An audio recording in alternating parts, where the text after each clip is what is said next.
Hello, and welcome to Jason Cavness Experience. I'm your host, Jason Cavness. Before we start, a quick note about Cavness HR. At Cavness HR, we're building an AI-native HR system designed for small business, so small business owners can spend less time on HR and more time growing their business. If you believe small business deserves better tools, you can invest in Cavness HR right now through our refunder campaign at refunder.com/CavnessHR. Also, the QR code to get more information is on the screen. And if you want to learn from the 300 founders I've interviewed on Jason Cavness Experience, grab our 7 free ebooks based on the Jason Cavness Experience, full of leadership lessons, startup insights, and other items. You can learn more about the refunder and the ebooks by clicking the QR codes on the screen. Our guest today is Daniel Blue, aka Blue. Blue, thanks for being here today. I really appreciate it. Thanks for having me, brother. Make sure you're up to the mic like this. Thank you for having me, brother. Yeah. So I always start off with a softball question. At least I think it's a softball question.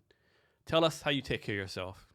My wife does health and wellness products called Arbon. If you can see, I got the drink right here. I love this stuff, and I live by it. So what's in it? Is this like a powder you put in the water or something? Yeah, what I have here is a powder that puts in water, but it has a gut cleanse. It has lotion, makeup, all kind of essentials for it looking fabulous, like I do. And she makes this all herself? She's just a salesperson? No, it's a product that she is a spokesperson for. So it's really good stuff. I got a card. Did I give it to you? Yeah, I got it. Okay, Yeah, cool. yeah. Definitely. So what do you do for fun? I do for fun. I'm at the comedy club doing stand-up every once in a while. So is that fun or is it work? It's fun. Okay. Nothing is work for me. Mm-hmm. I enjoy just doing stuff out with people. If I'm out and about with people, I'm good. If I'm sitting at the house, man, that's a little boring. So I've known you for about 2 or 3 years. Yeah. It seems like you like everybody. I try. What does it take for you not to like someone? Like what has to happen? Like I never go off what somebody else says, right? I judge the person by our interaction. If you have positive energy with me, we cool. But if I see you don't have positive energy with me, we not gonna rock, right? But if someone says something bad about something, you don't believe them, right? You see with your eyes. No, I got to see with my own eyes. I never take anything somebody says about. How about this? Person. This is my general rule. So, if 3 people who don't know each other say the same thing about somebody, I take it as truth. Like, suppose like Tom, Bob, and Susan. Oh, I know like different circles say, Leon's a fucked up person. I'll believe him. I don't want to fuck with Leon. Well, I hear what you're saying, and I understand that. But you still want to see it in person. Occasionally, I got to see you for myself. I never let another person's opinion of somebody make me feel a certain way. I got to see you live and in action. If I get the same vibe that I heard, then I'm off you. But yeah, I hear what you're saying. Okay. So we got your bills on the TV. Definitely. And are you from Buffalo? Or? Originally born in Buffalo. Okay. Yeah. When was the last time you've been there? It's been a couple years. I went for my grandmother's funeral. Yeah. Man, the Bills ain't doing so good this year. I mean, we're doing good. We're 5. We're doing something right now. It was 21-13, so we're doing something right now, sir. Yeah. You say you're a lifelong Bills fan? Yeah. I think I was born in 74, and then 73. I think I got a Bills hat, and been rocking it ever since. Yeah, man. Yeah. And I know whenever the Bills come, you go to the games, right? Yeah. Whenever the Bills are here, I've been fortunate enough for the last few years to get a chance to go to the games. So you're part of the Bills Mafia? All day, man. I mean, I'm so bad at I have shirts, right? So I'll show up in a football shirt, T-shirt, and then I'll switch to a jersey. And then on defense, I switch to a defensive player's jersey. Then back on offense. Oh, wow. Yeah, I'm that guy. You ever been to the game in Buffalo? Oh, I've been to several games in Buffalo. Were you one of the guys who fucking jump off the truck and knock the table or broke or whatever? If we win a Super Bowl, I would jump through a table. I will do it. Bad back and knees and all. I'm jumping through a table if we win a Super Bowl. So we're going to cover a lot of stuff. And how I operate my mind is bounces back and forth. So there's be no rhythm to it. I'm cool with it. So the first one, talk about Team Feed. First of all, you do a lot of stuff for the community. Yeah. What's 2-part question? Why is it important to give back to the community? I was raised that way. My dad was in the military. My grandfather was. A lot of times I was voluntold to do activities in the community. So with that being said, I never stopped.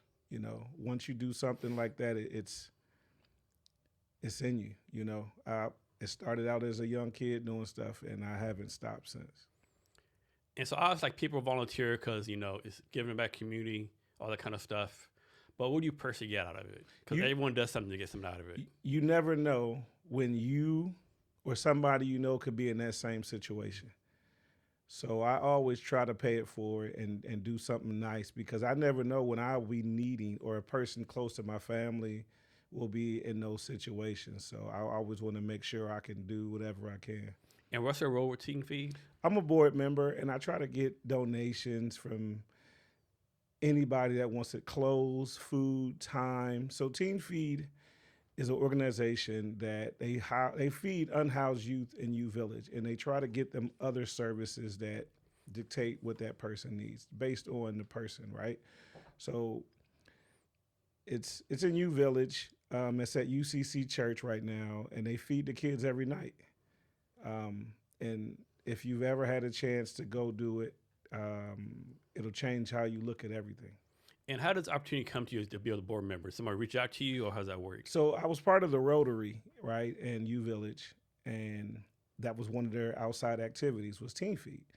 And the very first Team Feed I did, I got in the car after the event was over, and I cried because I saw those kids every day, but I had tunnel vision, right? So I would ride the train from Puyallup all the way up to University of Washington.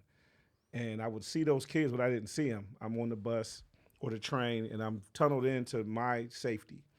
And I saw those kids every day, and I didn't see them, right? And then when I did Team Feed, I saw them because they remembered me, you know, Afro, dude in the suit.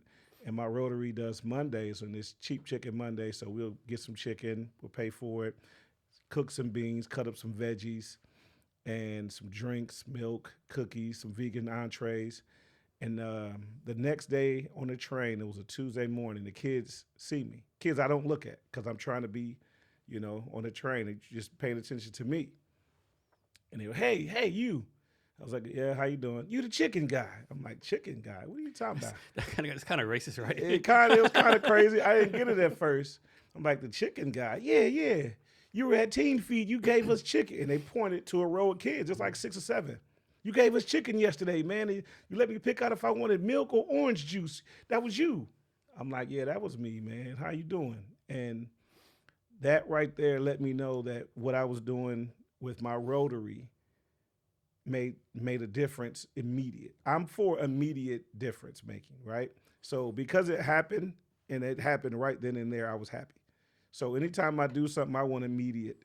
I don't want to do a donation here and then it has to go over here, come back over here. Now it's $3 and you said 65, but $3 get to I don't like that. So Team Feed is immediate. You can drop off clothing donations to me or somebody on the Team Feed board, and we'll make sure those kids get these items. I've been walking in U Village and seeing kids and some stuff I donated, and it made me feel good because it's getting used.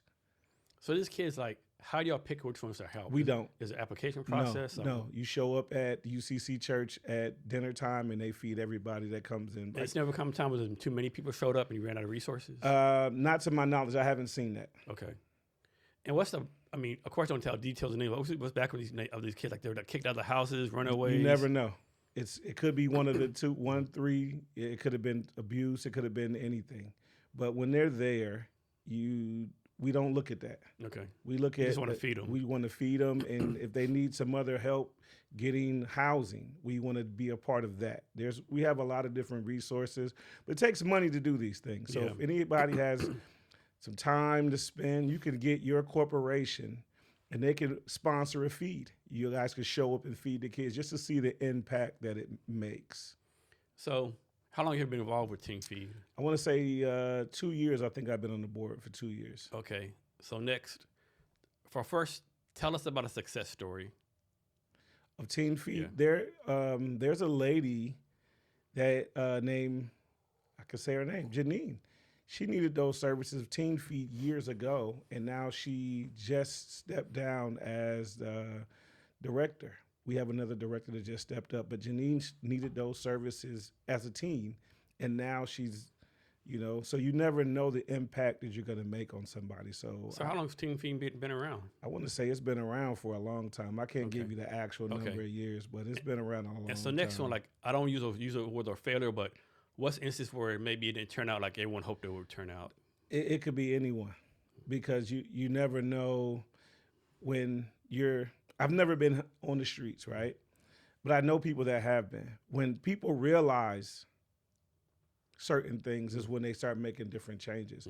Some of them kids might need another year or two before they realize and want to make certain changes in their life, because sometimes the things that happen to you, some people can bounce back from them and use it as a tool, as motivation, and some people can't. So there's kids I've seen at Teen Feet that I still see sleeping if I'm walking by. If I catch that kid, I might drop him a couple dollars and say, hey, man, you know, Teen Feet has resources for you. Oh, hey, chicken guy. They don't call me Blue. They call me Chicken Guy. Hey, Chicken Guy, man. Yeah, I'm just, I'm just trying to figure myself out. We don't try to push them. We just offer, and allowing them to take the services when they're ready to take them. So what's the minimum and maximum age that y'all help out? I've seen kids at all ages. Okay, like 13 to 24 I've or something? seen all ages. Okay. I don't ask them their age. Okay. I just feed them. Okay. How involved are you with the fundraising, or that someone else does that? We all are involved. Every board member, we try to, put a QR code during certain times, or you can make a donation, and the donation goes straight to Teen Feet. We don't really use a lot of government agencies for opportunities that help us. We would love it, but I'm not going to get political, but certain things are changing, and we all need help, so. Is there like a time of the year where you like see more need, like Teen Feed does more feedings, or it's like pretty even through the year? Every night, 365 or 366, there's a feed at the UCC church where the kids are getting fed. And this food, like the restaurants donate, or y'all cooking the food yourself? All of it. Everything's cooking donated. their food ourselves. Okay. Donation. The board will buy the food, and then somebody will come cook it. All of the above. So what happens? This is off the wall question. Suppose you making like chicken mashed potatoes or whatever, and someone says, I'm a vegan. We have vegan meals. Okay. Yeah. So you cover all those, like we cover all of those. Okay. Yeah, we cover all of those. I got to get you over to a feed, man. Yeah. You'll see some things. My wife and daughter have done a couple, but I got it. My Rotary got me into it. So hey, it's awesome. So anything else you want to say about Teen Feed before we move on? If you have the time or the finances to make a donation to Teen Feed, we greatly appreciate it. And I don't get the money. The board doesn't get the money. It goes to the kids. It goes to the activities that are needed and necessary for Teen Feed to thrive. So it's a worthy donation, and it will be used the way it's intended. So next, so I had Andrea Suarez on the podcast a couple days ago, We Heart Seattle. That's my Rotarian sister right there. Yeah. Now, you're not actually involved with We Heart Seattle, are you? Well, I've done a couple pickups with We Heart. Okay. I've done a couple, and what she does is amazing. Yeah, I can imagine doing that. Like, She's fearless. I can't imagine the stuff they see. Man, she was telling us one time that they had found a stolen vehicle. The city had lost a vehicle, and it was hidden somewhere. Yeah, she told me just some stories, like the stuff they found. Yeah. And like how some people don't want them picking up trash. Like, how fucked up are you don't want them picking up trash? Well, some people want it done, but they don't want to see how it's done, right? Mm-hmm. And if you've ever gone up there, I went on a couple. We found booby traps. Mm-hmm. We found weapons, knives, bike parts, suitcases. I believe they found an unalived person a couple times. And every time she's going, I just pray that she's safe, Yeah, she told the story like how she was like pretty much like lived the privileged life she wanted, and then something snapped, and then she found a purpose, kind of late in life, of course, but now she's just doing like all wonderful things, Yeah. Like it's never too late to make impact on the world, right? Yeah, why else are we here? Yeah. To leave a footprint of something for somebody, right? Everybody's watching what you do, so. Next, let's talk about the Rotary Club. Rotary is dope, man. Yeah. Those are my family. Those so, guys, of course, the stereotype, Rotary Club, Chamber of Commerce, Lions Club, is a bunch of 90-year-old white men, So to be honest, yes, no, and maybe. But it's a stereotype, right? It could be true in Yeah. some areas, but Rotary, they got pillars. Um, And you and Andrea belong to the same one, right? yes, we're the same one. Sunrise. So I was president last year. She's president in 2 years. She'll be she's president-elect. So there's a president-elect right now, and then she's going to be the one president after that. But the Rotary does a lot of stuff in the community. They do food drives. They do clothing donations to a lot of different entities. Just Teen Feet was the one I fell in love with. You know, they do trying to help find ways to just better the world. The Rotarian's been around a long time, man, and they're pretty awesome. I got to get you to a Rotary meeting. So how do you get involved with them? So I was at another bank working, and as a branch manager, you got to do things in your community, right? And I reached out to the Rotary. They hit me back and said, come to a meeting. And now this Rotary is a sunrise Rotary. If you know what sunrise means, 7 o'clock, man, they're on. And they're doing some, having a meeting, talking about just ways to help the community. So Rotary raises money. They're trying to eradicate polio. You know how that goes. Bill Gates is a big proponent of, pushing the needle on that. They're trying to eradicate polio over the whole world. So what are some like the pillars of the Rotary Club? Oh, man, you would ask me that, wouldn't you? Yeah. Okay, I should have had that written down. All right, I will give you that in a second. Give me one. I just paid my ticket for parking. Cool. And I don't have them memorized like I should. I guess I'm a bad guy. Rotary pillars. There we go. Service above self is one. I know that one for a fact. I'll read this. Rotary pillars can refer to the fundamental aspects that support a Rotary Club or the core principles that guide the organization's work, such as 4 avenues of service: club, vocational, community, and international. So the 5 core values: fellowship, integrity, diversity, leadership, and service. So which one is the most important one to you? All of them. All of them. There's not one that's above the other, because what I liked about Rotary is immediate action. We raised money to get computers for a school. We used to bring in library books, dictionaries, teaching young kids how to read, financial literacy workshops. Man, Rotary cares about the community. How does one become a member of the Rotary? Well, you got to go down the secret tunnel, right? Get your blood picked. It's not hard, man. You just go to a meeting. I would say go to one in your community and see what they're doing in your community, right? And just sit and talk with them. See what aligns with you, because you may live in where you live, and then a one in Tacoma or Federal Way, their activities are more aligned for you. So I would say go to that. Go to a few and find out what they're doing and see if it aligns with what you're doing. And pay your membership dues. Join and do all the community acts, because they do a lot of them. Tiny home building, they do so much in the community. It's not always seen. But and you also do stuff with the YMCA? Man, Social Impact Committee. Yeah, I'm on a University District Partnership Board as well. I try to do as much as I can, because you never know when you're gonna need some kind of help with something. So with all these things you're doing, are you able to maybe combine them into each other one to support one the other? Sometimes, depending on the activity, they'll link up and do something. Any community group that's doing something should be willing to link up with others, because the objective is the community, right? It's service over self. So any ways you can help where you live, you should be a part of that, So define the word community for us. What does that mean to you? So people that are around you, people that see you doing what you're doing. For me, I wear suits a lot, right? You know that. Every time you see me, I got a suit on. My community that I'm trying to reach with that are young kids to dress up. Put your pants up. Get your pants off the ground. Put your pants up. Walk with your shoulders up. Look good, feel good, be good, right? But you have to want that.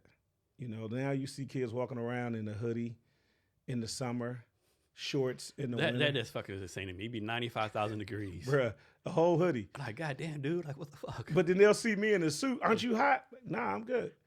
You know, but I mean. And then in the wintertime, it's snowing. They have shorts on and a tank top. Shorts and a tank top. Yeah. Yeah. So I want a lot of people, kids mostly, to see that it's not a funeral. I work in a suit every day. Every day I go to work, I have a suit on. I'm kind of thinking you have a pajama suit thing you wear at night. Everybody clowns me about that, and I may or may not.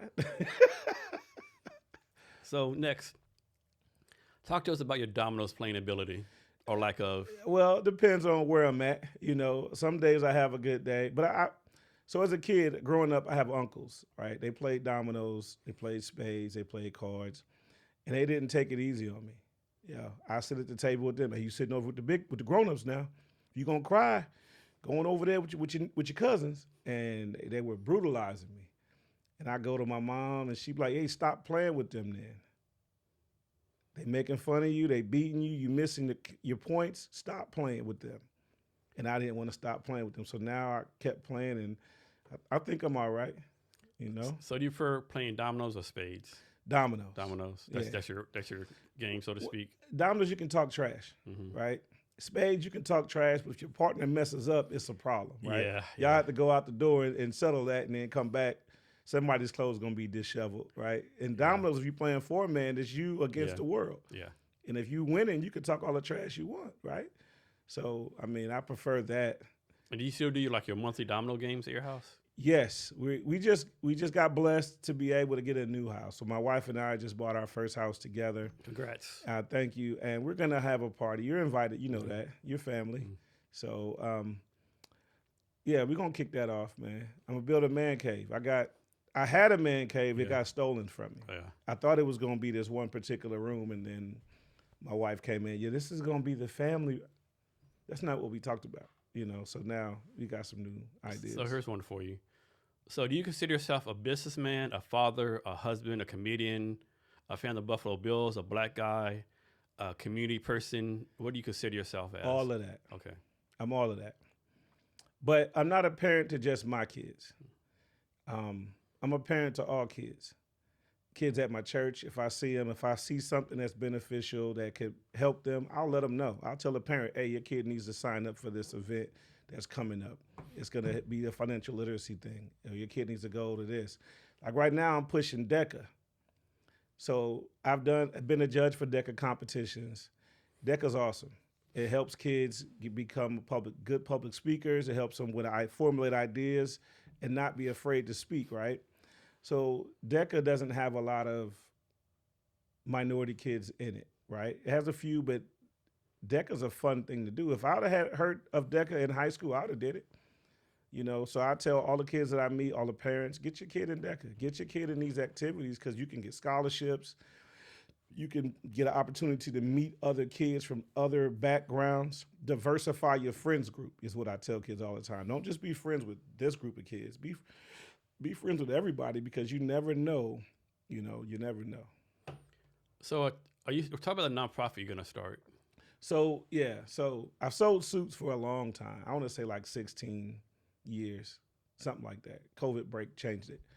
But I want to help kids learn how to eat at restaurants and how to dress for certain occasions, how to have an event where they got to dress up. And I'm talking to, I can say this now, Men's Warehouse, my man Sal over there, and Steven in the Tacoma branch, trying to talk to them about helping me with a discount for some of these kids. When I used to work there, my wife and I would take the kids from my church when they were going to prom. We'd try to get them an outfit for prom, or some other kids, I might, get an outfit for them. But I can say that now. I don't work there anymore. But, yeah, they were like, oh, you did that kind of stuff. I was like, yeah, this is necessary. So I'm going to talk to Sal. We're thinking of something to come up with a way to help out community kids be able to afford a nice, because that could change a kid's life, being able to go to prom, or the niceness of somebody going, hey, man, I'm going to help you with this, versus the kids sitting there and not going, being upset, and then it could just trigger to another worse situation. So, yeah, it's coming. And with that, financial literacy as well. So You're like a master networker. I try. How did that come about? Like you've always been like go-getter, extroverted, like meeting people. Listen, for me, man, talking to people is fun. Getting a chance to go out in the community and hang out, meet new people, opportunities come the way they come, right? I met you at David's event? Yeah, a Black Muse event, right? And we talked it up a little bit, and we've been at a couple same events. Networking is fun. So what's some of your keys that go to a networking event and actually get something out of it? Because a lot of people, first of all, like in Seattle, Tacoma, you go to networking every day, right? But are they really the right ones for you, right? Well, so, okay, free game, Eventbrite. Eventbrite. You can look at Eventbrite and see what's going on in your community, and then you go to those events. It's going to have an event for everything. You just hit the search bar, type in whatever the heck you want to see, and it's there. And so when you go to a networking event, do you have like a goal in mind? Like for me, I'm an introvert, right? So my goal is like to connect with 3 people. So when I connect with 3 people, I feel like I've been successful, right?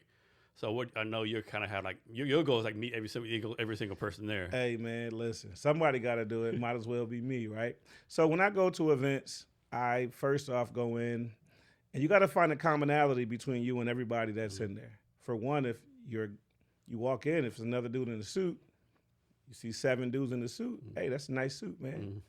Conversation's going. Hey, nice shoes. Hey, because you got shoes on. That's your commonality right there. You got to find what it is. Yeah. If you guys both have beards, hey, nice beard, guy. High five, fist bump. Next thing you know, y'all talking, right? And then from there, you might have the same interests. You just don't know. You'll never know walking in the door just being a wallflower, just sitting there like, no, walk in and bump into somebody.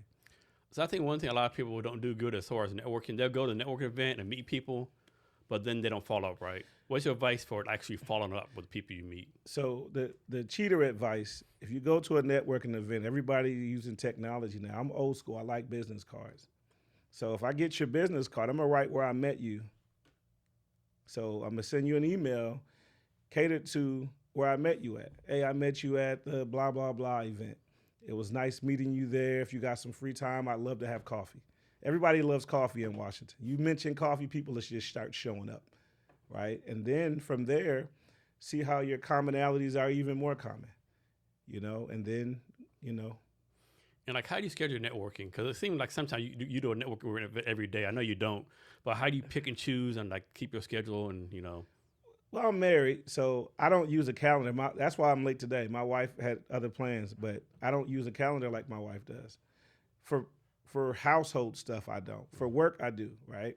So I get up and I get on Eventbrite and I see what's in my neighborhood. Oh, cool, that sounds like, I've never seen that before. Let me show up. And you might show up and know somebody there. If you know somebody that's there, then you're on to the races because they're going to introduce you to everybody, right? Oh, this is my friend. This is my guy, Jason. Hey, this is my guy, Jason. Hey, this is Jason. This is Jason.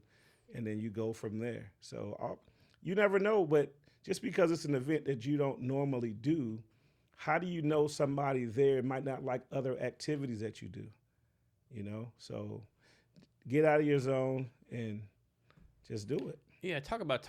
I think a lot of people, they're in a bubble, they're comfortable. Talk about the importance of like getting out of your bubble, and doing something that might be uncomfortable to you. Well, depending on what you do for work, honestly, right? So I'm in retail banking. My job is to get business accounts and personal accounts. If I go to an event and I don't get a business card, my daughter needs braces, my cat needs braces, everybody needs braces. That's my mentality, right? So I got to go in there and hustle. And then if you meet business owners, how do you know the product that you have isn't going to be beneficial to them, right? So how did you get involved with banking? I got blessed. Man, I was at Joseph A. Banks for years, right, selling suits. And then COVID happened. COVID happens. I'm out of a job, and I'm looking for a job. And I go to Lowe's for a little bit of time. My mom dies, and I wasn't happy at Lowe's.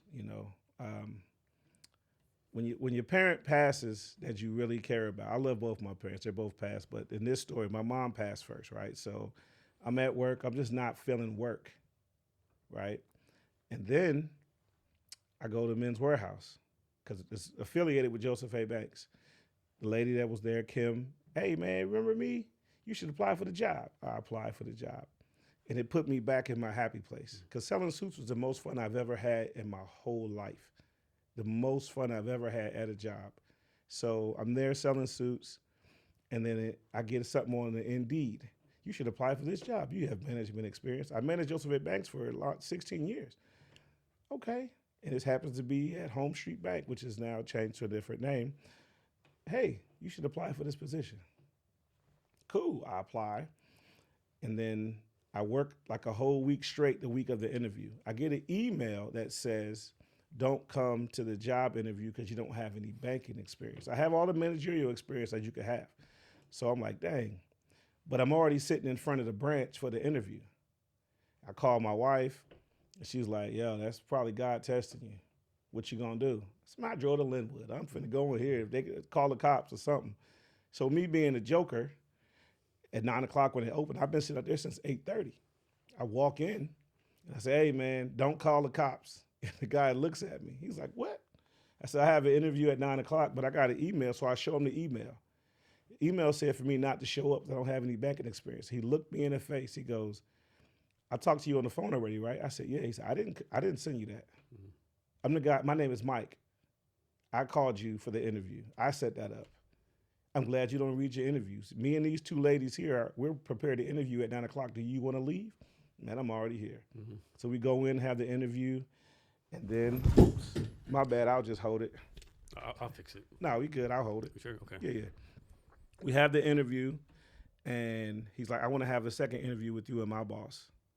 We have that interview, and then I got hired, and they taught me, Candace Herndon, Mike Stenchaver, Susie, they taught me a lot of stuff about banking that I had no knowledge of.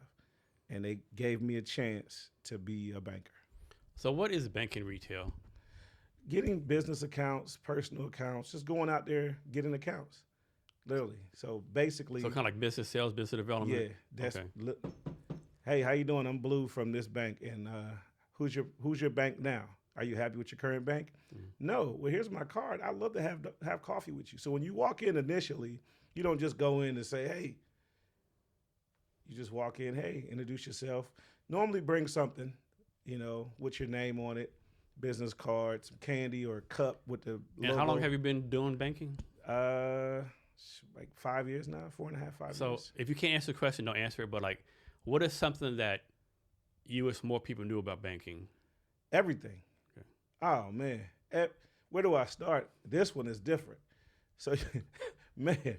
You have people that come up to you with no idea of what to do with their business.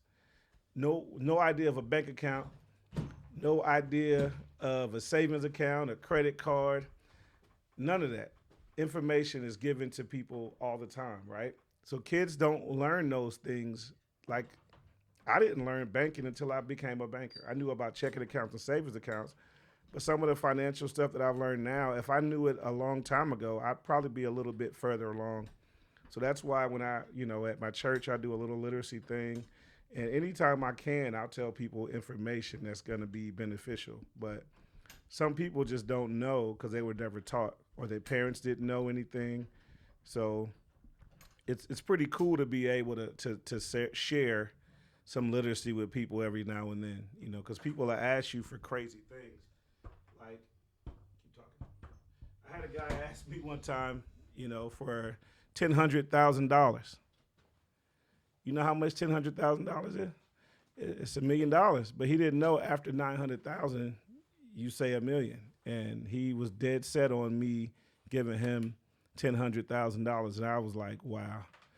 I didn't, say, well, that's an idiotic number to ask me for. I just said, well, sir, $100,000 in increments is, and it goes to, oh, that's just $1 million? Yeah, it's just $1 million. Oh, so 100,000? Yeah, it's $1 million.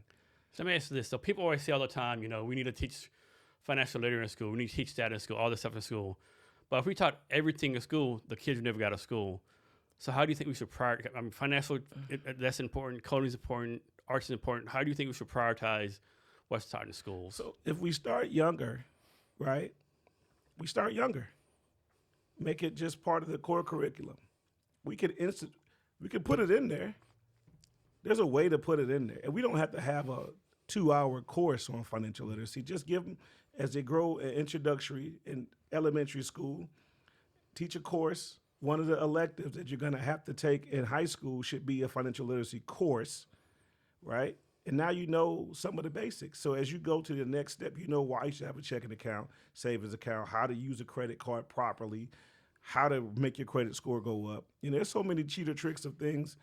And don't listen to everything you see on YouTube or TikTok. I got a way you could do this. Wrong. It's not accurate. You know, sit down with a financial representative at your financial institution and ask them the questions that you want to know. What are like some common financial mistakes you see people making? Getting the credit card and making the minimum payment, right? It's going to take longer to pay it off. Or opening up a line of credit for somebody else. Putting your name as a co-signer on somebody else's car. Like, just because you like her or him, it might not be a good idea, you know? So obviously I'm saying you shouldn't do this, right? There's everything to do it. Suppose someone runs a lot of debt, like we'll say $75,000, and they just stop paying the debt. What actually happens? They don't file bankruptcy, they stop paying the debt. Well, your credit score is going to be 300. That's the lowest you can go. But you need credit in almost every aspect of life, right? Mm-hmm. Yeah, you buy a house, they do a credit check. You get your insurance, they do a credit check. They're just looking to see if you pay your bills. So if you're young, it's really important, right? Well, very important. Let's suppose you're like 63 years old. You own your house outright. You ran some bills up, you know. What you're saying happens often. Some people do a debt consolidation loan. Mm-hmm. But you got to have a way to pay this back. Don't ever get a loan or get a credit card that you can't pay. So you're saying like, don't get a $100,000 loan and travel the world and don't pay it back? Well, because now you're going to be missing in action, right? you need to pay your bills. When some people never pay them, they just sit back and chill. And what happens? Because back in the medieval days, had debtors prison, but there's really, of course they'll get like calls and emails from debt collectors. I'm sure they'll get harassed, but like, and then the day, like nothing really happens, all right. Of course, you want to do the right thing. You want to pay your bills, you know, but you want to pay your bills because it's the right thing to do, and it'll increase your credit score to where you can literally do something with it. What if someone says, "I'm doing the right thing in my life. I'm doing the bad thing this one time"? Listen, you hear those things when people come in. I'm just not going to pay you. Yeah. And then you got to send it to debt collections, and it's on the credit report, and a lot of those weird that's things. how the mafia go break some legs, right? Well, it just depends on who you get it from. If you get it from a financial institution, you probably won't get your legs broken. Yeah. But if you get it from, Vinny and Louie over there, and I did say over there, then your legs are going to get broken. Why do you think people still use, like, what's the term, payday loans and those kind of things? Well, Are they like taking advantage of like people in that situation? I believe yes, because the interest rate to pay it back is so high, right? You may go get a payday loan, and then you look at the interest rate on there, how much you got to pay them back, and over time, it could be you borrowed $1,000, but when the interest and everything comes back, you're giving them back $4,000, and you didn't see that. So the first thing you should do when you fall in debt is now get a budget. What do you have to pay? What do you need, right? You got to pay rent, utilities, you need food to eat, and if you have a car, you need gas, and then maintenance on the car. So get yourself a budget and put down the things that need to be paid, and then, okay, how much money do I make? Okay, now how can I pay all of these bills with what I make? Do I need to humble myself and go get a second job? Or do I just sit back and fall further in? Some people just are defeated. And some people go, you know what? I could get a second job on these days off and make a knock on these things. Yeah, I think some people, their ego gets in the way of not humble. Like people say there's no jobs. But maybe it's not a job that you want to do, or maybe not a job that you're qualified for. But like in Seattle, everywhere you go, there's always jobs, right? But maybe it's not what you want to do, right? Listen, so I do a bit in my stand-up about labor ready. You know what labor ready is? Yeah. If you go there today and work today, they pay you when? Today. Right? There's ways to fix it. Do you want to do it? That's the question. So when I was young, like 13, 14, maybe 12, I went to live with my aunt and uncle in Kerrville, Texas area, right? And one time my uncle took me out, and all day long we were cutting down trees, and basically we made all this firewood, and then we were door to door in the country selling firewood, right? Yeah. You're like, Jason, what's your lesson today? I said, I don't know. I'm a fucking dumb kid. There's always a way to make money. Always a way to make money. Always a way to make money. So check this out. In Buffalo, I had a cousin, and he was a cousin by marriage, but he was an older cousin. He was older, but he's cousin, basically, right? He used to slang newspapers. Hey, man, if you help me with my papers in the daytime, because you used to get paper in the morning and then the evening paper. Show up at his house, bag them up, slang them. Mm-hmm. That was my first introduction. Shoveling snow. Hey, Mr. Jason, I see your snow is all crazy in your front yard. Me and my little brother, we'll shovel this. Me and my cousin, we'll shovel this for you. You give us a couple of dollars. Mm-hmm. You give us a couple of dollars, bam. Now fall done turned around. Hey, Mr. Jason, remember us? Yeah. All the leaves done fell out in your front yard from that tree. Would you like us to rake these leaves up for you? That was my first introduction. And my mom, she was like, listen, I know you want the suede Pumas or the shell toe Adidas so you can be fly at school. I ain't got it. Mm-hmm. So leaves, snow, you do your thing and you could get it. So that's what I did. I think you like this story, right? So as a young kid, elementary school, I used to cut grass, right? Yeah. You know how most kids, they go knock on the door and cut grass? Not me. I would go to someone's house, the grass tall. I would cut like a half of it. And then you knock on the door, hey, how can I have your grass? It's like $10 if you do the rest of it, right? Yeah. 9 out of 10 times they okay, go ahead and finish. A couple of times, like, dude, I know I asked you to cut my grass. Get out of here, right? So growing up, I went from Buffalo to Texas, live with my pops, man. I was 14. I decided, hey, I know this guy, but, they were divorced at a young age. I didn't know the history. It was none of my business, right? Moved to stay with my pops, man. And I learned from him, they have a commissary on base. 14 years old, you can go sack some groceries. Man, I started sacking groceries at 14. Listen, you get a $20 bill and a bunch of ones and have it watered. I used to earn my money and starch it and everything, man. Yeah, every weekend. I see 14 Blue now, like walking a lady to the conversation. That's a nice dress, ma'am. How you doing? What you do here? Where you from? Oh my goodness! I see you got some chicken. You making fried chicken? Listen, chicken what? What you doing? That was me. Yeah, man. That was me. I had two brothers. My dad had 2 sons. My sister and I first, and then my 2 little brothers. Dad was like, "Hey, son, got kids to feed. If you want the cool clothes, you come up with half the money, and then the BX. If you military, you know about the BX or the PX. If you're in the Army, I'm a clearance guy. My dad was like, you can get half the money for your school clothes, and I'll get the other half. Cool. If my dad buys my clothes, it was a pair of black pants, gray pants, tan pants, 6 shirts, flip them around, right? And then if you're going to get cool tennis shoes, my dad bought Reeboks. Reeboks were so cool back then. Reebok high tops. That was your choice. One of my brothers one time said, hey, Dad, look, they got these Nikes. I guess you don't want shoes. So I was you got to go bill for it. Bruh, I was like, okay, Reebok. I had the white on white Reeboks, the first regular Reeboks. No frills, no pump, no nothing, just the regular high top Reeboks. Had the white ones, white with the blue Reebok symbol, whatever, and then the red ones, and then more white ones. Yo, that's what I had. Blue, when did you know or realize that you had the gift of gab, so to speak? As a little kid, trying to get out of spankings. Because I was so social. My mom was like, you're going to get kidnapped. You just talk to everybody. You're going to get kidnapped. Man, I ain't going to get kidnapped. And then my grandfather, like, yeah, that boy won't get kidnapped. He talk too damn much. Because I talk a lot. You know me. I don't shut up.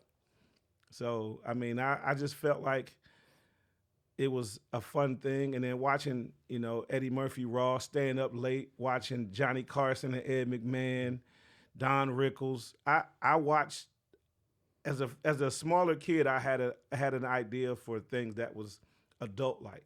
Like the funniest joke ever to me, I'll tell you tonight, a pastor said it about a family member of mine who was, on drugs real bad. He said, God gave everybody in the world clocks. And he said my uncle's name. And he said he lost his clock, right?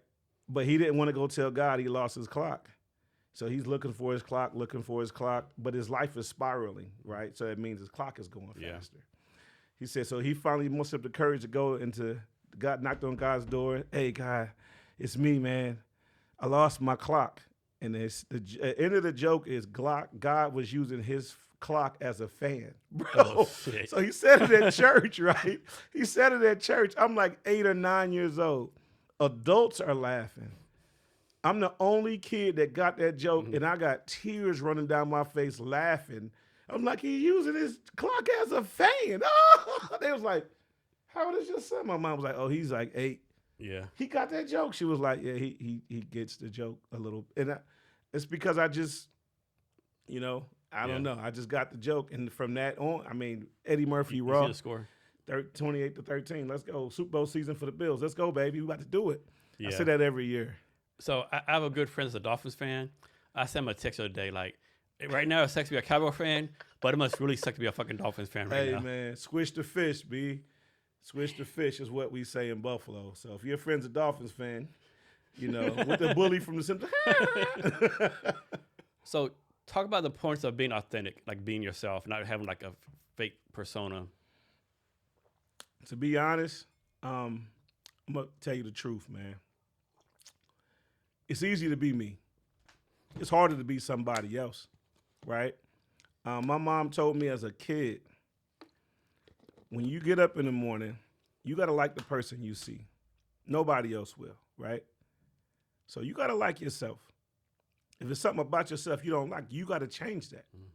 Because whatever you do is going to benefit you positively or negatively, right? So you're responsible for how everything happens for you. So if you come out here and try to be like these kids and you see where these kids go, then you'll be in the same place. But if you set yourself with a goal to go further, who's going to get you there? These kids will be standing here, right? You'll go further. So when I moved to live with my dad, hey, man, be you. Don't be nobody else. It's harder to be another person because every day you got to get up and be that other person. If you just get up and be authentically you, man, you'll do so much better in everything. So talk about the points of surrounding yourself with the right type of people. Man, that's important. I try to surround myself with people that's doing better in life than me. That's a lot of people. So, I'm trying to be friends with everybody. No, but I mean, to be honest, if you put yourself in the circle of success or around it and latch on, you're going to go, right? It's going to happen. But if you surround yourself, so this is another story, right? So growing up in Buffalo, I'm 51 now, right? I don't look 51. I look about like I'm 23, right? So 51 is people I've known since I was a kid. And when I go home to Buffalo, they're still standing outside the corner store. Same here when I go home. Same here. Still outside the corner store. So I walk in, get me a Tahitian treat if I'm in Buffalo. You know what I'm saying? That's my favorite drink when I'm in Buffalo. Get some pizza, Leonardi's, but they're closed now. But, you go in there and get the things you normally get. And they looking at you. They see your face. They be like, man, are you blue? Yeah, man, where you at? Oh, man, I'm in Texas. At the time when I was in Texas. Oh, what you doing in Texas? Oh, I'm managing the clothing store. Oh, what? Man, that's what's up. What you been up to? Man, I've been out here, son. Okay. So I go to Texas. Yeah. Visiting. It's some people that's in the same place they've been. And, you have to want better for yourself. No matter what happens to you. I done been fired from jobs, lost jobs, but I took it upon myself to be better than I was before. And then take a look at what I did to cause that, right? When you find out what you did and go, you know what, I can't do that again, then you'll go further. But if you just sit back and blame everybody for everything that happens to you, it's one person that's really responsible for 99.3% of the stuff you say. I said 0.3. It's you. The man in the mirror, the woman in the mirror, whoever it is in the mirror you see is responsible for the good and the bad. You got to just make the good be more than the bad. One thing I got better at, like in the past, I was like, see potential someone, like I'll do all my kid, hey man, like you can do this, you do that, but they didn't want to do anything, right? And I waste a lot of time trying to, lead the horse to water, right? So I've gotten better at that. So you can't lead a horse to water, right? Because they're gonna find it when they find it, Yeah. right? So it's people I know that I say, hey man, I can help you with this, this, and this, and then you give them the program, and you, hey, how far you got along in that? Yeah, right, yeah. It'll drive me. I see, man, you got so potential. You should be doing this, you do that, and either they don't see it themselves, or they're. I hate to say they were lazy or not. You're like, but yeah, I hate to say I waste a lot of time doing that, but yeah, I waste a lot of time doing that. We all waste a lot of time invested in somebody that doesn't want it. But you got to. So what I've learned to do with people, because I've managed for a long time. I went to a lot of training seminars at Joseph A. Banks and with the place I work, Key Bank, Geesa Credit Union, Home Street Bank. I've been at some seminars where they teach you how to do some things, right? So you got to find out where a person wants to be. Once you find out where they want to be, then you can teach them or guide them. Because if they're not, their heart isn't in, like selling suits was the most fun thing to me. If you come in to buy a suit, you just come in to buy a suit. I'm gonna show you a shirt, a tie, socks, shoes, a jacket to go with something else. I'm gonna ask you questions. Say, what do you have in your wardrobe already? Oh, I don't have anything.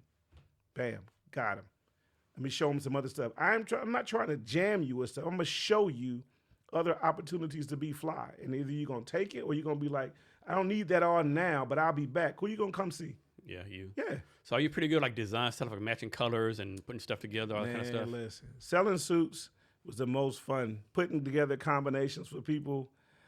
I mean, like when I was single, I had a question I would ask. Hey, are you single?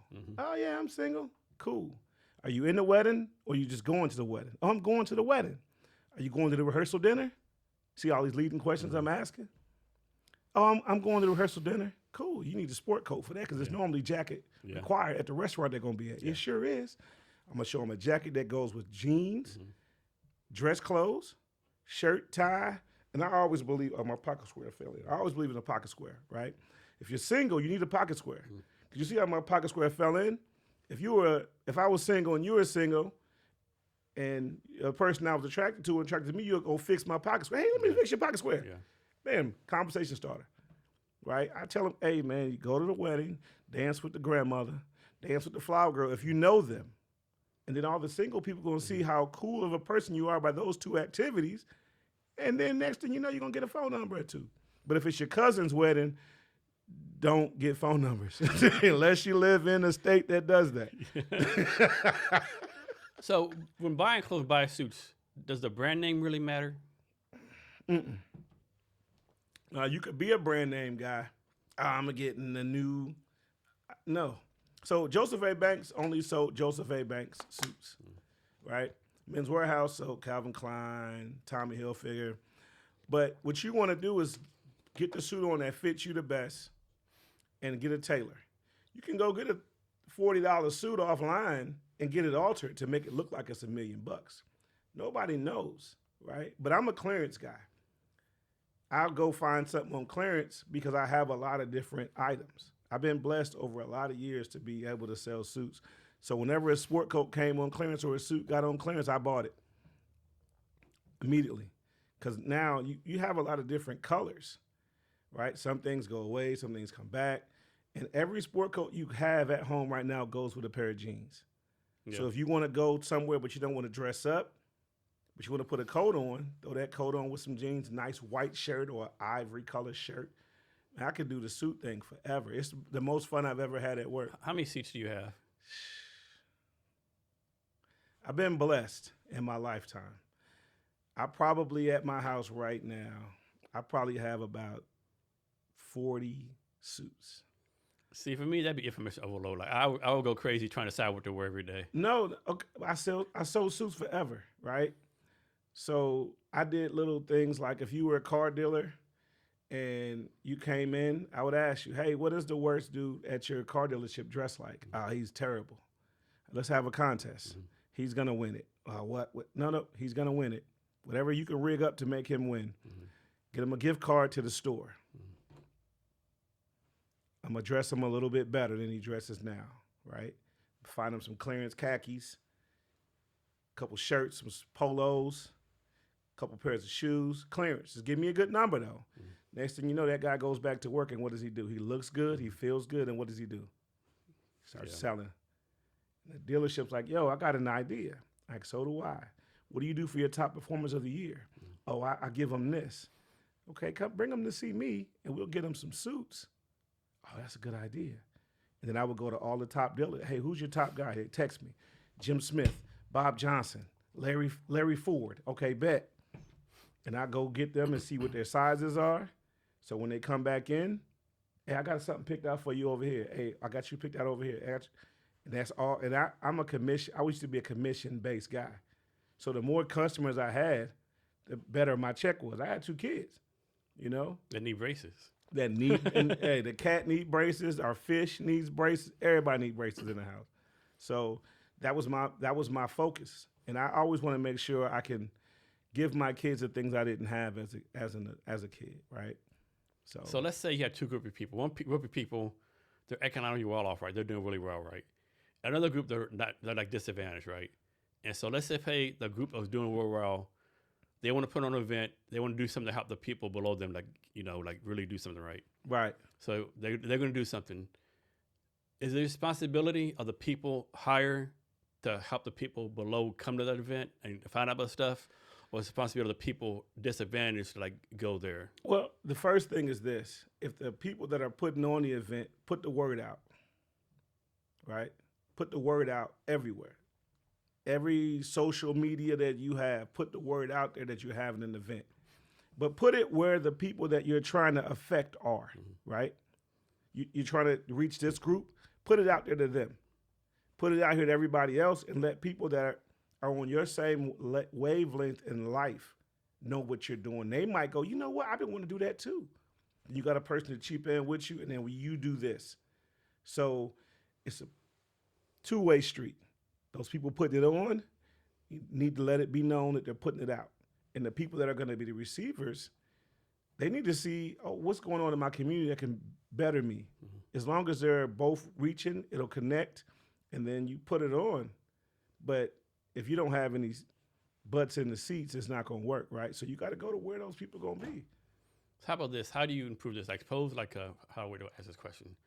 Suppose there's someone, they don't have a job right, and let's suppose, I'll make this up, let's say they live in Tacoma, and someone says, hey man, there's a job for you in Kirkland, right? A job's lined up for you, just got to go there. And they're like, wow, man, I can't really go because, the car has no gas, the bus takes 6 hours, how do you convince people dude, or, maybe you need to, get more motivated, or the job's there for you. The person said you have the job. How do you say the word fix this, but. Well, Arbon.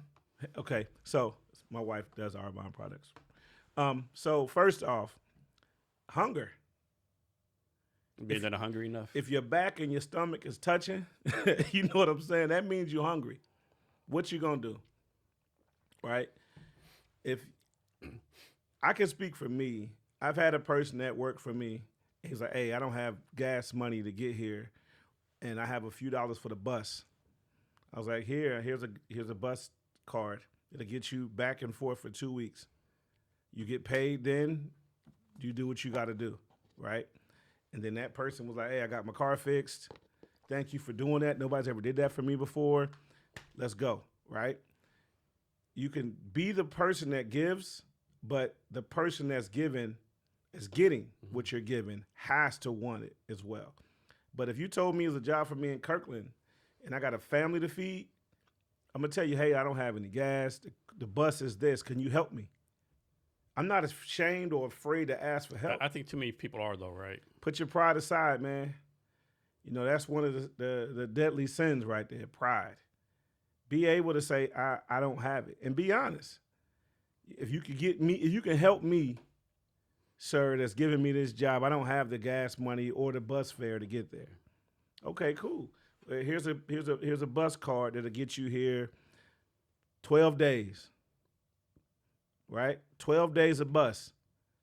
And you get paid on the next Friday, which should be the last day. When you go home that night, that is the last fare that's going to be on there. Now, if that person takes that and puts more fare on there, then that person wants to ride with it. So define success for yourself. It's weird. Right? I've been blessed to be able to have suits. My wife is good looking. My kids are good. I'm handsome. That's my idea. Success is what you make it. What do you want in life, right? What's important to you in life? Important to me, to be honest, is my family being able to eat every day. You know, I tell my daughter all the time, "You're how old?" She goes, "I'm 16. I've been your age twice. If you listen to me, I didn't have me at 16, right? To tell me these things. I had my dad and my mom to tell me certain things. So I got to where I'm at because I had guidance. So to me, success is being able to influence the people behind you to be in a good position. Talk about being a girl dad. I have a son too. My son's 22. Being a girl dad, man, is way different because it's a dude named Kevin at her school that I think likes her. Kevin, listen, Kevin, I'm coming. I went to go pick her up from school the other day when my wife was in Chicago. And I'm looking for her. I'm hunting down frantically. I'm like, hey, I don't see my daughter. She should be waiting. It's like, well, she got out of school because she goes to school half a day, then she goes to college. A little nerd program is what I call it, but it's not a nerd program. My family, we make jokes about each other all the time, so I call it nerd program. So she does a half day in high school, half day in college. I'm looking for her. I'm like, I don't see her. Maybe she got kidnapped, and I'm looking for her. I took her phone because she wasn't acting correctly, so I have her phone. And I'm talking to the lady at the principal's office. They weren't going to let me in. They knew who I was. She's not here. Hold on, man.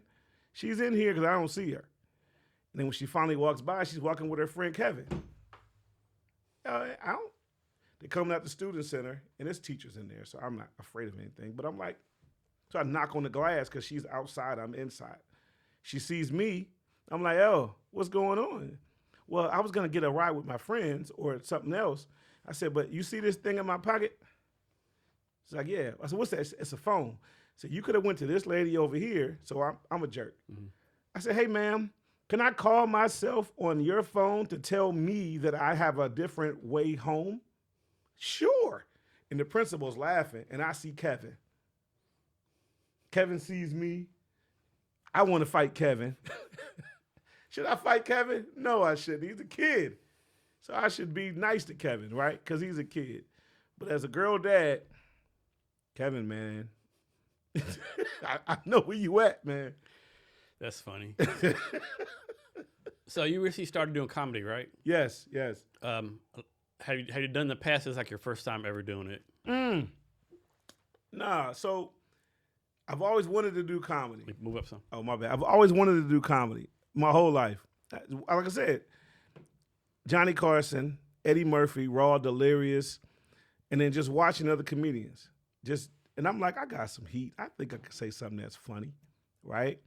So I go to Tacoma Connect, and I meet a guy, Bo Blast, who does the Ha Ha Tuesdays at Tacoma Comedy Club on 6th and Proctor. And he's like, dude, you got the whole table laughing. You should try comedy. Right, got you. Walk it off. A few months later, a guy that you and I know, Cheyenne, is having an event. I'm speaking on behalf of the financial institution that I work at. I do the speaking there, and they have a little after party. So we go to the after party. We got some people playing dominoes. I'm there playing dominoes, and I'm playing pretty decent. I win a couple games, and they're talking trash. But I'm being respectful to Cheyenne and, Brave New World and Black Echo Chamber and not saying nothing back. And I look over at Cheyenne. He was like, bruh, defend yourself. So when I did that, he gave me the Jordan shrug. When Jordan hit all them threes against Portland, and he looked at Magic, and Magic. So I gave him, I can say what I want to say? Oh, cool. So I started making fun of these guys. And I don't know there's comedians there. And they like, yo, dude, you funny. You should give this a shot. I'm like, give what a shot? Oh, I'm a comedian. I'm okay, cool. Hey, he's a comedian too. This guy right here, this is Blue. He's funny. I'm like, oh. So Bo Blast comes in there. I'm like, oh, snap. You the dude I met at the other thing. He's like, yeah, come see me on Tuesday. And that's basically how it started. So it's a lot of fun, man. I've done a couple 30-minute sessions, some 20-minute sessions. I just did a thing at the Sacred Smoke Shop in Marysville, 25 minutes. Lakewood, I've done 30 minutes. Tacoma Comedy Club, I've done 15, 25. It's fun. The first thing I learned, though, is to shut up, which I don't normally do. Well, you know me. I don't shut up. So if I say a joke, right, or start it, and somebody starts laughing before I get to the punchline, I got to shut up because that person technically interrupted the joke, but they're laughing already, right? Let them laugh. If everybody else starts laughing, either finish that joke, and now it's not going to be funny anymore because everybody laughed already. So just learning when to shut up and speak was the first thing I did. Like in my first episode, I thought I did bad, but people saw me and my daughter out. Hey, dude, you're Big Blue, right? I'm like, yeah. Man, I saw your first comedy thing. Man, it was hilarious. Okay, cool. And then now people see me. Hey, man, you going on tonight? I think so. Bet I'm gonna be there. And then it's fun. Talk about your joke writing process. Joke writing process. Life, right? Spankings I got as a kid. Just things that happen normally. I got a joke I tell about DoorDash and OnlyFans. But I had a person in my branch mad about OnlyFans fees that he only got when his wife was out of town.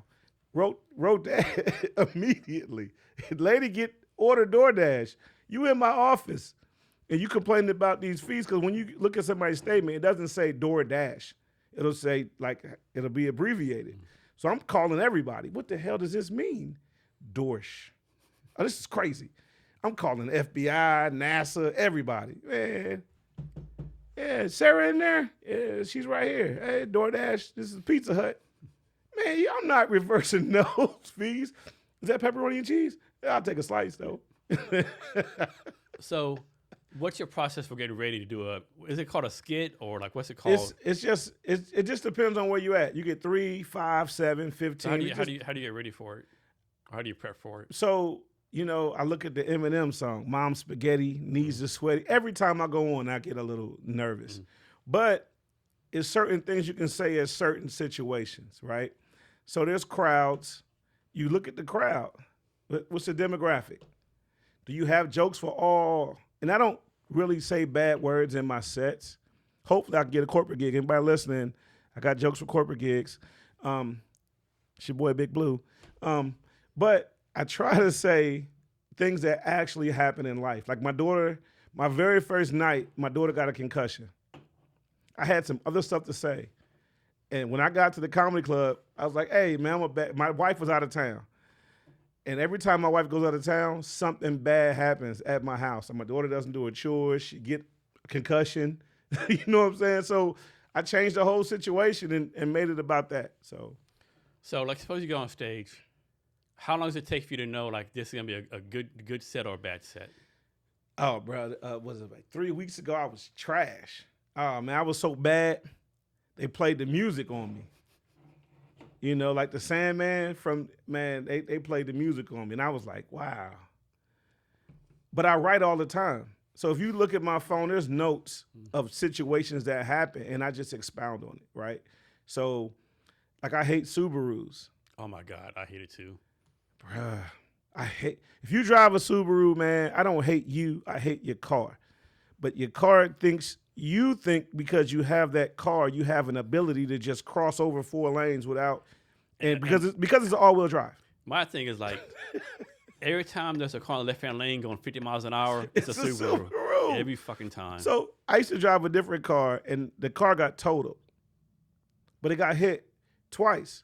A lady had a cart roll down a hill, a whole cart full of stuff, hit my car. All the contents flipped out scratched up the hood of my car. So I go get an assessment. I'm gonna take it in the next week for get it fixed, right? So as I'm driving home one day, who hits me in the front wheel well? Another Subaru driver, same color car, same Subaru Outback. So if you have a Subaru Outback, I don't like you that much. Agreed. Outbacks. So right now you're doing comedy in the local area, right? Yeah. What's the farthest you're willing to travel to do a comedy set? Mike went to Marysville, the Sacred Smoke Shop, man, the cigar lounge, man. And that was for me, that was an hour and something drive. Right now, I'm willing to go everywhere because it's fun. You know, everything I do in life, I make fun. I had the institution I work at now pays me decently. Well, I'll say well, not decently. Scratch that. Well, I'm blessed. But if somebody asks me to come out and they're going to pay me to go, yeah, I'll go. How do comedians, like especially ones like you starting out, get paid? Is like by the hour for a set? No, so you get paid per set sometimes. If you do open mic, you just going out there shooting your shot like you at the club. You just go out there and just say some stuff, and that's what it is. So it's times I go out there and I don't get anything, which is fine because I'm new to this. I don't have a name yet. You know, I've done Nate Jackson's Comedy Club. You know, I've done that on Pacific. They have a thing called, I'll be there on the 19th of this month. Come out, check it out. Now, Trash Can is different because you pull the topic out of the can and you talk about it. The topic can be anything in the world because the people that are there get to write ideas and topics that you have to talk about. So not scripted. What's your goal for this comedy stuff? Just for fun, or you want to? I don't know where it could go. You know what I'm saying? I mean, comedy is so much fun. I've sent you a couple of my sets, and you didn't say they were trash, so I think I'm doing all right. You know, but it's just expression. I'm getting a chance to talk about my wife and kids, work, and other things in my life that happen. Is there a subject that should not be made fun of? In honesty, with the culture we have now, there's a lot of topics you can't talk about. So like I said, I don't use profanity in my sets, you know, but I was in Gig Harbor at an institution that I'm working at now training. And a lady who saw my first few sets and a couple other ones comes in and she sees me behind the teller line. And she's like, hey, what are you doing over there? I was like, what are you doing over there? And I didn't remember her. And the people I work with were like, yo, how does she know you? She comes here all the time. I'm like, oh, yeah. She's like, you remember me? I'm like, you look familiar. You're the comedian that was at Ha Ha Tuesdays in Tacoma on 6th Street. You were talking about your daughter getting a concussion, and they didn't know I told jokes, right? They're like, is he funny? She's like, oh, I was laughing. Me and my people, we were dying laughing. He's funny. So you don't want to tell a joke on stage and it affect your workplace now with the mentality of now, right? So I don't do political jokes. If you want to talk to me about politics, we can talk off stage. And I'm not representing the financial institution I work at when I talk about politics. So there's some places you can say anything you want, and there's some places, you know, I get paid to feed my family. How would you handle hecklers? Oh, I love it. Because if you're dying in a set, if you're just killing it out there, and the heckler gets you, you can make fun of them. And it just depends on what you say to make fun of them. There's so many things, right? But if you're truly dying, you make fun of the heckler and you can get your line back, you know? If you're doing good, make fun of him and it's funnier. If you're trashed that night and then you make fun of that person, him or her who's talking, you can get your line back. So hecklers are necessary. Have you ever been on stage going through a set and you just got fucking brain locked, brain dead, like, oh shit, what the fuck's I supposed to say? Well, it wasn't that. I called it, so you remember Sweet Brown? Yeah. Anybody got time for that? The lady looked just like Sweet Brown. And I was like, oh my God, Sweet Brown. But now nobody knows who Sweet Brown is. So what I said in the realm of people that would know who Sweet Brown is would have been dying laughing. But they were like, context. Who's Sweet Brown? Yeah. I was like, her. Ain't nobody got time for that. I did that part today. I was like, yeah. And then somebody else that came out after it was like, hey, bro, you were trash. I was like, I know. I said, but if they knew who Sweet Brown is, and then she walked, they was like, yo, she does look like Sweet Brown. Well, I needed your laugh that night. I mean, any night could be good or bad. It just depends on, like. So it's a lot of luck, a lot of timing. Sometimes it's time, and then sometimes you have your routine set. Like some people have their routine set in iron. I'm going to tell these 4 jokes no matter what happens. I don't do that. Well, some people go, you should have 5, 6 jokes. You should come out have a set routine.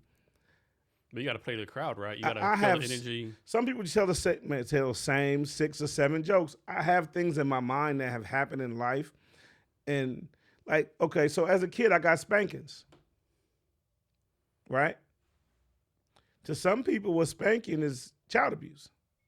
To some people, what spanking is, yeah, I got those too. My grandma used to make me get a switch off the tree. So did mine. Joke there. But some people, that's child abuse. I remember someone told this joke. I can't remember who was some comedian. He was like, yeah, when I was young, I used to get whoopings. And one time I thought I'd be smart. My grandma told me to get a switch. So I got the little switch.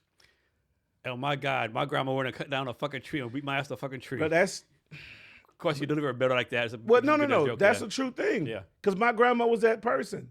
To me and my cousins, y'all here acting up, give me a switch off the tree. If you come back with a small switch, then means she got to go and get it. So I mean, everybody getting a spanking. Yep. You know, so to some people that's funny. To some people that's child abuse. Yeah. Right? You don't know until you say it. Yeah. So like, I don't talk politics on stage. It's certain things I will say about politics off stage. If you ask me, I'll be honest. But I know now I have a wife and kids to feed, right? So I try to toe the line as much as I can, but I don't say a lot of bad words. So have you found, like, when you're doing your set, like, and you don't know how to tell this part, like, you know, if like suppose like, do you like change your jokes, or is it a different atmosphere? Like, suppose a crowd is like they're totally sober, or maybe half of them are drunk, maybe some are high. Well, does that play anything with it? That doesn't matter. It's just what you say. Mm-hmm. It's now what they call woke, right? Yeah. So I saw growing up Rodney King video. How many people were appalled by that video? Yeah. Who saw it before? Who saw things like that in their community before it actually was video recorded? Yeah. I did, right? So it's all what you say. And everybody doesn't see things the way you see them. Because if you live in this community and you've never seen police brutality or people being doing wrong by the police, right? Then you go, I don't agree with that. But then I don't think all cops are bad. I don't think all people are bad. There are bad cops, there are bad people, right? My only thing is if everybody that was speeding got an ass kicking, everybody, it doesn't matter the color, ethnicity, if you were speeding 1 or 20 over, they came over there and beat the brakes off you, then people will stop speeding, right? Yeah. Yeah, because everybody get it. Yeah, I think I've read somewhere like every day, everyone in the United States commits at least one felony. I mean, for example, like here the speed limit's I think 60. Right. If you go 81, that's a felony. You know, like, so everyone breaks laws all the time. Arbon. Yeah. But the times that we're in now, certain things you can say can trigger one person. And we are in cancel culture, right? Yeah. But it's so bad that it's cancel culture. Certain things that I've seen in my life, I can't unsee, right? You can't unsee some of the things. You were in the military. Yeah. So you had to go overseas to see some of the certain things that you've seen. You can't unsee those. So that's changed how you look at things. Yeah, definitely. So some people that have never experienced those kind of things will never understand, right? They'll never understand it. They'll go, well, why does he feel that way? Well, because I saw this. Yeah, exactly. You know, but he shouldn't feel that way. No. I saw this. You know, so. So, do you prefer to go after someone who's like totally bombed, or go after someone who's like fucking like kicked out of the park? So, like I said, Tacoma Comedy Club on 6, Bo Blash, Jay Will, Scooter, Andy, Andre West, Miss Newman, Twin, all of the people that I see all the time, right? Erica. I'm not afraid of you, right? You may have had more time on the stage than me, but I feel like I'm gonna do good. So anybody that's in front of you, I'm supposed to go hard, right? Now if I don't, but I'm supposed to feel like I'm better than everybody else. Am I? No. What I'm saying is, feel like you're gonna go out there and shut it down. It don't matter who went before you or after you. Your job is to go out there and kill it. If you're doing comedy, go out there and kill it. every time you on stage. Blue, how is it you maintain such high energy levels all the time, like 24/7? Is this your genetics, or what is it about? So, Arbon. But I don't. Let me see, man. I know I have people looking at me, right? Oh, we missed the field goal. Dang it. I have people looking at me. Some looking at me to fail, and some looking at me to succeed, right? There's always that. But there's one person that I see in the mirror that sees great things in me, and that's me. So I feel like my next move is always going to be my best move, right? So I have some stuff brewing now. We're trying to get a comedy event in the next few months, right? I'm thinking the first of the year, I got some comedians I'm looking at. We got a venue. I'm talking to my guy in the dark. My guy. I don't know. Mahomes might do his magic again, dude. Bro, come on. It's 22 seconds left in the game. He only needs 13. Well, he don't have Tariq Hill or anybody else. As long as they don't call, dang it. He got Worthy, Rasheed Rice, Kelsey, Hold on, man. Judy McCuster. Let's watch the last 22 seconds of the game. Let me put on the TV so people see it. No, I don't want to see You can this. do something else if you want to. No, I like this right here, Sure, man. okay. Yeah, I'm a G. So they said like this is the 10th time playing. So Mahomes won 5, Allen 4, but it only counts when it's the chance to go to the Super Bowl. Yeah, it's when it counts. But the Bills have one of the all the regular season games. Kansas City's one of the playoff games. Why you got to bring that up, man? Hey, come on, bro. Dude. Interception. Okay. Stop waving your hand and play some better 11 defense, seconds man. left. That dude was over there So by himself. one good thing for you, they need a touchdown. They got to score a touchdown. Yeah, but they gotta score a touchdown. I'm not saying the refs be cheating for Patty Mahomes, but sometimes he get a ghost call, man, like Tom Brady Jr. over Yeah, there. yeah. You know, TBJ. He's more Tom Brady Jr. than if there's really a Tom Brady Jr. Look at my man Josh over there. I love you, Josh. This is a good rivalry, though. It is not a good rivalry because the rivalry's only been one-sided. We ain't went to the Super Bowl because of them a couple times. But it's 5-4. Well, when the Super Bowl has happened. Oh, here we go. Here we go. Nah. How many seconds? 3 seconds. 3 seconds left. All right. He's got to throw it now. Everybody stay home for the cover. Back up, get 11 dudes in the back. You saying put 11 people in the goal line? Yeah, hey, listen. Like look, the rush. He had this. He had it. He ain't have it. It's in his hands. He should have caught it. Well, and there's a rule. If your receiver, it's in your hands, catch it. I never played professional football, so I would say yes. I'm an armchair quarterback. That play should have went differently. But because it went good for my team, you know what I mean? I'm good with it. 3 seconds left. Let's go. All right. We should put Josh back out there. He's our best player. Yeah, he is. Okay. Let's go. Here we go. Nope. Bat it down. Okay. Yeah, Game over, baby. Congrats. Let's go. So your Bills got this one. Yeah, cool. I'm cool with it. 6-2. Leading our division. Y'all actually in second place. Nah, we're in first place. No. There's nobody that's 7-1. New England 7-2. We lost to New England. Yeah, you're right. Yeah. I hate New England. New Tom England 7-2. Brady. So I met Drew Bledsoe. Did you? Dude is hella cool, man. I heard that all the time, yeah. Yeah, he got a winery in Walla Walla. Yeah, winery, yeah. He's like, if you ever want to come up to Walla Walla, call me and I'll sign anything you bring. Yeah. I was like, son of a gun. Because I had stuff in the car for him to sign. I didn't want to be that guy at the event. Yeah. So back to comedy, right? Who are some of your favorite comedians? Man. Whether like now, actually break it down. Let's break it down like old school comedians. So, man, I don't have a list per se. I just have comedians. I watch any comedian. If you're funny, I'm going to watch it. You ever watch the show Kill Tony? Yeah. You ever watch that guy Cam? Dudes are all funny on Kill Tony. Yeah, Cam kills it, yeah. Yeah, so like, okay, for me, right, I'm going to shout out Nate Jackson in Tacoma. You know, he's doing the thing. My boy Bo Blast, Scooter, Jay Will, Andy Harder, Miss Newman, Andre West. There's so many people that you can name out here that's local, right? And then you have the real Kevin Hart's funny to me. Mike Epps, Eddie Murphy.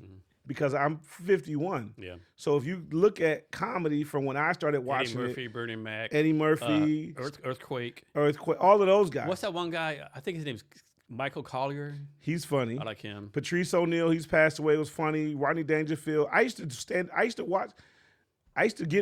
be able to watch comedians. We had HBO. Yeah. Everybody had HBO special. My mom was like, yo, you get these jokes. I'm fine with you watching them. Yeah. Just don't be doing these jokes at school. Andrew Dice Clay, Yeah. Willie Anderson. I watched comedians growing up, man.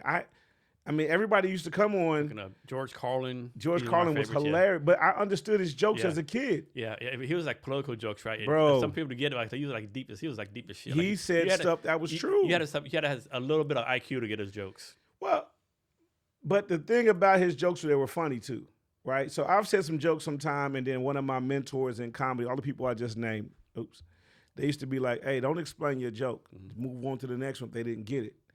It wasn't a bad joke. It was a bad for this room. So that's how, like, one thing I watched on Mike Collins HBO episode one time, and he told a joke, right? Nowhere laughed. He said, I'm going to give you a minute so you bring and catch up my joke. Yeah. And a minute later, people started fucking laughing. Because some people, they're thinking for ha ha ha right now versus I'm thinking, right?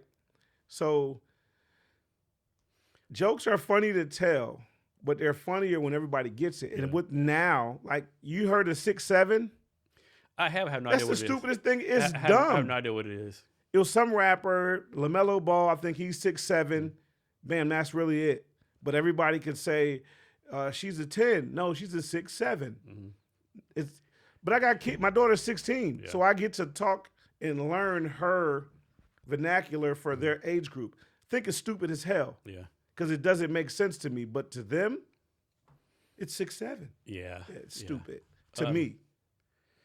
Yeah, there's a lot of good comedians out there. I'm a big fan of Ryan Davis. Oh, yeah, Ryan Davis is hilarious. I saw him when he came to Tacoma. Did you? Yeah. Nice. That's really good, yeah. Yeah. He came to Tacoma Comedy Club. Yeah, I like how he uses social media.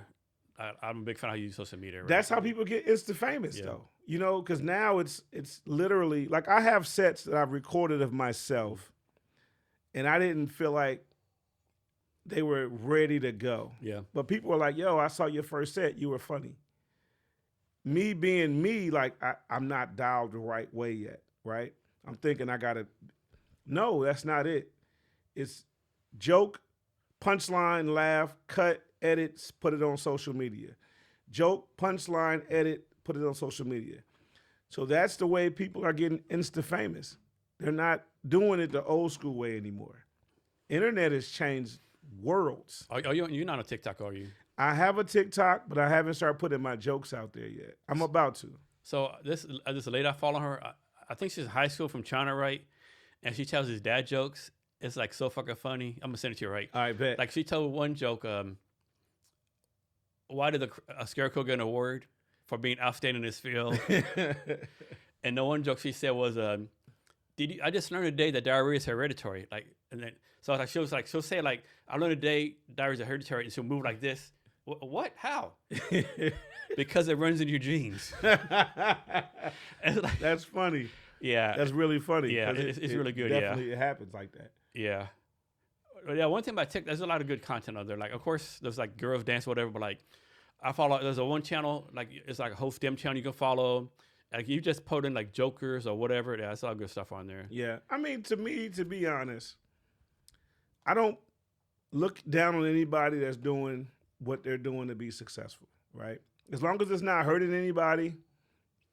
Like, I work on Pacific. You ever been on Pacific in Tacoma? And my joke for things that are bad, I call it the bus station from Total Recall, right? You've seen that movie, so you know that bus station. Yeah, I know the reference, yeah. If I say that to some young kids, Total Recall. Like, Total Recall means like you're remembering everything. Yeah, y'all just lost it, right? So it's just the audience and just being able to look at things from their point of view.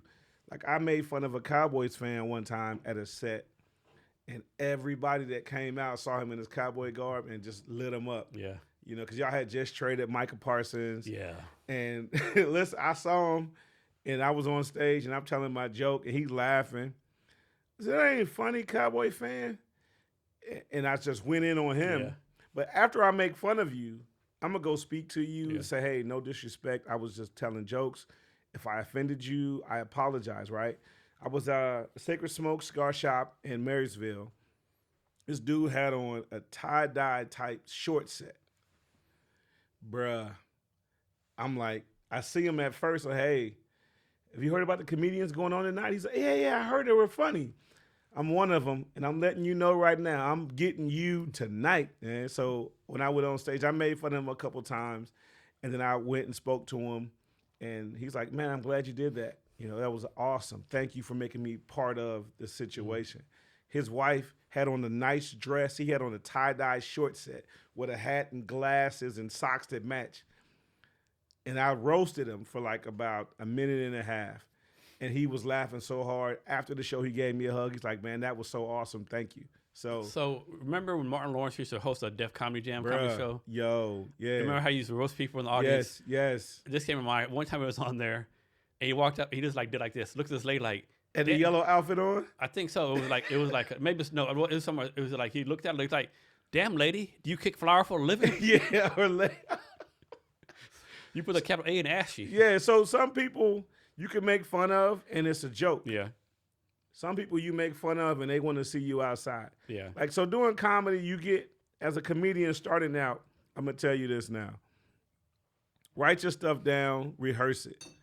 But there's times when you go out there and you could just freestyle. If you're just feeling good, embrace the moment and just see what's out there and just be like, yeah. I remember one time it was like, some it's like this, I think this couple dressed as twins, right? It like, so you knew you're in the front row, right in front of me, and you chose to dress like this. If you in the front row, that's splash zone. Yeah. You like, so the Nate Jackson does a thing, man, where he does crowd work. He just, after the set, people stay and he makes fun of the crowd or interacts with the crowd. That is now a big thing. It never was before. Yeah. It is now. He kills it. He has a Netflix special that's out now. He's got a world tour going on. Great guy. If you ever have time to get there, or Tacoma Comedy Club on 6th or Proctor, you know, on 6th Avenue, there's one on Proctor. We have some good stuff going on. And I don't work for them. I work there occasionally, and I just do some open mic stuff. So I'm open mic guy. Do you have a go-to joke? No. Okay. I just, depends on the moment. Like with you, I can say anything because you'll catch my references. If I go to Arnold Schwarzenegger, you'll catch that because you know. If I talk about Steven Seagal, you were there. 6'7", not so much. 6'7", we don't know that. I had to talk to my kids like, hey, daughter, come here. I'm trying to write a joke. 6'7". Oh, yeah, that just means anything. What? Yeah, it just 6'7" means anything, Dad. That's the dumbest thing I've ever heard. Yeah. So, you know, you got to listen to them and go. But, yeah, 6'7" is dumb. I think big thing comes a lot of delivery, right? Did you watch the Tom Brady roast? Oh, the Tom Brady roast was hilarious. What's that lady's name? Man, the one who killed it? Anna Glacier. Yeah. When she talked about, me, no, that's not the Oh, my Grok God. thing. Yeah. Oh, my God. Hilarious. Because. And then Kevin Hart like, don't help him, Gronk. Don't help him the joke, Gronk. Like, shut the fuck up. Listen, that You're was like, the funny. Really? To me, that was the funniest joke that she told. Oh, man, it was so hilarious. And said, timing was fucking perfect. She it was said, perfect. Even Grok said, me, no, that's not real money. Yo, that killed the whole show. Yeah. But I've like Jeff Ross. Yeah. But so I'm gonna tell you something about my family. We used to have a thing at my grandma's house where we used to just roast each other, and we called it ribbon. Yeah. When I moved to Texas, they called it high siding. High siding, yeah. Right? I'm good at it. Yeah. So if you, like, they do a thing now at some of the comedy clubs where it's you look like. It's pretty funny, but it's scripted. Yeah. High siding, ribbon, it's not scripted. No, it's off the cuff. Yeah. Off the cuff. Yeah. What you have on right now, I'm making fun of. Yeah. You know what I'm saying? And you gotta be like, you can't like take 10 minutes. You gotta come fight. And I've seen people that are going against each other, and you look like sitting there side by side saying stuff. Yeah. And I'm like, that's not how you. That's not. But that's how it goes now. Yeah. And people go on stage with their phones. Yeah. Yeah, I'm gonna go on stage. But you got your phone with you. Yeah. times have changed, man. And right now, if you don't go with the flow of things, you're gonna be left behind. Yeah. Right. But I write like so much stuff. Something happens on my way to work, I get to work and I'm like, yo, Subaru dude cut me off, 4-wheel drive. He's an idiot. Bam. And I make that a part of a joke or part of something. You know, this guy came in, he's a 300 credit score and he's trying to get a loan and he owes every credit union and bank in the state of Washington, he owes them money. Why is he here today? You know what I'm saying? But that happens. So you can make that. I can't use his name. Yeah.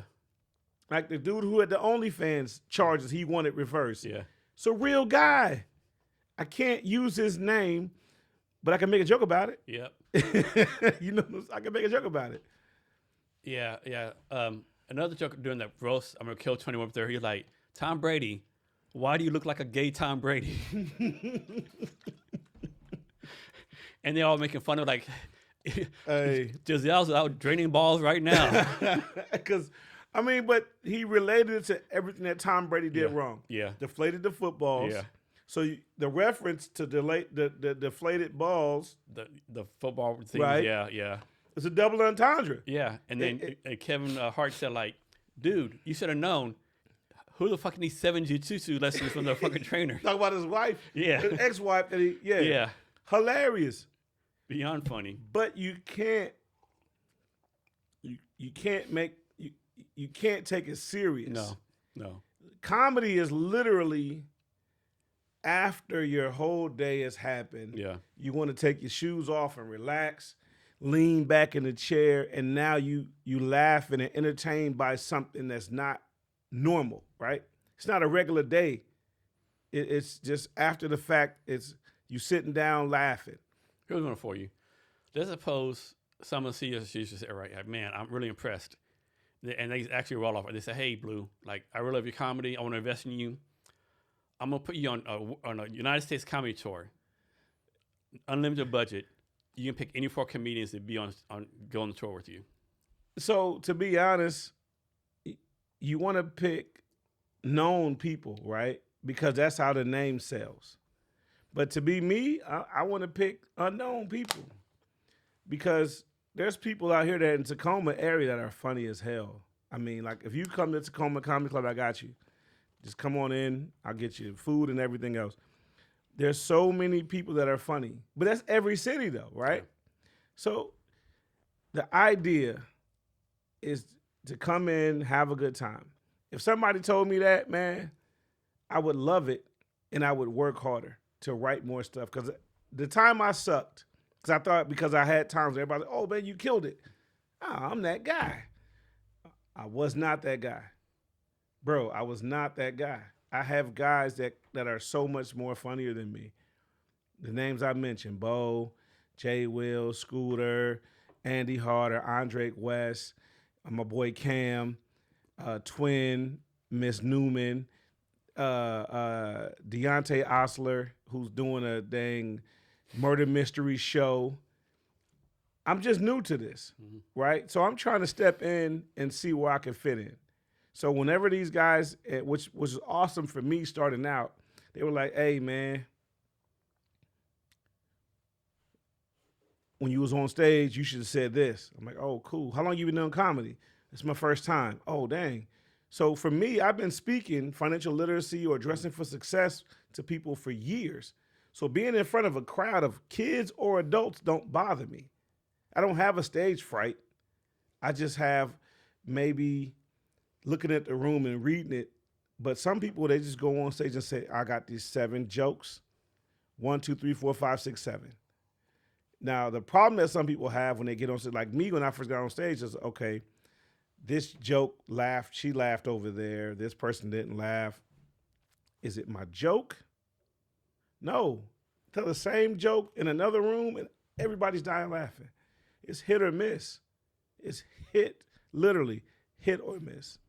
Do you prefer like doing short sets or longer sets? Longer sets, so people know I got material. Mm-hmm. Now, the longest set I've ever did was in Lakewood at All-Star Sports Bar. I did 30 minutes. And The weird thing was, I love All Stars. His birthday bash is coming up. I think on the 21st or something. It's gonna be crazy. But I did a little open mic joint over there, and the lady did poetry before me. Her poetry was like Debbie Downer type stuff. So my jokes are jokes, and I got to tell a joke, and she's already said some stuff that happened to her in life, and I'm like, and it kind of made me go. This is when I first started out, so I was like, no, tell your joke. Doesn't matter what happened before you, because you're supposed to go on stage and murder it. And one of my comedy mentors, the people I named, was like, yo, when you go on stage, your objective is to murder it. Whoever was before you, that's their problem. Whoever's behind you, that's their problem. So similar way back in the day as a dunk contest, I think like 88, 87. And like, it's between Michael Jordan and Dominic Wilkins. And Michael Jordan did that from the free throw dunk. Bruh. And killed it. And then Dominic Wilson, like, instead of like waiting for the crowd to die down, like he immediately like they were still like clouding for Jordan. He did his dunk anyway. So with comedians, like, suppose someone goes in front of you and they kill it, you're supposed to wait until all the laughter dies down, right? So no. What happens is when they get off, they get the light. So when you go on stage, if you get 5, 7, 10, 15, 20, whatever you get, the light pops when you got a few minutes left. And then once the light pops again, you're supposed to wrap it up. So when the light pops the first time, you're supposed to go, hey, and then start your last joke, punchline, and end it. The second light means you're done, right? The next person out is the host. And coming to the stage, he'll tell a few jokes. And come to the stage, we got my man Jason Cavness. You come on, everybody's died down because you're there now. It's your turn. But that's how it goes. Now some people see the light and keep going. You no. I'm killing it. So if somebody's killing it, everybody's laughing, and you're on the light, you just let them keep going. But then you take somebody else's time. So there's a time etiquette protocol. Everybody doesn't do it properly though. Okay, so I watch a lot of Joe Rogan podcasts, right? Joe Rogan's like a comic. He has a mothership. He does other comedy stuff. Yeah, Joe Rogan's the guy. And he always talks about the community of comedians, right? He's like, all the comedians, they have each other's back. It's like a real community, right? Have you found the same thing here, like a real community of comedians? The names I named: Bo Blast, Jay Will, Scooter, Andy Reeder, Miss Newman, Andre West. What's the other guy's name? They just had the murder mystery show. Jonte Osler, Twin. It's a couple people, man. They just say when I'm on stage, hey, you should have did this joke this way. But they know I just started this year.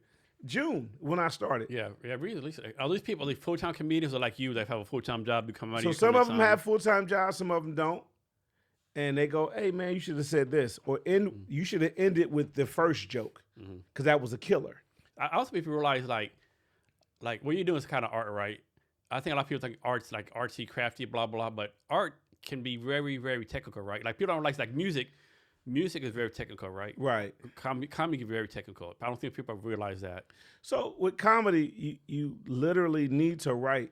Now, some people can go in there and not write, because you can write or just have a list of stuff you want to talk about, right? Outline.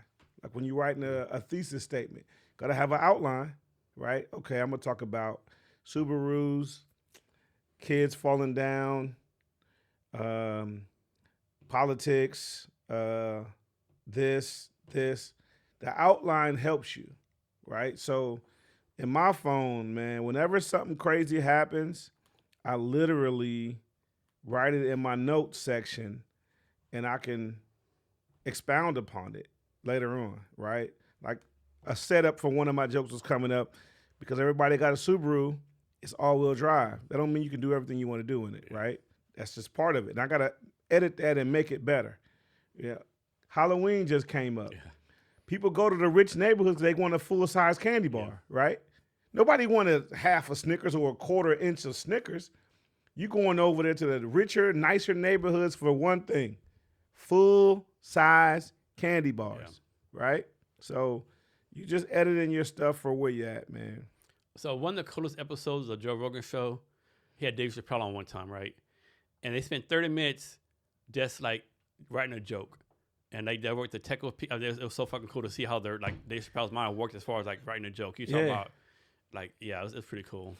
Like, okay, so if it's something that happened to you as a kid, and you're rewriting it to make it funny now, how does my joke that I'm writing now relate to everybody in this room? Yeah, that's the one thing you want to make sure. Because if I tell a joke, I don't want it to reach this one person. I want it to infect everybody in the audience so they can all laugh. But I've told a joke before where one lady was dying laughing before I even got finished. I started the joke talking about church, because I go to church. I'm an usher at my church. Lady, I talked about playing basketball and other games at the church picnic and how unruly I was because I don't take it easy on people and activities. If you're lining up against me, I'm giving you the best I got. And I acted a plumb fool at the church picnic. Joke gets more into that. This lady is dying laughing when I start church picnic. So I had to let her laugh because her laughter was louder than me on the mic. And I mean, she was knee slapping laughing. So do I talk through her or wait for her to finish? My very first time ever, my very first joke, I talked. But I started the joke because my last name is Blue. I'm not affiliated with anything that's blue or red or grape or green. And that happens. People will hear the name Blue and be like, oh, man, how are you? And come at me with the affiliation type stuff. But I had to squash that. And the joke is that. When I said that, people were dying laughing already. So I didn't pause to let the laughter go. I told the joke. Nope, when you start, if they laughing, smile. Hey, yeah, you know, and I had to learn that. So, like, suppose you do a comedy set, right? I'm making this up. Suppose, like, it starts at 8 o'clock at night. There's 5 comedians. You're number 4. Is it, like, considered a good etiquette to watch all the comedians on stage? Sometimes it is. Or can you just show up when you want to show up? No. You want to show up on time, and I apologize to you earlier. And, again, I love you, brother. You want to show up on time for the anything you do, show up on time, first and foremost, right? But if you're listening to the other comedians, you could piggyback one of their lines, right? If you talk about whatever you talk about, any topic, if I can segue that into mine, if it got laughs, the crowd rolling with me because I made what you said and expounded upon that. Now, they already been laughing. I come in, yeah, and then the top, bam, I got them. Continue, right, and to finish my set. Or if you got a good MC, a good host who's bringing all the comedians out, you say something, he can roll it, and the crowd's rolling, right? Now, if you went and said something that was dumb, not funny at all, they're going to either make fun of you and roast you, and now you're the joke, or expound upon what you said, and then you take the heat from another, okay, he killed it. He used some of that guy's. If one of my jokes deals with that, come out with that first because they're already laughing at that. Bam. And now the crowd is still going. And then what you do is if you're an open micer or the feature, not the actual star guy, right? I was always taught, kill it. That's not your problem. Whoever comes after you, got to be funnier. You remember this back in Def Comedy Jam? Remember the one skit where Bernie Mac, he came out and said, I ain't scared of you motherfuckers? I'm not afraid of you. Do you know where that came from? No. So I saw this, right? And so the comedian before him got fucking booed off the fucking stage, right? Heckle. So Bernie Mac said, like, oh shit, they'll fucking kill a motherfucker. Like, he came back, I ain't scared of you motherfuckers. Like, you ain't gonna do me like you did this last motherfucker. Like, I'm standing my fucking ground. That was so funny to me because, but you got to be that way. Yeah. When you walk on stage, people have paid their money to see you. Yep. But what you get caught up in, there's people that's coming in that paid that 10, 20, whatever the fee is. Mm-hmm. Bought the food and everything, because sometimes you buy the ticket and you got to get 2 food items, a food and a drink, right? They come in knowing they got to do that. Yeah. I ain't laughing, son. Mm-hmm. Nah, kid, I'm not gonna laugh. And you say some funny stuff. No. And I've had a dude who didn't laugh at stuff I said, and then after the show, come up to me, give me a dab. Hey, fam, you was hilarious. Mm-hmm. You didn't laugh at nothing I said. You didn't laugh at nobody. Nah, you killed it. The joke about your daughter having a concussion, yo, fam, that was hilarious. For real? See, you never know. Like, an entertainer once said, and I watched it, he said, how I know I made it, I did a performance in the crowd, and a dude had on my clothing line and gave me the finger. Yeah. I was like, oh, snap. Cool. Have you ever told a joke that you regret telling? Yes. I got home and my wife was mad. She watched the video. So here's the joke, man. It's not even a joke. It's real life. You're married.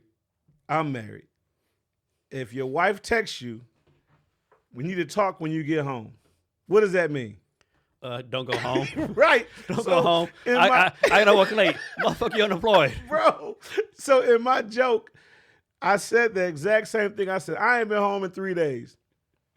She was so hot with me. That's not even funny. So we go to some other events the next day, and she has a little stank face, right? She's not happy. And they're like, yo, what's wrong with you? Yesterday, Mr. Comedian told a joke about me being mad at him, and he ain't been home in 3 days. So people think he don't go home. And it was like, tell me the joke. So I tell them the joke. Oh, yeah, it's hilarious. So every dude in the audience, when I told that joke, it was in Kent at the sports bar in Kent. Okay. Every dude in there was dying laughing. When I got done, yo, that joke was hilarious, man. Yeah, my wife do that to me all the time. I come home, let me hear your set. She had the screw face, man, from the Steven Seagal movie on me. But every guy was dying laughing. So I kind of regret it, but I don't. Because I make fun of my wife, and we have rules. She's like, the only thing you can't talk about is cheating on me, because that's not what we do around here. Yeah. When I saw her get her hands balled up, I was like, oh, got you. So you said earlier you don't mess with politics. Any other subjects off limits for you? No, not really. Mm-hmm. But like I said, I try to do a clean set because I want to get booked at other settings. Mm-hmm. So if anybody wants a comedian with clean sets, holla at your boy. So let's suppose so what days you usually go to the comedy show, like Tuesday and Thursday? On Tuesdays at Tacoma Comedy Club on 6, I'm there. And I just signed up for some other dates for November and December. And they do comedy there 7 days a week? They do comedy 7 days a week. But your days usually Tuesday? Tuesdays, and I'll be doing some stuff on some Thursdays at the other Comedy. So I just branched out to do more work at Nate Jackson's on Pacific, Tacoma Comedy Club on 6, and the one on Proctor. And Saturdays are more of more well-known people? More well-known people. All right, let me ask you this. Let's suppose one of them give you a call tomorrow and say, hey, Blue, we had someone coming Saturday. The fuck had to drop off. No one can come. Can you come do a 20-minute set on Saturday? I got some heat. I got it. You want to do a set right now? No. No? No. No? Because if I could do a 20-minute set, I got the last 20 minutes that I got paid for it. Okay. They gave me a check. It was a nice check, man. It was nice. And the dude was like, hey, will you come back and do this again? The check gonna be better next time? It will be better next time. I'll be back. How about a 5-minute set? No. Okay. Come see me on Tacoma Comedy Club on 6 or Nate Jackson on the 19th for Trash Talk. Okay, cool. Arbon. So what's in this Arbon thing? Man, health and wellness stuff, man. My wife gives me the energy drinks, the gut cleansing stuff. I can't really talk about Arbon that much because I know what my wife tells me. She's an independent distributor of it, and I just love the products. So, nice. Yeah.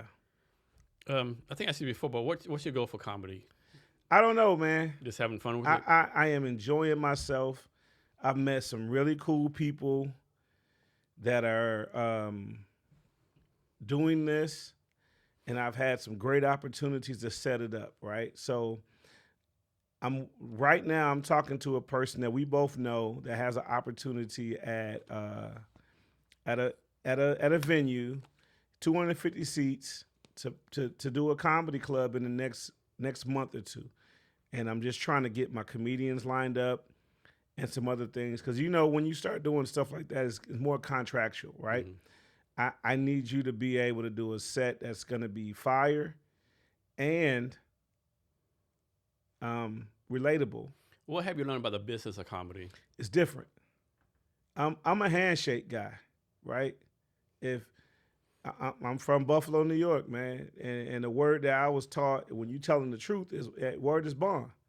So if I tell you word is bond and I'm telling you my truth, I'm gonna be here for you, right?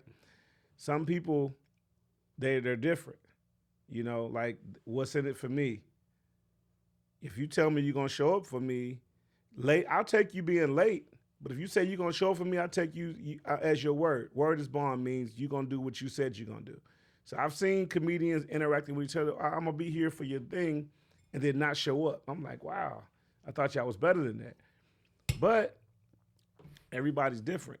I can't speak on other people. I just know if I might be late, but I'm coming. So talk about this. I think I sent you a text a little while ago where I basically said, hey, have you noticed recently all these people like basically like they walk the walk, but don't talk the talk, but don't walk the walk. Yeah. It's like that's getting worse and worse, Like people say they're gonna do stuff, but then they don't come through. Things always been like that. It's always just a new thing. In life, it's always that way. Yeah. Some people got a reason to rock with you. I don't have one. I met you. You was mad cool. You got Texas ties. I got Texas ties. We talked. We vibed on, the W, Whataburger. Yeah. And we linked out, and I was like, "Yo, bro, it's cool." He was like, "I got the podcast. You got to get on it." I was like, "Fam, okay, let's link up." It took a long time, though. Yeah. So how you go about putting yourself out there, like letting people know you're doing comedy? So I haven't done it officially.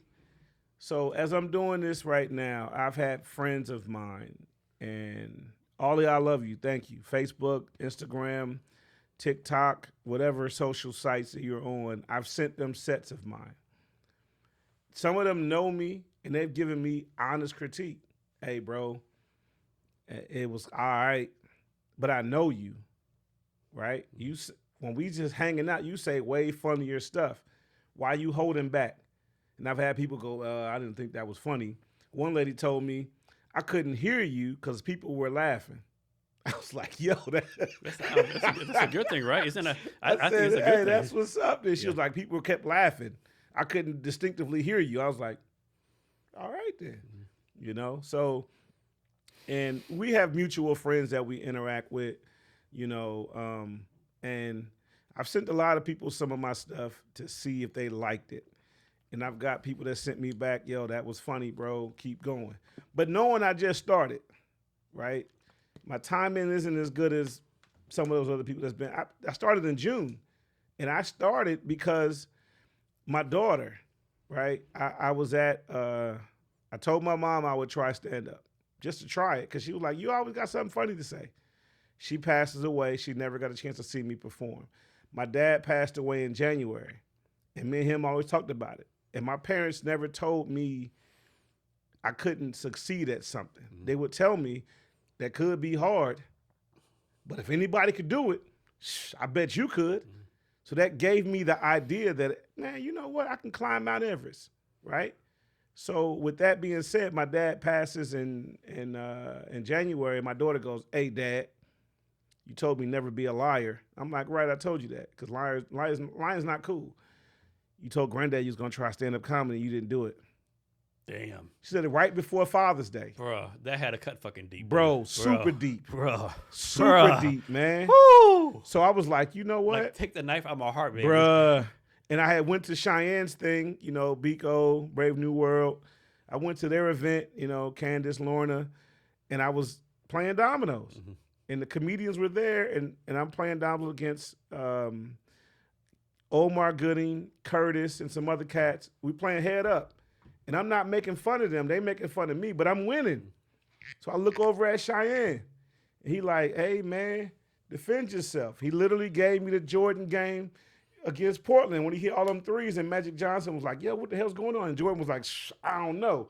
So I started roasting them back, and the comedians were there. They were like, yo, bro, you hella funny. You should go and try stand-up. I'm like, I don't know. And the more comedian, and we in the back, it's a cigar type of lounge thing in the back of the sports, what is it? It's in Seattle. It's a sports bar. Old school joint. It's been there forever. I can't think of the name of it right now. But we're there. It's some kind of lounge. What's the name of the lounge? But I'm there, and they like, yo, you should try stand-up. And that's what kick-started it. I mean. Have you ever received a criticism that you're like, a two-part question. Have you ever received a criticism or comment like, that's some bullshit, that's not true, or one that like really cut too deep? Well, so, okay. When I say this, it's kind of weird. I grew up Buffalo, New York, 55, right? 55 is my grandmother's address. Somebody else lives there now because she's passed away, right? I'm going to just say 55. Buffalo, New York, man. We used to sit on the porch and rib. My grandmother used to rib. We sit on that front porch, man, and it'd be fire. If you're going to go in the house and cry, take your butt in the house and cry. My uncles used to rib, and if you're going to take it or not take it, if you're going to be on this front porch and laughing and joking, you're a part of this now. You can't go inside because you done said something about this person, so now when they get the mic, they're going to light you up. I mean, don't be a hypocrite, right? Man. Don't talk shit and then you Listen, can't take it. Don't throw rocks and hide your hands. Yeah. Right? Yeah. So that was the deal. We would go in there, and when I got to Texas, I had some homeboys I went to high school with and other high schools, and we high side. High side, it means making fun of each other. The your mama jokes. Yeah. No fights, just your mama jokes or whatever joke is funny. And if you could throw it out, you can't leave, get mad at me when I hit you back, right? And I was good at it from a young age. From a young age, I was good at it, yeah. Like, so my sister's first husband, one day I go to Buffalo, and he's like, yo, I heard you was good at ribbing. I was like, yeah, that's what they say. And my homeboy from high school, my boy Rasheen Powell, was like, yo, man, don't mess with, and they call me, at home they call me either Danny, it's or D Blue. And my boy was like, hey, don't mess with D Blue, man, he nice with it. So her first husband was like, man, and he had to try you, right? Bro, listen, he had to try you. My nephews and niece were there. He's trying me, and I'm not saying nothing. I'm just sitting there having a good time on the porch, hanging out. And I go inside, make a drink, come back out, and my nephew's like, Uncle, I heard you were good at ribbing. You letting him get you? I was like, man, I just got off the plane. Like, I literally just got here, and I don't want to do that. And then he said something else. If you're scared, just go to church. And I looked at my grandma, and my grandma gave me the Jordan shrug. This is before the Jordan shrug. She was like, get him. So I started making fun of this guy. He was a short dude. He was cool, though. Yeah. But I called him inch-high private eye. So, so inch-high private eye in our community means you're a little short dude, right? Mm-hmm. So I go to his car, open the front door.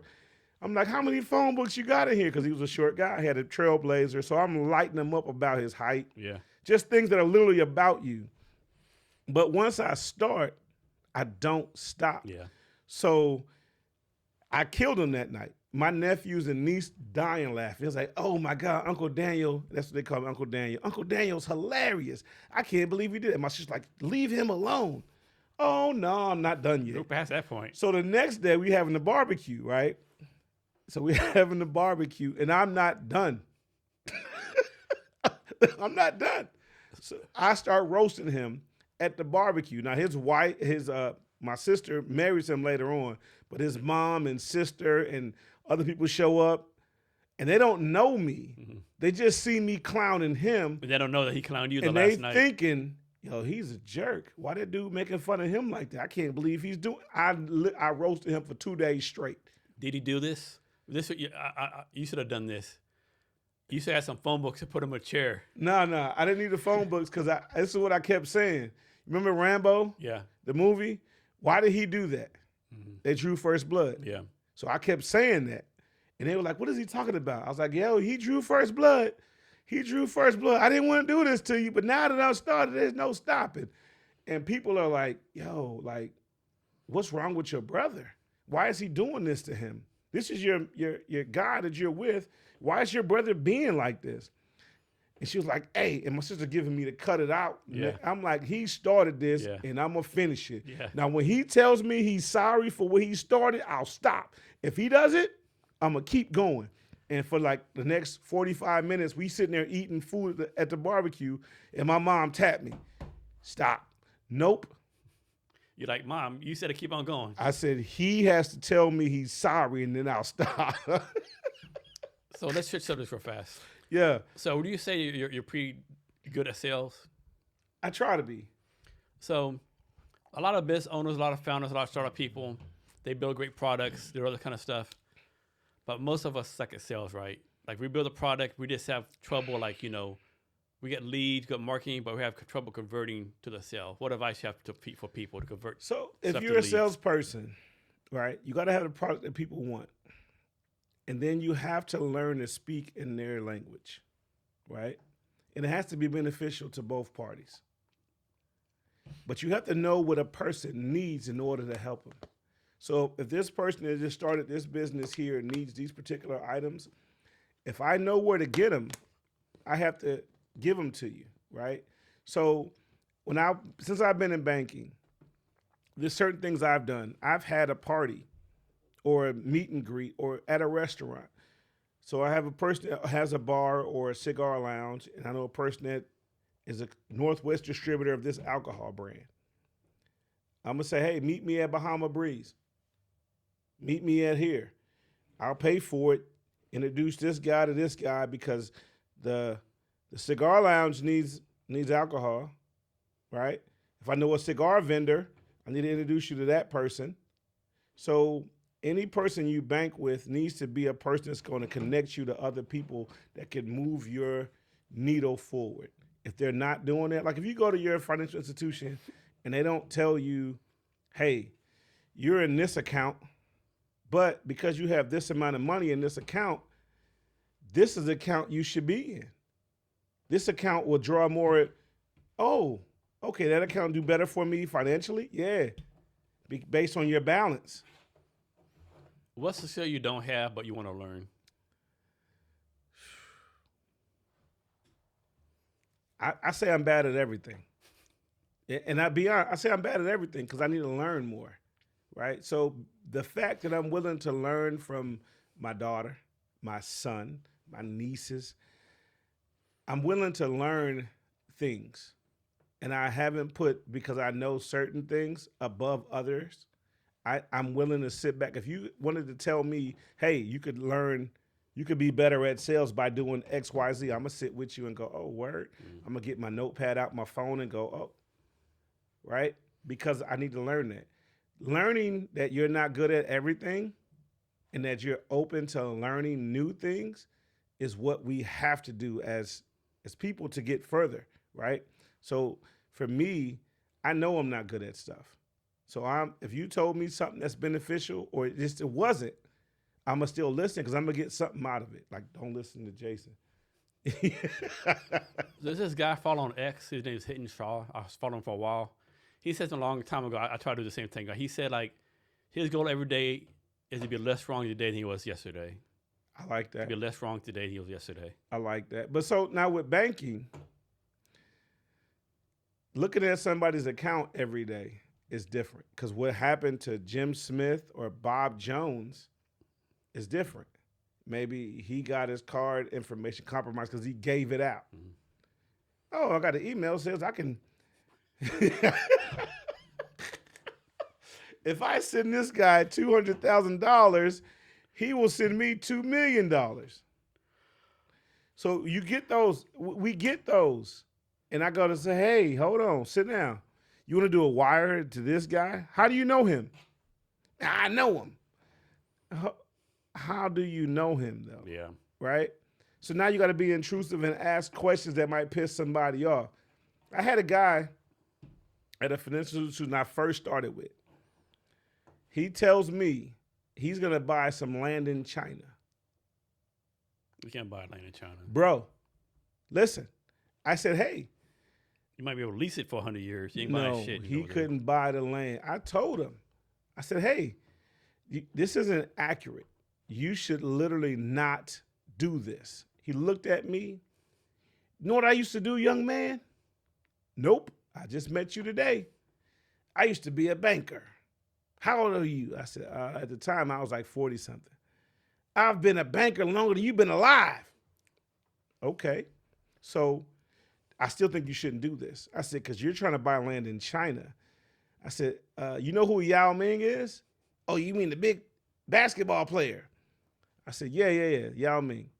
I said, he had to go back home after the season. They weren't going to give him citizenship over here. When his mom and dad came over here, they had to come one at a time. They couldn't come together. So that means they controlled a big population of his finances. So they don't let him do that. Why they going to let you buy land over there? Yeah. Right?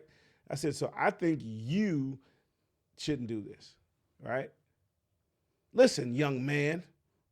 I said, you trying to send 75,000 to China. How well do you know this person? Right? He was more pissed that I challenged him in that idea. Yeah. So we send it. Well, I didn't send it. Somebody else sent it, right? He comes back. Hey, how you doing, Mr. whatever your name is? I won't say his name because I remember it to this day. He was like, oh, sons of bitches. I sent them that 75 grand. I said, well, you didn't send it from this institution. No, I went to my Chase account. I shouldn't have said Chase. To my other account, and I sent it. I said, how's that going? They won't answer back. Of course not. But he had a lot of money, right? So the 75 wasn't a problem that he lost it. It's that he was wrong was the issue. Yeah. He had an issue with me for telling him, but not an issue for losing 75. Yeah. That's fucking insane. Bruh, 75 lost. He wasn't mad about it. He was mad that we said don't do that. And that we gave him every reason. I mean, like, another thing, I'll say this now before you even ask. Talk to your parents about romance scams. There's no prince in another country getting ready to send you $2 billion for sending him 200,000 or 20,000. No. It's not a real person. And if someone reaches out to you on LinkedIn, Instagram, and they say, hey, let's go to WhatsApp or Telegram, yeah, that's the indicator. Listen, you can you can pull up everything on the internet. But if it's too good to be true, use your mind. Is it too good to be true? Like, I mean, if somebody sends you an email and says, if you send me $10,000, when I finally get my uncle ousted out of this, I'll send you $2 million. A scam a lot of startups is like, well, a lot of startups, they try to raise money, they have bad luck, and they got an email, hey, we're looking to invest money and blah, blah, blah. And they say, hey, we'll invest $500,000, but it's a $50,000 fee. And too many people fall for it. There's no fee for investors. They have the money to invest. They're not going to ask you for money because they know you don't have it. Yep. Now, when you go to them, there's a process you need to have in order, right? You got to know why you're doing this business. They want to know your why. What's your why, right? Your why is why you believe your product is going to be better than the other products, right? Second, what's your business plan? It's a 3, 5, 7 ideology or whatever you want to call it. 3, 5, 7. In your first 3 years, you're not going to make any money because you're new to this. Sometimes, dumb luck, you kill it in your first 3 years.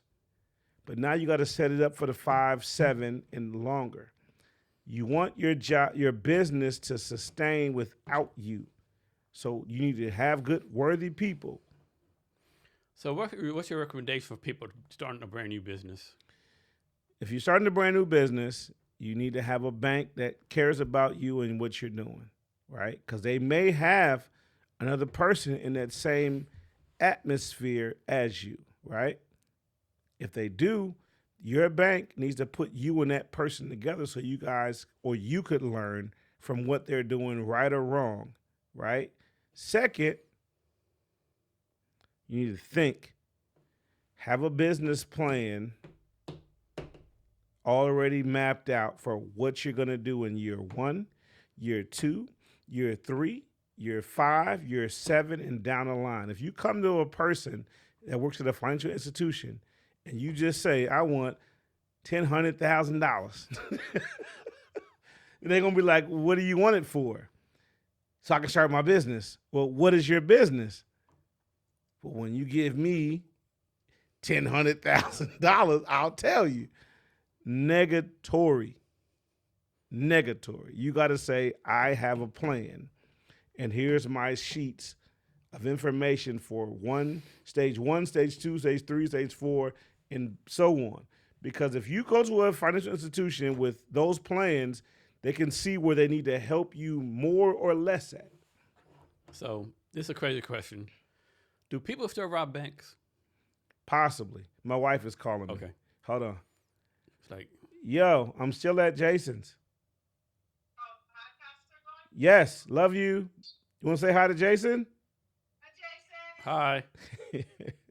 All right. Arbon. Okay, I hung up on her because I can hang up on my wife because I'm a gangster. No, I'll edit that part out. I'll edit that part out. So do people still rob banks like they did back in the Wild Wild West? Yes. Okay. So I'm going to be honest when I say this. Don't do it. Yeah. Like for your branch, like how do banks protect themselves, right? Like how do you like? So the FDIC, if you at a credit union, NCUA, there's protection, right? I would just say don't do it. There's what you don't think is what it is. Mm-hmm. What you don't think is a camera to see you get out of your car or walk down the street. Mm-hmm. There's other cameras. Cameras everywhere, right? Cameras are everywhere. You don't think that's a camera. That's a camera. You know what? One of the most gangster things I've seen recently? Remember the Louvre got robbed a couple weeks ago? That was so fucking gangster. 9:30 in the morning. And it was fucking funny. You see the video that they were like, it was so fucking slow going up right. Cold fucking slow going back right. Now, when there's certain situations, it's an inside job. Yeah. Because you have to know everything to do anything. Be honest, I didn't know it had a back to the Louvre. I had no idea. There's everything, though. Yeah. There's so many parts of things that people don't see. Because you don't see it don't mean they don't know it. There's a camera there. Did you see what's the thing called, where the ladder going up? Did you see where the company that made it did an ad based on that? Like, they did an ad. If you need to go somewhere fast, not a robbery, use our thing. It was fucking hilarious, right? Because everything is an opportunity. Oh man, it was so fucking funny. Like, if you need to do this fast, and they fall up here like, but don't rob the Louvre, please. So you remember when the Prius came out with the no gas, mm-hmm. and they showed the commercial of the dude robbing the bank and then just driving around in the Prius. Yeah. And he was getting away from everybody because the Prius was, electric. Yeah. And then what did they find him with? Another Prius. They're just letting you know, we can catch you still, but you need to use this item. Yeah. It's subjective. What do you see? Mm-hmm. Oh, I see a Prius. I can rob a bank and get away. No, you really can't. I'm going to get the Prius to find you. That's what they did in the commercial. So people will have to understand certain things are for commercial and real life. But I don't recommend anybody going to a financial institution and trying to be it's not a smart set it off because what you don't know is a camera is a camera. And man, like back to TikTok, right? There are so many funny TikTok videos of the robbery. Like there's one guy I follow, right? He does sketch, right? He had like after the Louvre robbery, take a second, like, damn, that was easy. It was easy, right? Yeah, it was easy. Like, damn, that's so fucking easy, right? Reload the Louvre, Not easy. No. People don't know. Like, even though the robbery took maybe 10, 20 minutes at most, I'm sure it was like months of planning. Like, they staked it out. They did different things. You have to look at every scenario in certain situations. They knew exactly where to go to, where they wanted, As an inside job. To know all this stuff that they knew, you have to know somebody inside. Now, as a person on the inside, you're risking everything. Yeah. I'm too handsome to go to jail, bro. 6'3", 280, chocolate. What happened to me in prison, man? I'd be somebody's dream. So, is there such a thing as like a HIPAA rule for banking? Mm-hmm. How's that work? Okay, I'll give you the quickest. So I can make fun of the guy who had the OnlyFans stuff he wanted to take off his account. I can't say his name. Mm-hmm. I can make fun of the DoorDash lady who had DoorDash fees because she didn't want to pay him, but she was still ordering DoorDash. How you get a DoorDash when you in my office? Right? I can make fun of that. I can't say your name. So, how does this work? Suppose you have a bank customer. Right. Do like other banks or like other credit cards call y'all for like this people's financial advice or credit reports? So credit report is a credit report. That's nationally known. Once you look for something or try to get something, it's out there. Your social is on there. And everybody sees it. Mm-hmm. So if you're going to every bank or credit union trying to get something, it's seen. Okay. As soon as you open it or try to open an account, so it runs your It's stuff. not public knowledge, but it's like banking knowledge. It's bank knowledge. What's the difference between, like, I've always heard the term on credit reports or whatever, hard hit and soft hit? Hard hit is when you're trying to get a card. Mm-hmm. Soft hit is when you're trying to get something smaller that's not a card, but you might be trying to look at some things, opportunities. It just depends. Or it's like some positive things you can do for your credit and some negative things for your credit. First, positive thing, you can pay on time. Pay a little extra. Yeah. Negative is pay the minimum, right? So like what some people have learned to do that's weird that I found out because I didn't know before. At a certain age, you can put your kid on your credit card. Yeah. Right? They don't have a credit card. They're just on yours. And as you make the payments on time or more, your kid's credit score goes up. Yeah, it's genius. So who knew that before? No. So this is the second head. Like I know some, right? They're pretty well off, right? They're millionaires, pretty rich, right? And so there's someone to college. And so usually the kid takes your loans or whatever.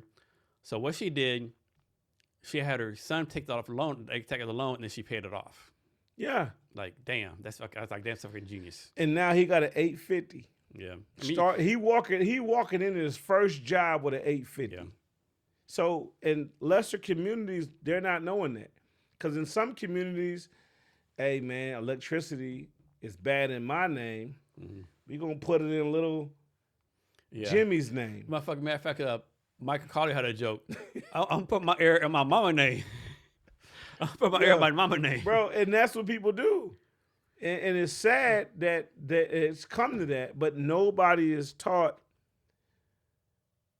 certain economic areas, financial literacy, ways to achieve certain things, or just how to have a bank account. Like some people just found out when they're that age old, those things. Yeah, it's I don't know, man. It's like, fuck. So back to the banking HIPAA rules, right? So no, back to credit reports, right? Let me ask you this: like suppose someone they're kind of debt, right? Like suppose they owe like 20, 10,000, 5,000, right? And for this one, it's all 8% interest. Should you like try to knock off the higher one first, knock off the 5,000, pay it off first? Does that really even matter? So now you got. I mean, obviously the higher interest, you need to knock off the higher interest rate. Well, first, right? Which one can you knock off first? Okay. Right. If you can knock off one first, because sometimes closing an account that you have credit on isn't always a good idea because they take points off. Mm-hmm. Have it open with a little balance. Mm-hmm. You can pay certain down. So if it's 7,000 and you got 5,000, you can spend. And you got to pay this other one. 250 on this one is going to knock it down. Mm-hmm. Pay the other 250 on the other higher one. You just want to knock them down as best as you can manage. Mm-hmm. and still live. You know what I'm saying? You don't want to just knock out these and now you're hungry for the next few. You got to spend it back up. Yeah. Save some, spend some, and also invest. There's 401k plans that every business has. Yeah. You know, I don't know enough about Bitcoin to say Bitcoin activities, but I know a guy, you know, you know what I'm saying? Meet and greet people, because you never know who can tell you certain things or who's doing these moves in other markets that can benefit you. What's your advice on this situation, right? So let's suppose someone's in their 50s, 60s, they're retired, they're Social Security in retirement, and like they have to have major surgery, right? The medical bill is $100,000, right? And they have to go in debt. Like, a lot of people unfortunate that situation, right? So do you own your house outright? You can get a HELOC. You can look at a line of credit. You can look at a lot of different things. So I would say sit down with your financial advisor. And another thing I haven't said, get a tax person. Get a person who knows taxes better than you. Don't go to a place where they only do taxes during tax season. Yeah. You want to talk to a tax professional to learn things you can and cannot do, right? Because that's their job, to find loopholes in certain, not always loopholes, but just to find things out that you don't know. You want your tax professional to know what you don't know to help you get better in life. If you're sitting here and you're trial by error in everything, your credit score is going to be the lowest it can be, 300. Yeah. So what's the difference between, maybe the same thing, what's the difference between a HELOC and like taking out a second mortgage? Or that's the same thing? Kind of almost the same thing, but not. So a HELOC is home equity line of credit. How much do you owe on your house? How much is paid on your house? Now we can look at that and go, oh, snap. Your house is worth $700,000. You only owe $100,000 on it. So bam, right? So when you take out a HELOC, let's suppose someone has a $500,000 house. They still owe $250,000. So they have $250,000 in equity, right? Closer, no. Because it just depends on some other area. How much, what's your income to debt ratio? So we say they have $200,000 equity. And suppose they take a $100,000 loan or whatever across that. Do you still have to have a good credit score? We would prefer you did. Okay. But if you have a bad one, you can't do equity loan? Well, sometimes you can. Okay. But they look at your payment history. Are you paying things on time? Okay. And that allows you to do things that most people can't do. Are you paying things on time is more important. Because if you just pay the minimum, that's still doing the obligation. If you're taking a loan out on your own house, why should that matter? Because what do you stand to lose? Your house. But isn't that on the person versus on the bank? Well, a little bit of both. The bank gets your house. How much do you care about your house? Yeah. So if you're just taking this line of credit out so you can go get a new Bentley and floss, then the bank's gonna get your house. Yeah. There's some people that do things just to do things. Or maybe they found a hottie in China and wanna, Listen, bro. What's the fucking craziest thing you've seen someone try to do with their money, right?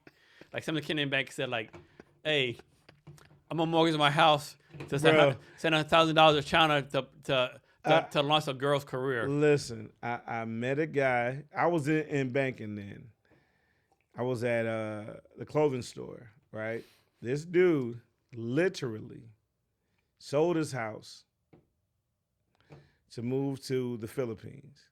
I got a story for you after this. Right? To move to the Philippines. I met Jackson Smith before. He's pretty cool. Went to a softball tournament. He went to the Philippines. And then he was like, I'm going to go to Thailand. Some of these countries, as an American citizen, you can't live in. You can be there for about 5 or 6 months. Yeah. You got to go back and you got to come back. That was his plan, to go here and then go here. A lot of people do that. He was going to go to the Philippines for a certain amount of months Then when his visa ran out there, go to the Philippines. Yeah.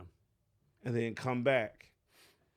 And he wanted to open up a restaurant, but he couldn't because if you're not a descendant or from there, you can't open up. You can. So he financed it through somebody else. He financed it for somebody else. I said, hopefully that person has your best interest in mind. Yeah. Because if they want to say, after everything's paid for, I don't know him and then you got to get the hell out of there. So, but I sold him suits. But he had Microsoft money. So he's like, I was like, for what? I met the person of my dreams. And I'm going to say person. That's all I'm going to say. Person of my dreams. Yeah. So one time I was flying to Vietnam. I've been there 3 times. So I flew there one time, right? Philippine Airlines. Maybe I shouldn't say this out loud, but like, don't fly Filipino Airlines. I don't know. I never flew. Because the seats are made for Filipino people. Okay. And they're small as fuck, right? But I was on a plane, right? I was in the window seat. The guy next to me was a black dude, right? In the 70s, 80s, right? And someone like, me, I'm not from no one, right? I'm just fucking chilling out. And someone, hey, where you going? I'm going to the Philippines. Oh, we're doing Philippines. Oh, I'm going to get married. Oh, wow, you're getting married? What's her name? Lane's all right. How long have you known her? 3 months. Oh, like, how many times, like, y'all going back? Oh, no, I've never seen you before. I have a joke about that. And then, like, and all of us looked at each other, like, we didn't send us, like, we're like, you can see a look at our, like, fuck. Like, man, we hope, like, look at ours, like, man, this guy's gonna get fucked over. Like, we hope he doesn't, but, like, and the thing was, he's so happy, right? He, like, 70s, whatever. He said, his wife died, like, 20 years ago. Like, his, like, kids don't talk to him, and, like, online relationship. They videotape. But, yeah, like, yeah, we're going to get married. I'm gonna live here. And, like, we're like, man, dude. Hey, man, listen. Being at the bank or credit union, wherever you work, financial institution, people come in and they have those scenarios. Sometimes it's a romance scheme where it's another person that's not the person. Like catfish that happened on MTV still happens. It's real, yeah. I've had people that come in, I want to do this for my wife. Are you married? No, we're getting married. Okay, and they show me a picture of a person. I'm like, wow, that's your wife? No, that's my girlfriend. We're going to get married. Where does she live? Oh, another country. So you're going to send her $15,000 and your balance in your account is $17,000. I don't think you should do that. You don't know how our love is. Have you seen them you can call them anytime and they click? So obviously you can't say, have you had sex yet? Can't say that. Have you fucked her? Bro, you can't say that. But you can go, so I had a lady just the other day wanted to send $17,000 to her boyfriend who, in the story, was in the U.S. military, right? But stationed in Ukraine, right? Hold on. Give me her number so I can call her. No, I said so. I need $17,000. I said so. He's in the U.S. military, or he's in another. No, he's in the U.S. military. She shows me pictures of him, and I was in the Air Force for about a week and a half. Right, did tech school, but I was in there for a little bit of time. Right, not long enough, but respect our soldiers. So I'm sitting there looking at the pictures she's showing me. These aren't U.S. military uniforms. This is from another country. I said, so what we should do, let me see where he's sending, what information he's telling you to send this to. So it was the Wagon Wheels Institution. I'm not saying their name. The Wagon Wheels. Think about it, hard and long. Starts with a W and the second word's a F. Wagon Wheels, right? I'm like, cool. Let me call the Wagon Wheels Institution and ask them if they have this account and routing number. I called them.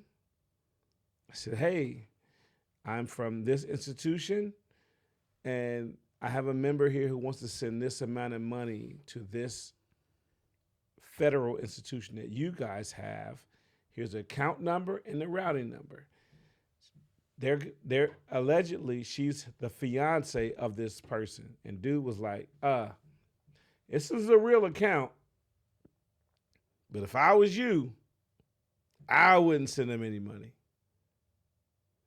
I said, why not? Well, I can't tell you all of that. I'm just saying, looking at their account, I wouldn't send you. I wouldn't send this. And the lady was like, well, I love him. I said, well, this guy works there. I said, so what's the address that he's sending you, that he lives at? We can look at it. So she sends me she shows me the address. I put it in Google. Bam, pops up. It's an empty house. So I know a little bit about military because I grew up in a military family. My dad was Air Force. I was Chair Force, just like the Air Force. My brothers were Army, got Marines. We got all that in our family. So she shows me the address. I pull it up. It's an abandoned house. Hey, man, we have a problem. Why? Your glass is empty. Oh, my bad, fam. It's my second one. This is number 3 right here, fam. I don't mind. I can't believe you drink this jet fuel. Hey, jet fuel. I want to be Tom Cruise, man. I want to be that growing up. But she shows me, I show her, this is an empty house. This house is for rent. Now, this guy at the other institution with the wagon wheels is telling us not to send any money here. He can't give me real information like the history of this person, but he can tell me if it's a good idea or a bad idea. She was pissed at me. I mean, like for real mad. I said, well, where's this guy at? And the institution said, don't. The pictures of him did not show a United States military outfit, right? He didn't have BDUs that were Air Force or Army. They were he had a flag of a different country on, right? I'm like, listen, man. How old is this lady? She was older. Okay. And that's what you got to tell your people. Like above 60? Yeah, above 70. Above 70. The romance schemes are happening. Tell your mom and dad that because some people, they don't have a person to talk to, right? Why do you think people are like some people more susceptible to scams? Because they're older. And lonely. They're lonely. They want human connection. They want somebody to talk to. They want, right? They want. But if you reach out to your mom and dad who are now single because one of them passed away, or your uncle whose wife passed away, reach out to them and talk to them. Mm-hmm. You know what I'm saying? And yeah, they used to give you guidance.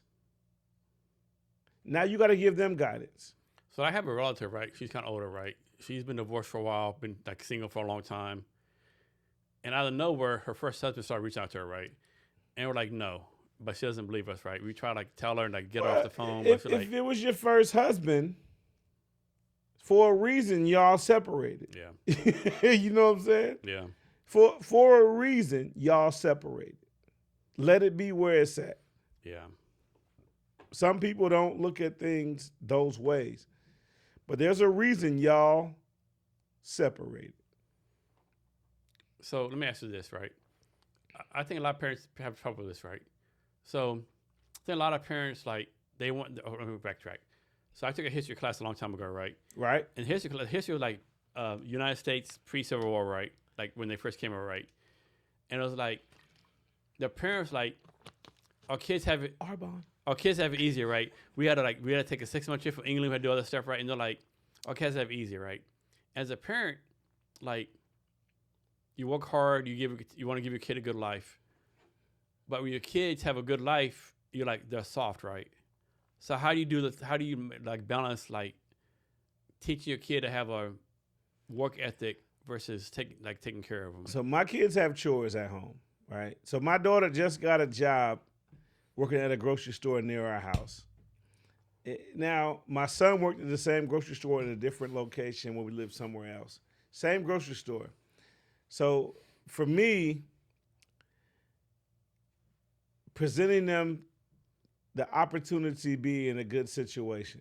I knew the manager, I trusted them, and I thought they would show my kids things that I showed them, right? And they do, right? as a parent, the objective for life of your kid is to be better than you. Mm-hmm. So you want to put your kid in a position to be. Isn't it crazy? Like a lot of parents, like they get jealous when the kids do better than them. Hell no. Isn't that fucking crazy? My dad wanted me to be better than him, right? He showed me the way. So you don't learn the whole way as a parent. Mm-hmm. Your parent knows a little bit. You learn what they learned, and now you know a little bit more. So what do? Pass it down. And then the next time, if my kids ever have kids, they'll pass down what I showed them, nieces and nephews as well, what I showed them, and a little bit more. That's the objective. Your kids should be better in life than you because you learn the L's and the W's. So you teach your kid, hey, this is what I learned in this situation. It's a W, it's a loss. This was a win. Now you go without having to go through the loss. Now, when you get to your level, your loss is going to be different than my loss because I wasn't there. Now, you take your wins and losses and go, I'm going to teach my kid these wins and losses. Have you watched, you have HBO Max? Yeah. Come on. I got all you ever watched a show called The Last of Us? No, I haven't watched it, but I know who it is. It looks funny. It's not funny. No, I mean, I laugh at a lot of stuff. I'm the guy at any friend group that just will spam you. You know, watch it right. At different. It's pretty fucking deep, as I watched it right. But there's one part they go back into this guy, Joel. It's two people, yeah. Yeah, Joel goes back in time, right? And it's him and his brother Tommy, right? And Tommy does something wrong, and Joel stands up like, "You're not gonna beat him today," blah blah. And the father says, when I was growing up, my father used to punch me in the face, beat the shit out of me. And Joel says, like, well, then why the fuck you beat us so much? Well, I don't punch the face. I'm trying to be a little better. I'm not thinking, actually that's kind of neat, right? Like if you're whatever you do, like try to do a little better, right? And there's the scene like goes forward, like Joel does some fucked up shit, right, to Ellie, right? Not to Ellie, like he saves her life, but she still does some stuff. And he says, like, I know I'm wrong, but like when you have your own kids, hopefully you do a little better, like I do a little better, right? So I think it's a big goal. If you're a parent, like try to do a little better, right? You should. So as time changes, as things we see in life, remember you're a little bit older than me. There was no internet growing up.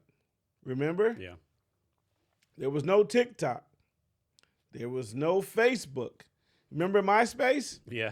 You thought you was balling when you took the little thing and put your favorite rap song or on your page, and when you click on your page, your song pops up. Time has changed so much since then. Just like we don't know what 6'7" really means. No. My daughter knows. I know what 6'9" means. Yeah. See? 6'7" means something different than 6'9". Yeah. But our kids know that. So as an adult having kids, my daughter's 16, my son's 22. I got a niece that's 24 and a nephew that's 30-something, another niece that's close to 30, another nephew that... I talk to them all the time, and I find out things that are cool to their group.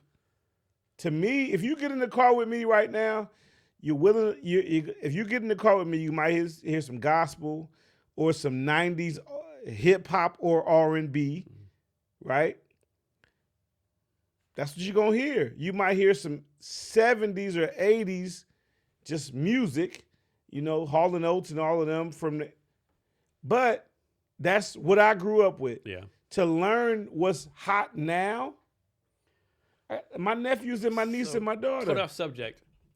So, what the top 100 is, right? This week, for the first time in the last 35 years, there's no hip-hop or rap songs in the top 100.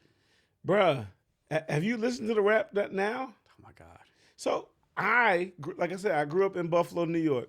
So, growing up in Buffalo, we had one station on Sundays that played rap music. Sunday. Mm-hmm. You got to be there, turn your radio on, AM or whatever, and you can hear the hottest rap songs for that week. Oh, damn, my bad. I'll just hold it. But you hear those songs right then and there. Eric B. and Rakim, Run DMC, My Adidas, standing on 25th Street. Why is it whenever you hear like a top 10, top 5 rappers, Run DMC is never on the list? Because they're... I know they're a group, but still. No, people from now don't go back then and pay respects to those people from then. Kool Moe Dee was hard, but LL destroyed him. Yeah. LL was the dude. Here's one for you. You remember that rapper named Cannabis? Yeah. Remember him and LL had a rap? LL destroyed him. You think so? Well, I think Cannabis destroyed him. Cannabis won, but he didn't have a name and a presence. Yeah, that's true. LL did. Yeah. So who you gonna rock with? The long-lasting name or the winner? If you go back to people right now and go, who won that beef between Cannabis and LL? Lyrically, Cannabis won that. Yeah. I can rap for more millenniums than on the Mazda car lot. The Mazda Millennium is a car that Mazda produced. Yeah. How many Mazda Millenniums are on a car lot? Yeah. If he could rap more than those, that's a lot of rap, right? And LL busted a rhyme for every letter in his name. Yeah. He had one for his name was Cannabis. Yeah. Literally, it could be weed or can I bust a rhyme? Yeah. But he said, I can rhyme for more millenniums that are on a car lot. Yeah. When you sell cars at Mazda back then, how many Mazda millenniums were on a car lot? Yeah. That's dope, yeah. That's dope. So give us your top 5 rappers. I don't have a top 5 rappers because it's not fair. Because this era now, what do you go off of? Right? No, you're not. Just not my top 5. Your top 5. Your top 5. Tupac. It is like 1 to 5. You're doing it. No. Just any because Eric B. and Rakim. Okay. Tupac. Okay. Scarface. Okay. Right. Biggie's number 6. Mm-hmm. Right. And you're saying MCs. Right. Yeah. So I said. You can throw group in there if you want to. Groups. Yeah. Okay. So. I said Scarface, Tupac, Biggie's number 6, right? I like Jay-Z. He's number 7 or 8. Nas is number 3 or 4, and it changes. Yeah. I'm going to tell you my list in a minute, but if you ask me this like tomorrow, different list. It could change. Thursday, different list. It could change. If you let me put duos in there, like it's a tie between Outkast and UGK. But you got to remember, I started listening to rap in Texas. Yeah. In Buffalo, New York. So it was all verbal skills. Then I went to college and high school, UGK and Scarface and the Ghetto Boys. I listened to lyrics. Yeah. Like I like Lil Wayne. But some people like, I can't understand what he's saying. Man, I like Lil Wayne. I like Eminem. But when people do the top 5, they do it off record sales. Yeah. It's not fair. Yeah. Because, no offense when I say this, rap music sold units, but when Eminem started selling units, everybody bought them. Yeah. It was across this field and this field. When it was just rap, they based it on the population of people that listen to rap music. It was predominantly black. Mm. So when you went to Eminem, it was now a cross between white and black entrepreneurs or listeners, whatever you want to call them. So Eminem's this. Hold on. But if you listen to Eminem, ask him who his favorite is. Yeah. His favorite is Rakim. Yeah. Or his favorite is Tretch from Naughty by Nature. Redman, he's a big fan of Redman. But who's their favorite? Yeah. Rakim. Yeah. The 18th letter. If you ever listen to rap music, when you're talking about double entendres or triple entendres, Rakim got bars. But now the mumble rap has ruined music. Because I don't take Percocets or drink lean or those things. I don't smoke marijuana because I'm afraid that I might like it and I might go to other things, so I don't smoke it. So when you hear people, no, for real, bro, I don't want to smoke. That's why I don't, bro. When I had my wisdom teeth pulled out, listen, I'm not. You laughing at me, bro? When I had my wisdom tooth taken out, they were like, "Oh, here's the medication." My wife was like, "He won't take those." Mm-hmm. But no, he's gonna be in a lot of pain. She was like, "I know him. He's already said he won't take those because he might like them." So here's a story for you. So one time the arm I got really hurt real bad, right? Right. And they gave me some Vicodin. Okay. Normally it's Motrin. So they gave me Motrin. Like, no, this isn't good enough, right? So they gave me some Vicodin, right? Right. I mean, I was hurt really bad, right? I was hurt right. They gave me Vicodin, right? I took it like, I can never take this again. Mm-hmm. I want to mortgage a house. I want to stop my fucking kids. Like, this shit is like the motherfucking bomb. Bro, when I had my knee surgery. Dude, I love Vicodin. When they gave me when I had my knee surgery, I tore my ACL, MCL, right? They gave me some medication. I took it when I had the surgery. And they were like, "You're going to be in a lot of pain. Take these this way." I was like, "What are those?" "Oh, I'm not taking those." Yeah. "You're going to be in a lot of pain, Mr. Blue." I said, "Well, I'll be in a lot of pain." So I had my wisdom tooth taken out. They were like, "Hey, Mr. Blue, you should do this, this, this, and this." I was like, "What are you giving me?" They told me. Oh, no. I'll take the first one. Yeah. So I don't know nothing. I was so bad with the first dose that when I came back for them to check my mouth to see the wisdom teeth out, I was telling them that I drove there. Yeah. I said, "Yeah, I drove up here." They was like, "No, you didn't." "Hey, yeah, I did." I said, "I'm mad at my wife for not driving me up here." It's like, bro, your wife and kids came up here with you. "No, they didn't. I drove myself here." "Mr. Blue, we got a camera. Let me pull up the date that you had your wisdom teeth removed." They showed me the video. I was like, "Oh, I got it." Okay. I was like, "Yo, so you telling me I was a passenger in that car?" They showed me getting out of the passenger seat. You're like, that's not me. That's not me. Listen, they showed me getting out of the passenger seat. I'm sitting there like, it's like, "Did you take the rest of us?" I flushed them down the toilet.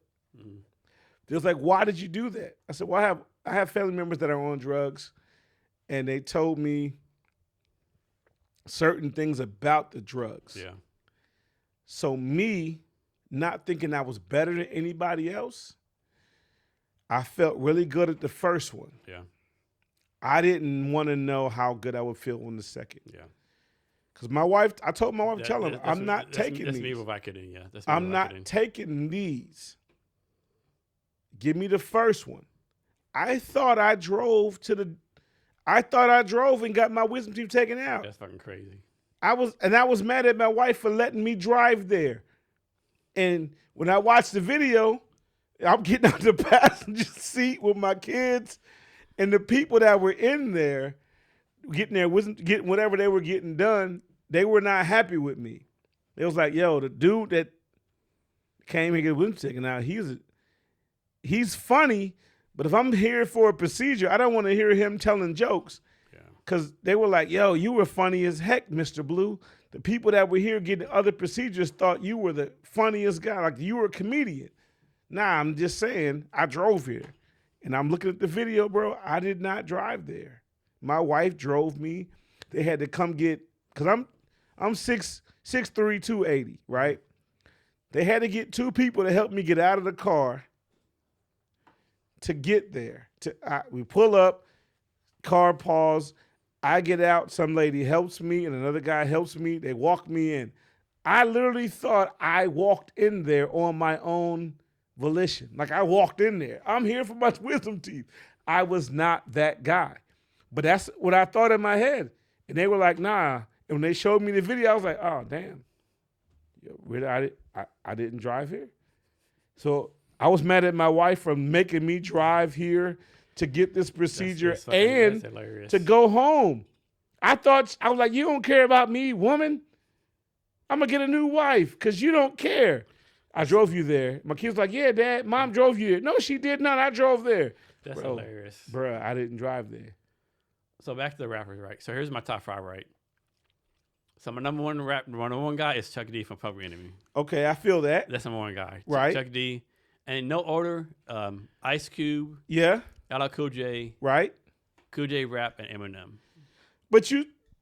I know all of those guys. But if I asked tomorrow, like I left off like, You left off a lot of people. Yeah. Snoop Dogg, Rakim, KRS-One, KRS-One, Big Daddy Kane, the Prince of Darkness. That was my Run song. DMC. Here's one for you. No one will agree with me, but I believe Houdini was way better than Run DMC. No, Houdini was not better than Run DMC, but they were nice. Because okay, hold on. I just man. believe they were better than Run DMC. They were not. I like them better. No, they only had a couple of joints that you can recite word for word. One love. What else? Friends. Funky How many Beat, of us have? Okay. Haunted House. Okay. Now, Run DMC.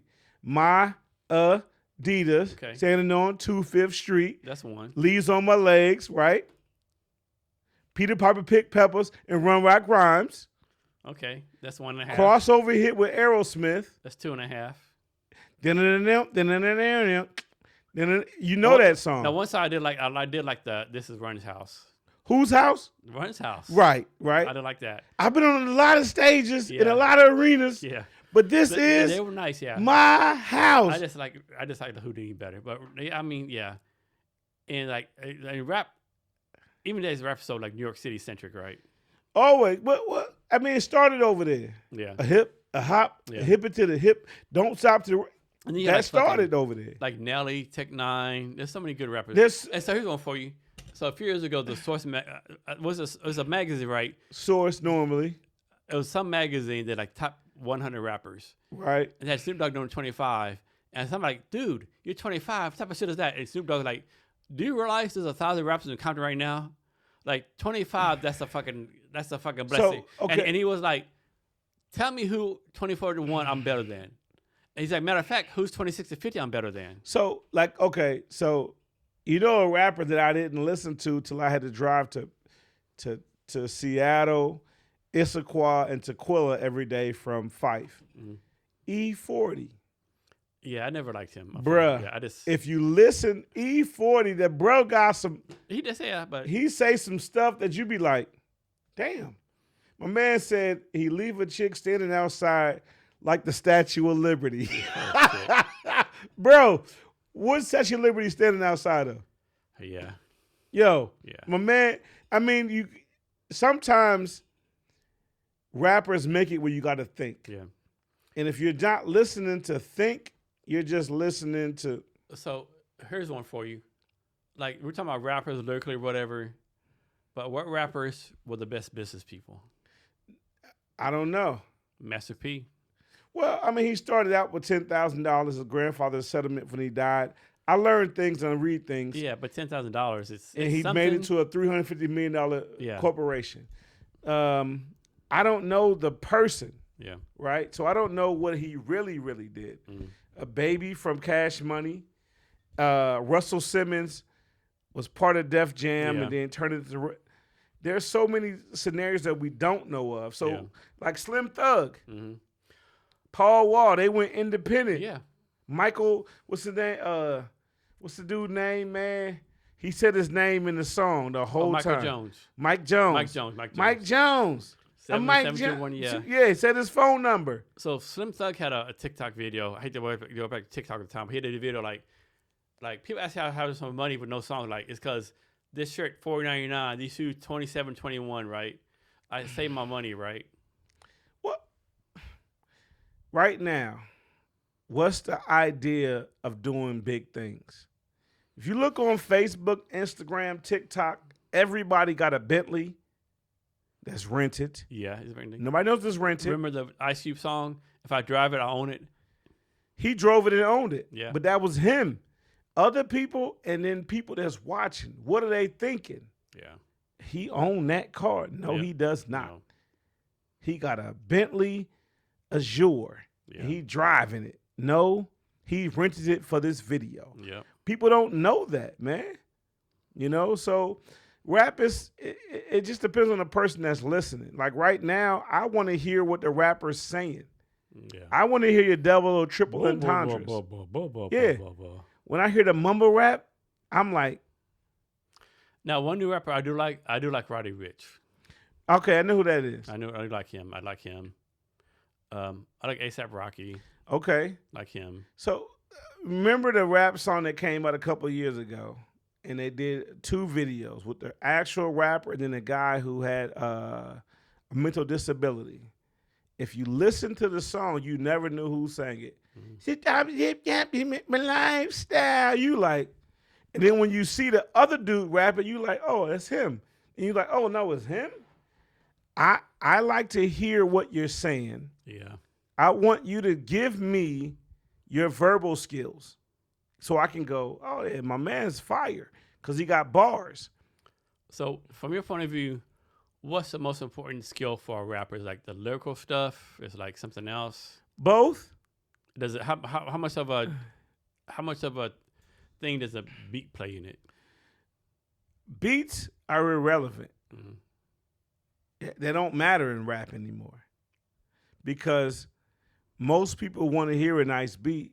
You know, top 5, neither is talking anything about Kendrick Lamar or J. Cole. Nah. Because, but we got to remember, what's our era? Yeah. What's your era of rap? The same era as mine. Yep. So not throwing shade on any of those guys. What's popular now versus what's popular then. You could throw, if you throwing bars out there, you could throw some Big Daddy Kane. Yeah. You could even throw Biz Markie out there. You could throw. Oh, here's one for you. Special Ed. Special Ed. I got it made. Yeah. Bro, that gent was fucking booming. Special Ed. Bruh. Special Ed. So now, when you say Special Ed, who listens to bars? Yeah. It's now more beat so. Yeah. Because they want to dance. Yeah. We was at the club listening to what is he saying. Yeah. Now there's like, yo, the beat is bamming. I mean, fucking Fisher House, like, UGK, Mike Jones, Mike Paul Wall. Bruh. Remember Swisher House. Into Deep. Swisher House. Yeah. So these guys Paul now, Wall's definitely underrated. These guys now are saying things that don't pertain to me. Yeah. I don't sip lean. I don't smoke weed.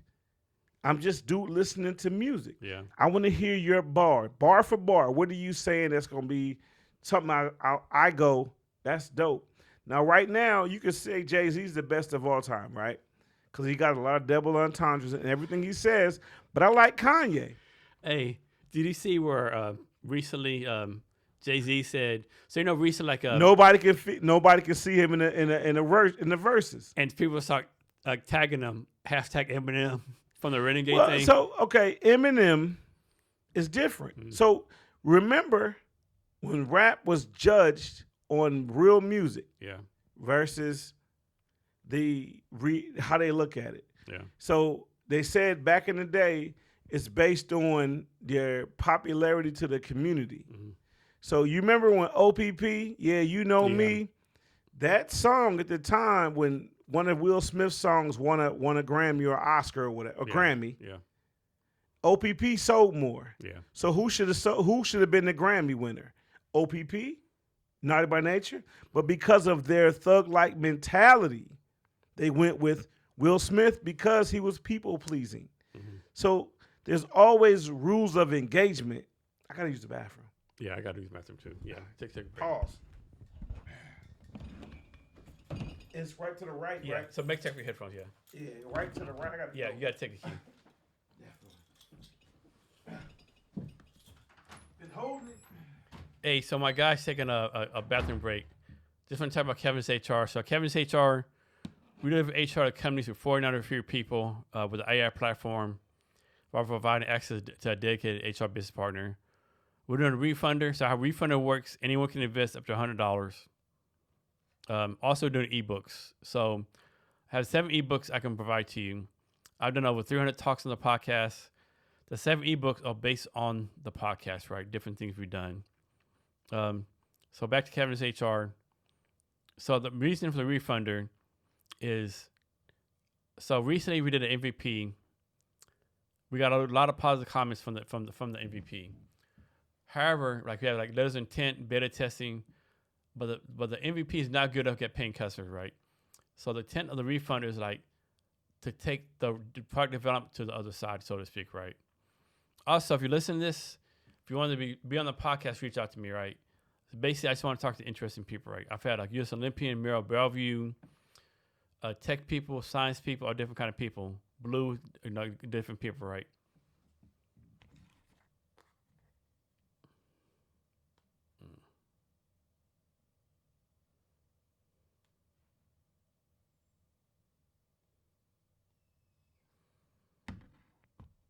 Same else going to be talking about while Blue's in the bathroom. I got to take a bathroom break next.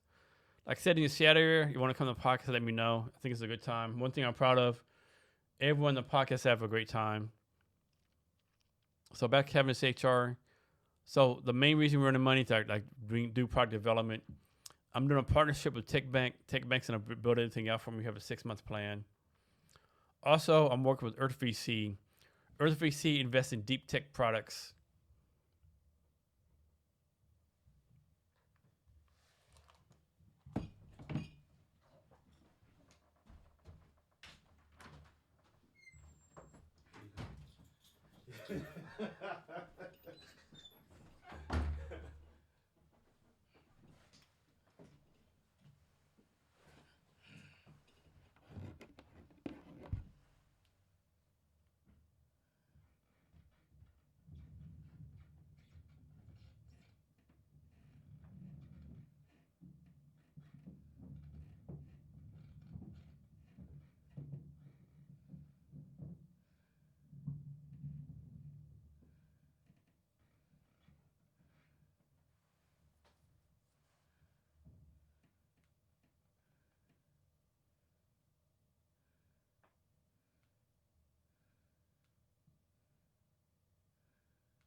his headphones back.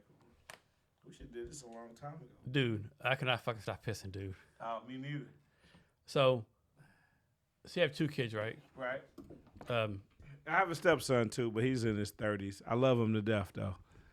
So from your point of view, what makes someone a good parent? And after you tell your thing, I'll tell you mine. So, impact, right?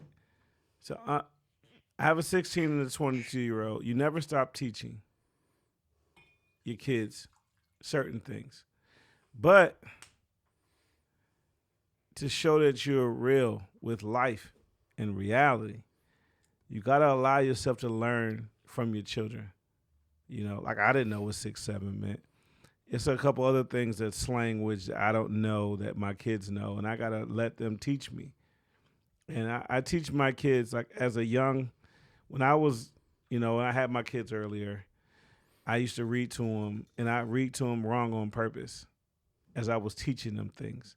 And I would teach my kids, tell me what you see on this page, right?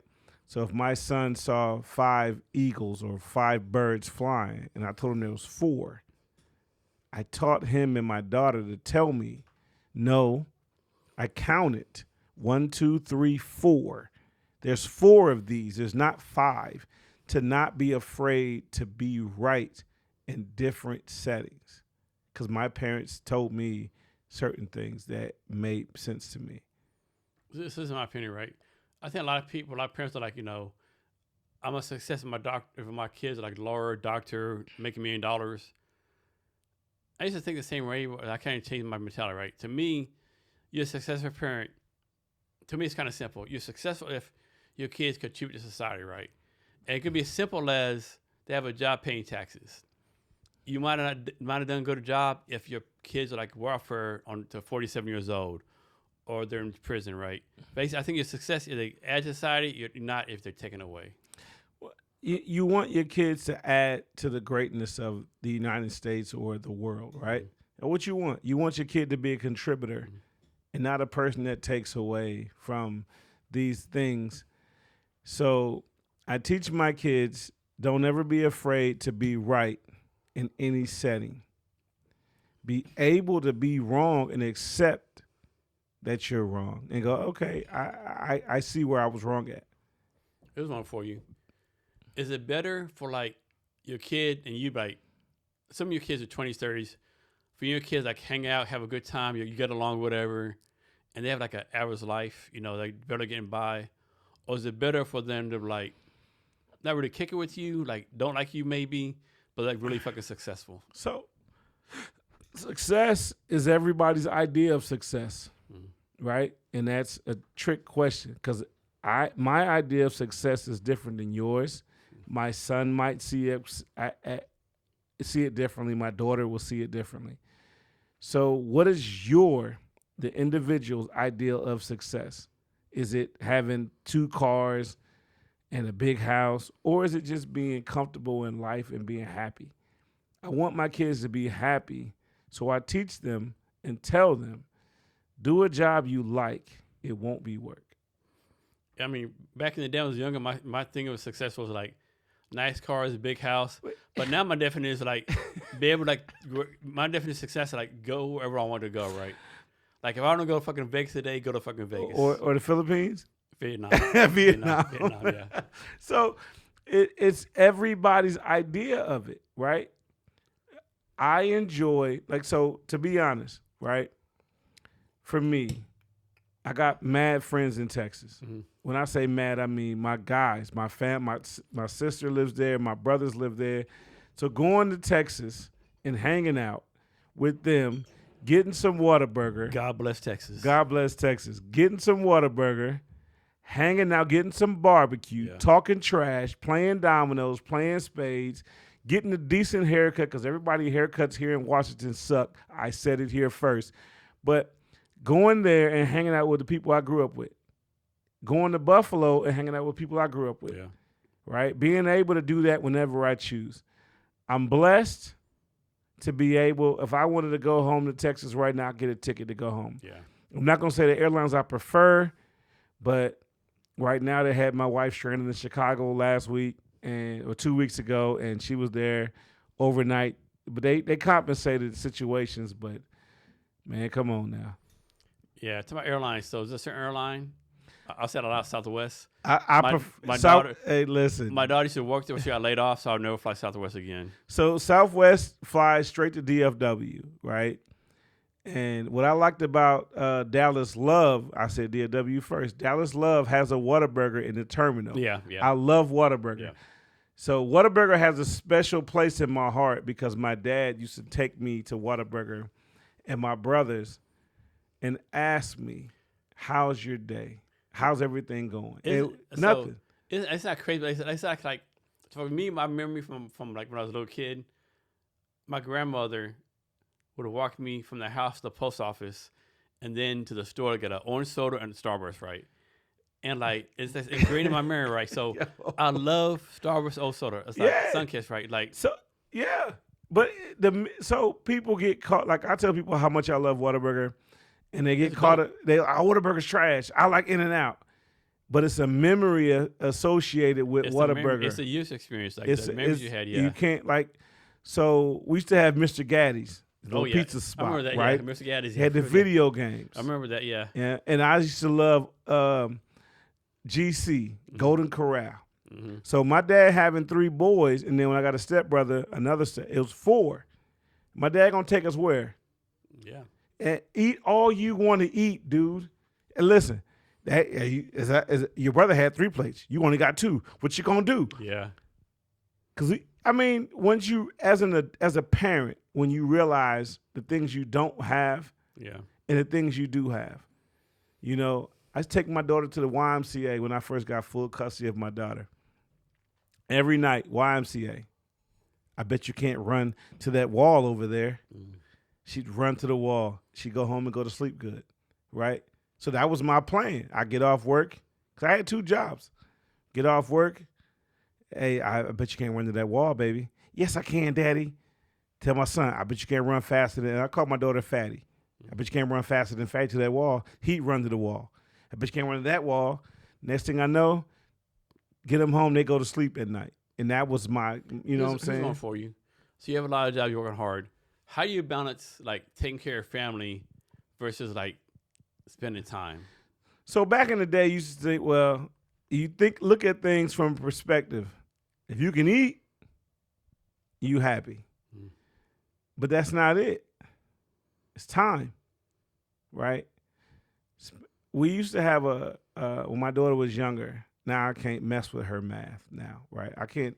The math my daughter has, she's 16 in honors classes and nerd classes. I don't know her math, right? So they're like, we had a periodic table of elements. We had the mathematical multiplication table and some other nerd stuff we had, right? Astrological stuff. So I would test my kids, and I'd be wrong. 3 times 6 is 77. No, Dad, 3 times 6 is 18. No, it's not. It's 77. No, Dad. Well, why is it 6? Why is it 18? And I was teaching my kids to not be afraid to speak up. So how do you deal with it if your kids like way smarter than you? If they what? Or way smarter than you? They way smarter than me now. But I mean, there's things I know that they don't know, so I try to 52 fake them. And my wife is awesome with some of the activities that she's, done and does and do, all that. I love you, lady. But you want to, there's things you don't know. There's things that your kids don't know that you know.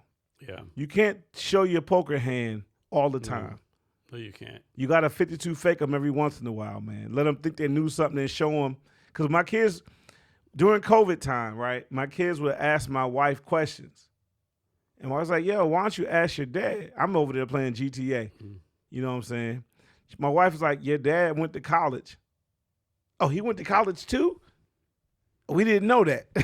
So they asked me questions about English or math or history. And I'm like, well, let me look at that. And I see the answer, and I tell them I know the answer. So let's go back in time. Suppose you're 18 years old, right? You're 18 years old.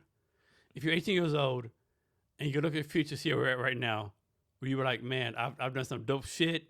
I'm happy, or like my life is not turned out like I wanted to be? Both, all three. Yeah. So you look at life when you're in those ages and you think, okay, back in the day, what'd you want? You want a super fly car, all the fly clothes, right? You want all of that because you think it's cool.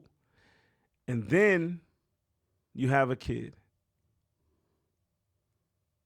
right? I pause heavily on purpose.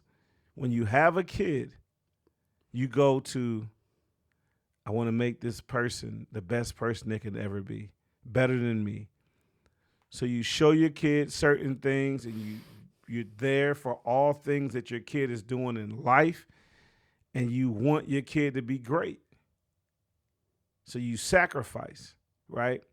I could be there for this birthday party, but if I go take this extra shift, I can have more money for rent. What do? That's a hard decision, right? So you have to try to put it in place, or have a significant other that's looking at what you're doing and covering those other. My wife covered areas. When I picked the extra shift, my kid doesn't know why I missed something, but my wife knows the extra shift gave us money to, be ahead on our bills. So it's a double-edged sword with that, man. Yeah. One thing about the military, like, a lot of people don't realize, like, people realize, like, the sacrifice, the wars and stuff. Like, people don't realize, like, for example, like me, I missed my son's first 4 birthdays, right? Like, and so, like no one, like, none of the relatives of my kids, like, plays football games, whatever. We saw none of our fucking, like, relatives, like, things, right? So it's like sacrifice, right? It's like, yeah.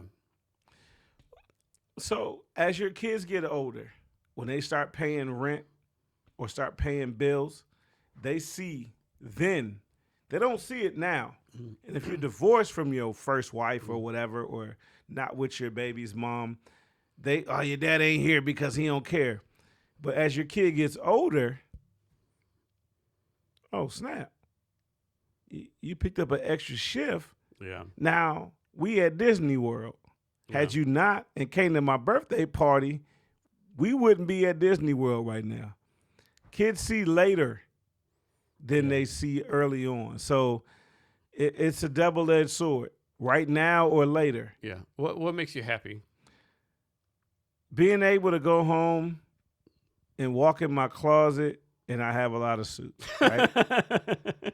Being able to go home and my wife is happy. Mm-hmm. Being able to go home and my daughter's happy. Being able to, if a friend or a family member, hey man, I'm short right now. Being able to bless them with whatever I have. Being able to do things that I couldn't do before, right? That's what makes me feel like I'm good. So this is saying, like, don't give to others till your cup is full. How do you make sure your cup is full before you give to others? If you look at that way, your cup will never get full, right? Being a blessing to somebody else will bless you. You have to have faith. So I'm going to say this, it's not biblical right now, but Psalms 23 is my favorite biblical anything. Mm-hmm. Not Philippians 4:13. Psalms 23, the whole thing, right? If you ever read Psalms 23, you'll understand that there's a lot of things going on in life that if you have faith in the man upstairs, everything will be all right, right? So me having faith in him, knowing that I'm doing the right thing for others and myself, right? I'm going to be blessed. Because if you don't do the right thing for others and yourself, you won't be blessed. If you do it for yourself, you won't get anything at all. If you do it for others, there's a blessing coming for you. You do it with a free. So like we talked about earlier, we talked about me and meetings and connections. I'll introduce you to anybody that I know. What comes from that is on you, but I introduced you or set the situation up for you to meet that person. What comes from that is you. Yeah. My job. I have the same attitude. Is to introduce you to somebody. If it could benefit you, then I did my part. What's next is on you. Like I'm like, if I connect with Tom and Jerry, I'm not emailing Tom. Hey, do you connect with Jerry? Whatever. Like here it is. I put it in the universe, and whatever happens, Yeah. happens. I'm the same way. So that's how I look at that, because you never know the opportunities you present for somebody or yourself. There's times I've done something, and then 4 years later, it comes around, and they're like, "Hey, you know so and so? I know that guy. Yeah, he told me you're a good person, Dude." You want to tell me on the podcast? I'll get an email from someone. Like, I had a podcast like 3 years ago.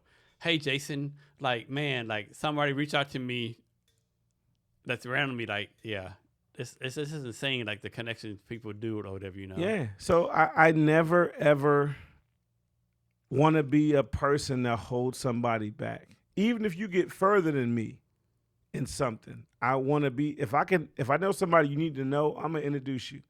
But my job as a God-fearing man was the introduction. Whatever you do after that, Yeah. and I'm telling the person I introduced you to and you, this is an introduction. Here's an email or a text message. This person does this, and you do this. It's be a great marriage if you guys can come up with something. And then I'm walking off. Yeah. Right? So that's how I look at that. That's a good attitude. So why do you think so many people, how to put this question? Why do you think so many people, like, they talk, like, they say they want to do this, want to do that, but the opportunity is given to them, they kind of like, It's easy. get the Heisman. Because it's easy. If I tell you I'll be there on Tuesday, right? I'm not going to really be there on Tuesday, but it sounded good. And everybody has an ulterior motive to everything. Yeah. And that's how I look at things. But sometimes it's good, and sometimes it's beneficial for them when the iron is hot. Yeah. So if I know somebody that could benefit another person, I'm always introducing. Now, how far does the other person I introduced to want to go? It's on them. As me being me, I placed the introduction opportunity there, and then it goes from there. Dude, you remember that guy, Loane Foster? Do you know what he's doing now? I don't know. You saying names. B. He's selling fucking farmland. So, farmland is hot right now. But still, like, damn, dude. So, some people that played in the NFL or NBA or Major League Baseball, they have avenues that we don't have, right? So they take. But he's on from this to that to this to that. Some people jump from left, right, left, right, left, right, left, right. Now, when you see things in the life that you've lived and the areas that you've seen, you can go, I see this person on Instagram or LinkedIn, and they're here now. Okay, cool. What? They're here now. Whoa, wait a minute. They're here now. Hey, hold on. They done changed jobs 7, 8 times. And every story that they tell on Facebook is about how bad they were done. Yeah. Yeah. So nobody goes and says what I did wrong. Nobody. And that's accountability. That's lost in the era of now. Yeah. You have to be accountable for everything you do, right and wrong. So, like I said, man, I try to introduce people, and I tell them both. This is an introduction. I rock with this person. They're a good person. They're doing this, and I think it will be beneficial for you and this person to connect, and then I'm off of it.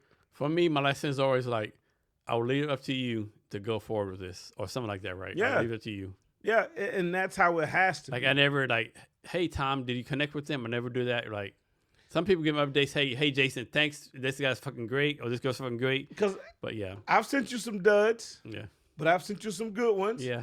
But, like I told you before, when we first started this, years ago, hey, bro, I know this person. If you want to know him, I'll introduce you. Yeah. And some of the times, I know the person on introduction from another situation. Yeah. So I don't know him to the point where I rock with him. So if you come to my house, and broke bread, or if I come to your house and broke bread, that's a different rock with, right? Like I said, it's a different rock with. If you came to my house and we playing dominoes, or you know what night we play dominoes on, I rock with you. You know what, you know. Yeah. You know when I'm playing dominoes at my house. You know that because I rock with you. So some people, I'll tell you, I know them, I'll introduce you, and I'll introduce you, and I'll leave it at that. So when you gonna move to your new house? We signed 170 pages of paperwork the other day, man. Listen, and they say happy wife, happy life. My wife likes what we got. I like what we got. I was lied to. The man cave I was supposed to get is not the man cave I'm gonna get. So yeah, I'm talking to my lawyer right now about that because my wife told me I could have a different man cave. I could have this man cave. Mm-hmm. So my lawyer is. So you have a man cave in your house? No, not yet. So kind of off subject again, right? Always. So a lot of people like to talk about men's house, right? So back to Ticker, right? And so this guy, of course, like social media, you never know what it's scripted, right? Right. And so this guy, he was like on social media, this white guy, right? And hit a big wire spool, right? He told his wife, man, like this wire spool lasting like 25 years, like going and down, like it's going down, right? Anyone come and said like could realize like this guy's talking about his life ending, right? Like man, like this wire spool all my life ending. And the wife's like, says some stupid ass shit, right? Like the fuck doesn't matter, blah blah blah. This fucking bullshit, right? It's like fuck the fool, like. What do you care about this shit? And it was like, dude, like, bitch. Like, this guy's talking about his, like, realize his life is fucking ending, right? Like, spool of wise been like 30, 40 years. It's like the last spool of life, right? And, like, the wife is like, oh, this is some bullshit, right? And like, what the fuck? Okay, now, as a comedian, I see that differently. And as a husband, I see that differently, right? As a comedian, there's hella jokes in there. Mm-hmm. Yeah. Right? Oh my God, so many jokes. Your wife's not listening. You're not communicating with her properly. And as a married husband, it was so fucking sad, dude. It's the same thing. Your wife's not communicating. Like my wife lives off a calendar. Mm. I don't. She's a project manager. I'm blessed to have her. Yeah, me and wife like this, right? Yeah, like project management calendars. I'm not on a calendar. Yeah. If I tell you, hey, this Tuesday I got something to do. And I'm off of it. Like my wife asked me, like, what are you doing tomorrow? I can check my calendar. You don't know what the fuck you're doing tomorrow? No, I don't fucking know. That's me. I can check my fucking calendar. I don't live off a calendar, but at work, if I'm at the financial institution, I pull up my calendar. Oh, at 8 o'clock I have this, 9 o'clock I have this, 10 o'clock I have this. In regular life, after 5, I'm not putting it on the calendar. Everything at my house, and I don't like that, is on the calendar. My wife, she's a project manager. Is it on the calendar? Like today, after church, I got to go to Seattle.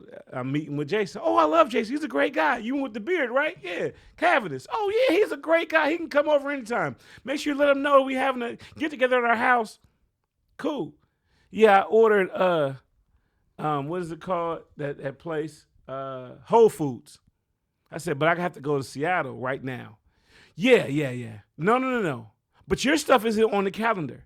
But I told you 2 weeks ago that I was having a meeting with Jason. Yeah. It's not on the calendar, though. Yeah. So that's frustrating to me because I don't work off a calendar in regular life. Now, at work, every meeting I have is on the calendar. When I leave there, I'm not at work no more. My wife gets off work at 5 or whatever time she gets off, she's still at work.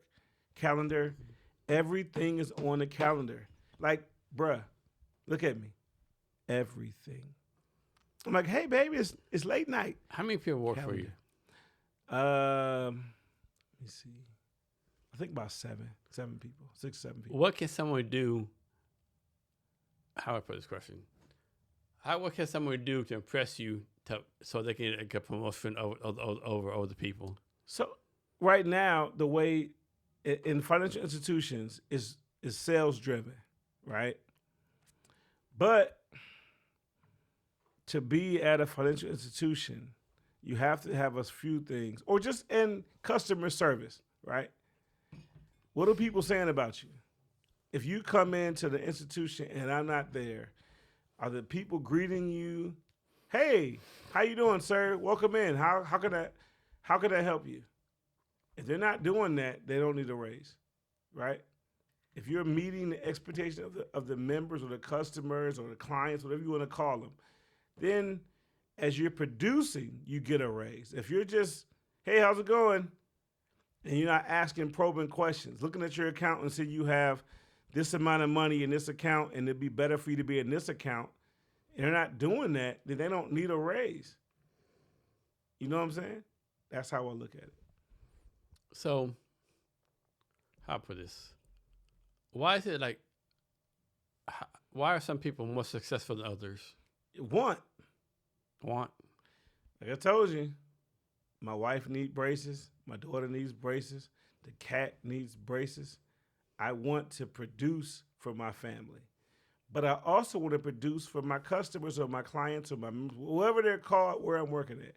I want to make sure I give them the best I can give them, right? Because I am them, right? You understand? I'm them. When I go eat at a restaurant, I am now a customer of that restaurant. I want the best. So if I'm trying my best to give you the best, it just goes continuously, right? So I want people that work for me or work with me to give every person that comes in their best. And it just continues to go forward. What's the skill you have that you want to pass to your daughter? Or let me rephrase that. What's the skill you have you want to pass to all your kids? As a comedian, I'm going to say I'm handsome, right? Now, to every person that's watching this video, you might have a different idea of that. My mama told me I was handsome, and I'm going to roll with her idea because she wouldn't lie to me. No, I mean, to be honest, I want my kids to look at things from other people's perspectives. Because you have it doesn't mean everybody else has it, right? You go to politics with this. Just because it's beneficial to this group doesn't mean it's going to be beneficial to every group. Now, as the people of this United States, we should benefit everybody that's a United States citizen. Or therefore, if we're helping somebody that's not or have had some difficulties in their life to get here, now they're here, we should benefit each and every person. But that's how I look at it, right? And I may or may not have answered your question, but I feel like beneficial for all is what's most important. So I didn't answer your question, but I answered you. But I answered. I don't remember the question I asked. Okay. So you're 51. Right. I always ask you. Social Security. When should someone take it?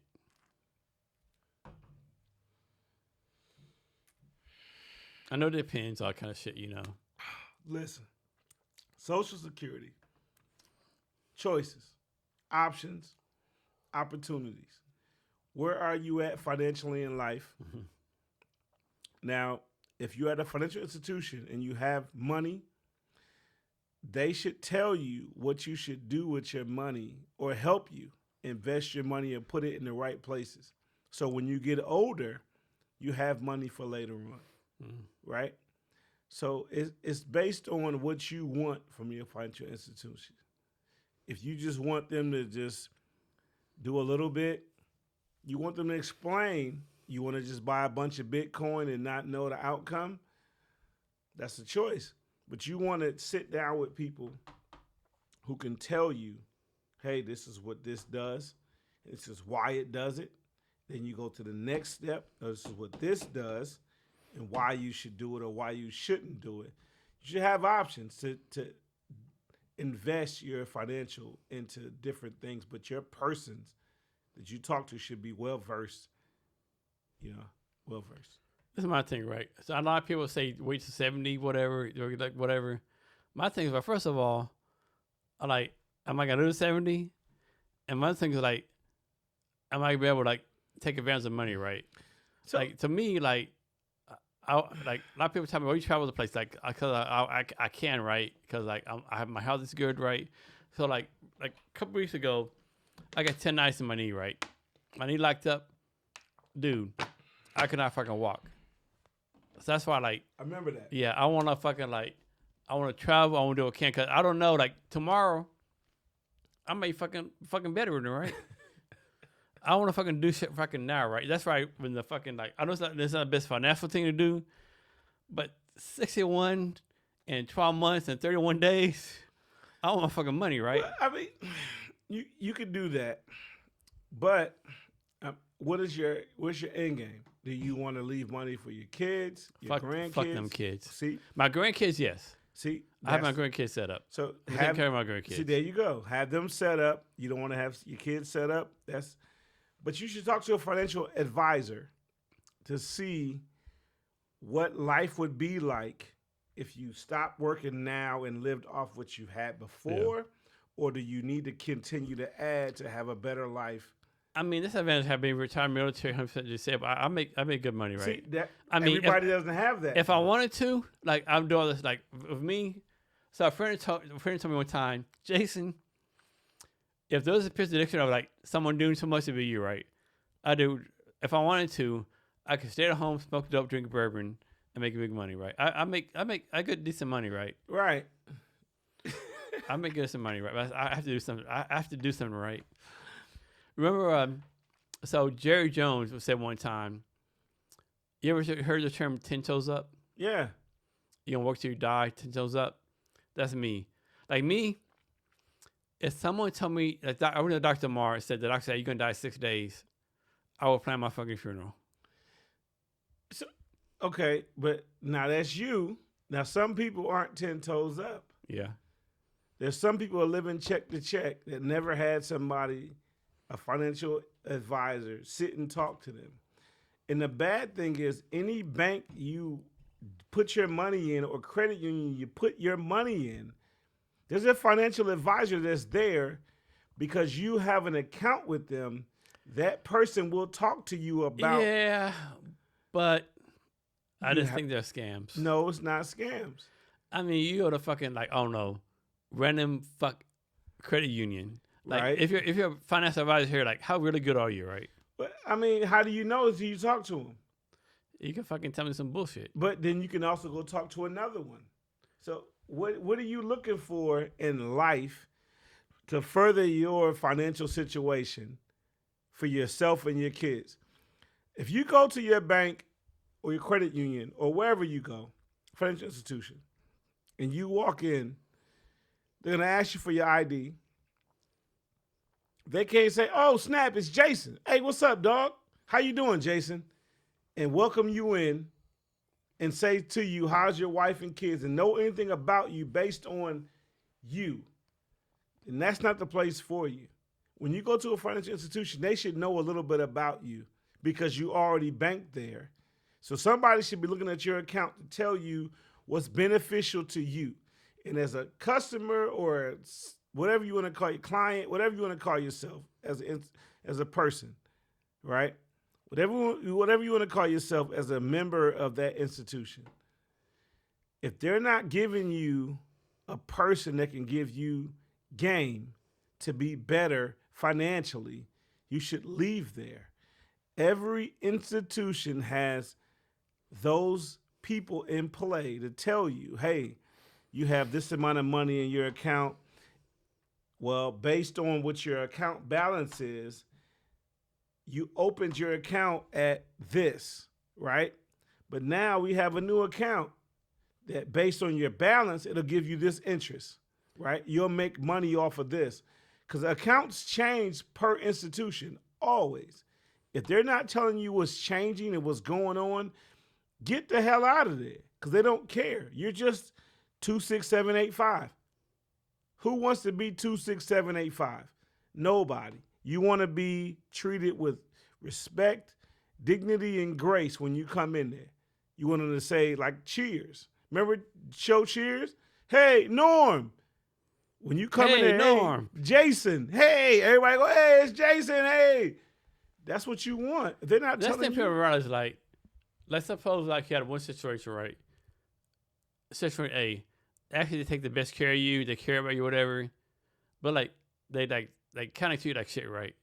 Other situation is like they don't take care of you, finance not rid of, but like they like, hey Jason, how you doing? We love you.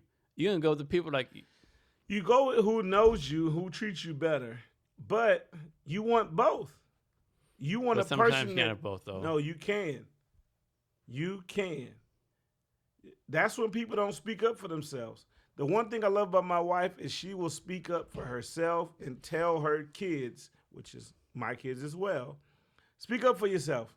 If you feel like this situation is not benefiting you, have sense when you talk to the other people about why it's not benefiting you and say what's on your mind respectfully. And it goes. But if you just walk into a bank and they go, hey, what's your name? Give me your social. Ask you the identifying questions, and they go, all right, cool. And they see you got $250 in your account, right? $250,000, and they go, all right, what you want to do today? You want them to go, oh, you had $250,000 in your account. You know, you could do this, this, and this. Hey, have you ever heard of a CD? You are in the money market account, but if you opened up a CD, we have a new rate for CDs for 6 months or 7 months at 5%. They should tell you that, right? If they don't tell you that, then get the hell out of there. And you should also do due diligence to say what is happening here, right? Because every bank and credit union have accounts or CDs and stuff that roll over, that do, what's the CD rate for this month? Every month they change. So what's like your favorite bank? Like that's kind of ones like if you had to go to a bank, what bank would you go to? Right now, so Gisa Credit Union is awesome. USAA is awesome. Home Street Bank, which is now Mechanics. Key Bank is where I'm at now. It's pretty dope, right? But you have to look at what you want your money to do for you, because every institution has different things that they're doing at certain times. They may have great CD rates from this month to this month, right? And there's sometimes people that are CD shoppers. I'll take a CD for 5% because the other places have 4%. 5% is better, right? So I'm going to rock with them. And then when the rates drop, okay, this one's at 3%. I'm going to take my money out of here. Give me my cashier's check. I want a CD over here. You got to just look at what's necessary that you need. So the Fed increases interest rates. Does that really matter? Yeah, the feds are the feds, man. They do what they do. Sometimes you look at the feds and see what they're doing. You're like, oh, that's what's up. I can go to the credit union and get it, or I can go to the bank and get it. And then they just flip. Nobody knows what the feds is doing until the feds tell you what they're doing. How connected is the world economy? Does it like really matter what goes on in China or Russia or Europe? Always. Yeah. So to a novice, like most of us, we don't see what we don't see until we learn what we don't know. And that just didn't answer none of your questions at the same time as answered your questions, right? You have to be a person who looks things up. The small part is on you to look up and see what's going on and see where I should put this, right? Because you got 401k, you also have what they call cryptocurrency. Yeah. I'm not well versed in cryptocurrency, but my boy Michael is. Whenever I have a crypto situation, I call Mike. I got his name in my phone. I met him at Bico. Hey, Mike, I got a question for you. Oh, bro, and he tells me. So get a guy, with your boy from Pawn Stars. We used to say, oh, yeah, you got a sword from 1975? I got a guy for that. You need to have a guy or a girl for that. Yeah. Real talk. So who are your mentors? everybody. My mentors are everybody. If you are an adult or a child and you're living in this world that we live in, if you don't feel like you can learn from everybody you come in contact with, then there's a problem, right? I can learn from an unhoused person when I walk out of this building right now. They can tell me some game. At all times, you're in a position to learn because you haven't been or seen what they saw. So at every opportunity, I'm able to learn from somebody else. So follow-up question, to me, the more important question, who are you mentoring? My kids, the most important people to me, my kids. I want my daughter to be further along in life at 17 than I was at 17, at 18, at 19. My son, who's 22, he works at Starbucks. So this is the story that pisses me off, and I like Starbucks. I told my son, hey, dude, you should go to Starbucks and be in the Starbucks manager program. As my kid, oh, thanks, Dad. Some random stranger or whoever the person works there. Hey, little Blue Junior, you should think about the Starbucks training program. Dude, that drives me fucking batshit fucking crazy. This dude was like, he came to me. Fucking batshit crazy. He came to me with my wife and said, hey, guess what I'm going to do? Yeah, drives me fucking batshit And my wife looked at me, go upstairs. And she's yelling, go upstairs right now. But she's talking to me and not him. Yeah. He's thinking he did something wrong, but she's talking to me. Go upstairs right now and shut up. I'm like, shaking, because I feel like I taught you some things, but your kids don't listen to you yet, right? So learning that somebody else told them the same thing I told them, but then again, as a kid, did you listen to your parents or another random stranger tell you the same thing? Yeah. That's Andy. Bro, it pisses you off. I was so mad that this dude wanted to go to the Starbucks training program that I said you should go be a manager at because you do all the things that the managers do. This dude told me I don't want to do that. Then I've never seen this person. Hey, you should be a Starbucks manager. Go to the training program. Hey, guess what I'm going to do next week? I said, what are you going to do? A Starbucks training. I wanted to punch him in the face. Strike that. Dude, I've been there, right? It's like, yeah. Yeah. But did you listen to your parents? So, you know my dad. Man, my mom was like not the best parent. I was parent on my own for like 6th grade, whatever, you know. So no. Yeah, so I mean, we don't, but sometimes we don't see the gifted horse, right? Yeah. So if your mom's not a good person, your dad's not a good person, but you have uncles and cousins that come in your life and go, hey, stupid, stop doing that. Yeah, I had none of that. Or somebody told you, right? If we don't see what it is, because some people will tell us, hey, or some people will see that what you don't have and fulfill that void, but because you don't have it the way you want it, you still look at it the way, I wish my dad's trash, he's not here.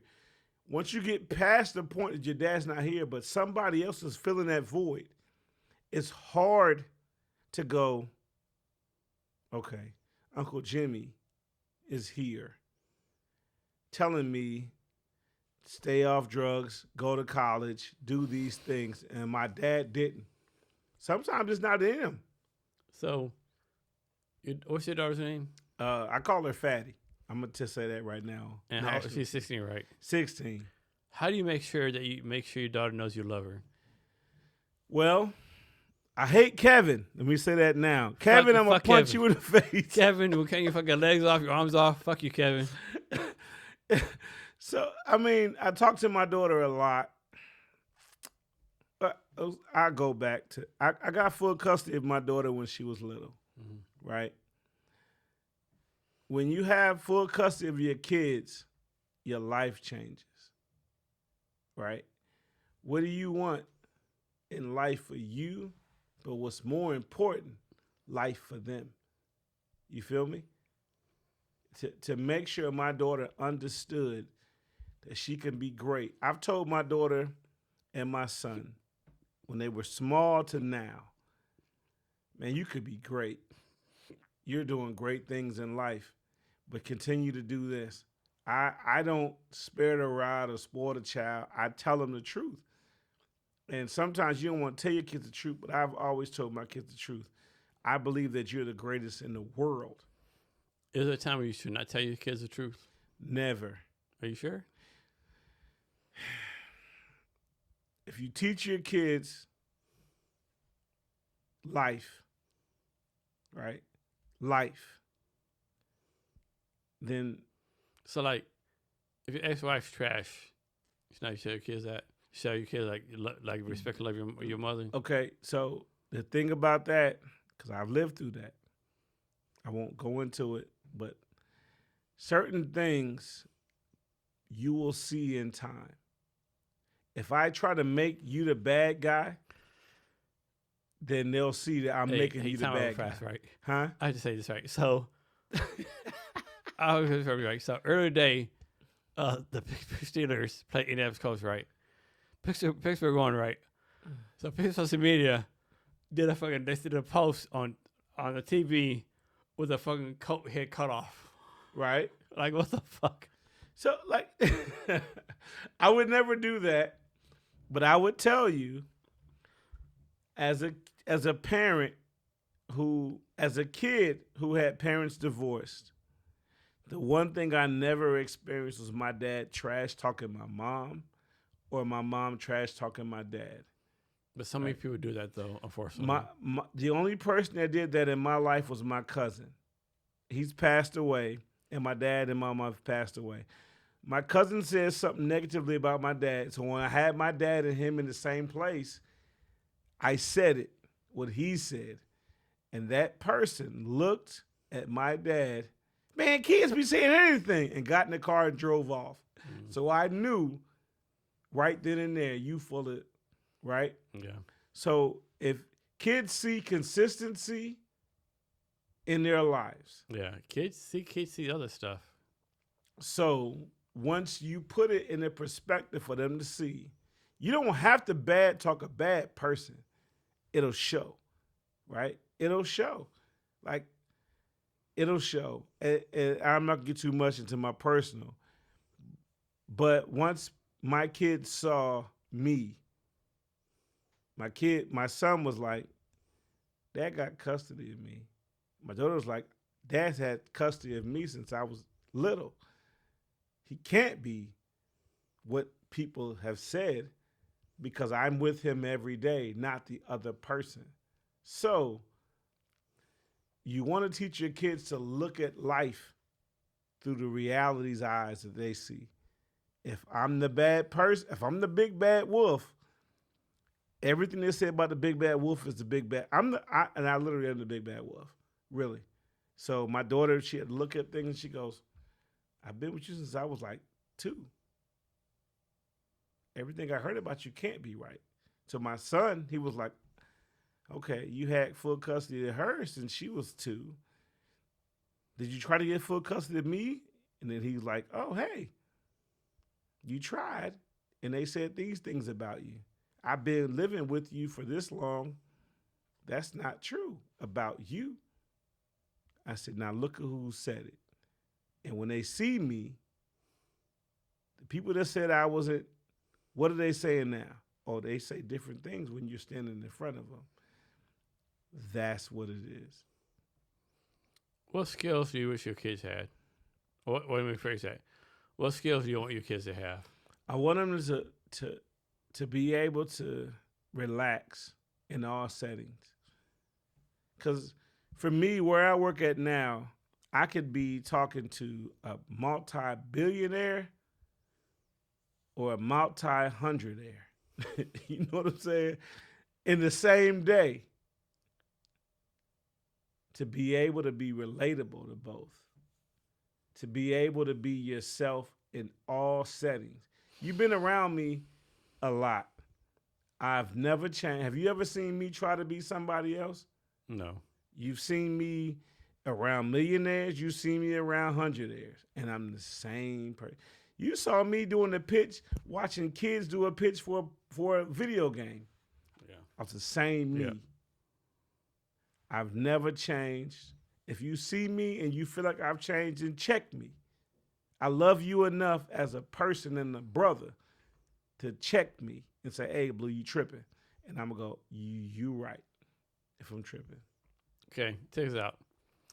Let's suppose someone says, Blue, 2 options for you. You can be vice president of some random bank, make $5,000 a year, or you can go on a comedy tour and get 10% of the sales. I don't know, because you got to consider 10% of the sales. What are the sales? I'm going to look at everything. I mean, that's on you, right? Right? I'm going to look at everything. Yeah. If you tell me I can see the sales. And the tour, you can have everyone come on the tour. You got Dave Chappelle, Bernie Mac, whoever you want to on the tour with you. Well, but like I said, where are we going to be at? Because 10%, so if I do... Make it 30%. Difficult, make it 30%. Listen, if it's 30%, look at... 30% is already more than I make as a bank manager. Yeah. Because think about this. The first venue, 30% of, say we do the Cleveland football stadium. Yeah. And then the next day, we do the Cleveland, or 2 days later, the Cleveland NFL stadium, right? NBA stadium, football stadium. Back to two night back. Yeah. That's a no-brainer. Because you how many people sit inside the stadium? A whole lot of fucking right? people. 30% of that. And then we go to the basketball stadium, 30% of that, right? That's those 2 days alone are gonna pay me more than I make right now. Yeah. Right? And then we got how many more dates? But the thing is, like, what if no one shows up? Then but see, what's the pay? Are you guaranteeing me the pay? It's $5,000 a year for the bank, or like this, like we'll say 22% commission on people show up to your comedy tour. So it's still a double, because I don't know how far we going. Are we doing states in the United States or United States? Okay, so now we go to Texas. I might be able to make more than what you're gonna pay me for the year in Texas. How many cities we got in Texas at 30%? That's a lot. See, now you gotta look at mathematics. But the thing is, like, no one, like, you can't say people gonna come see your fucking tour though. But it depends on who I have headlining with me. If I got Dave Chappelle, it's a wrap. Yeah. If I got Kevin Hart, it's a WRAP. Now, if I got Jimmy from over there, it still might be a wrap, because we got to see how we sell. Let me ask you this: do you bet on yourself? Always.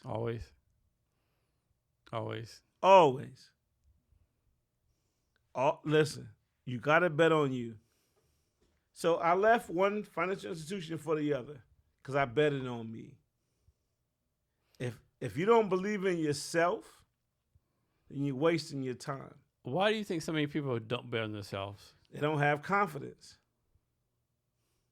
I'm telling you, as a kid, my mom would tell me, you know what?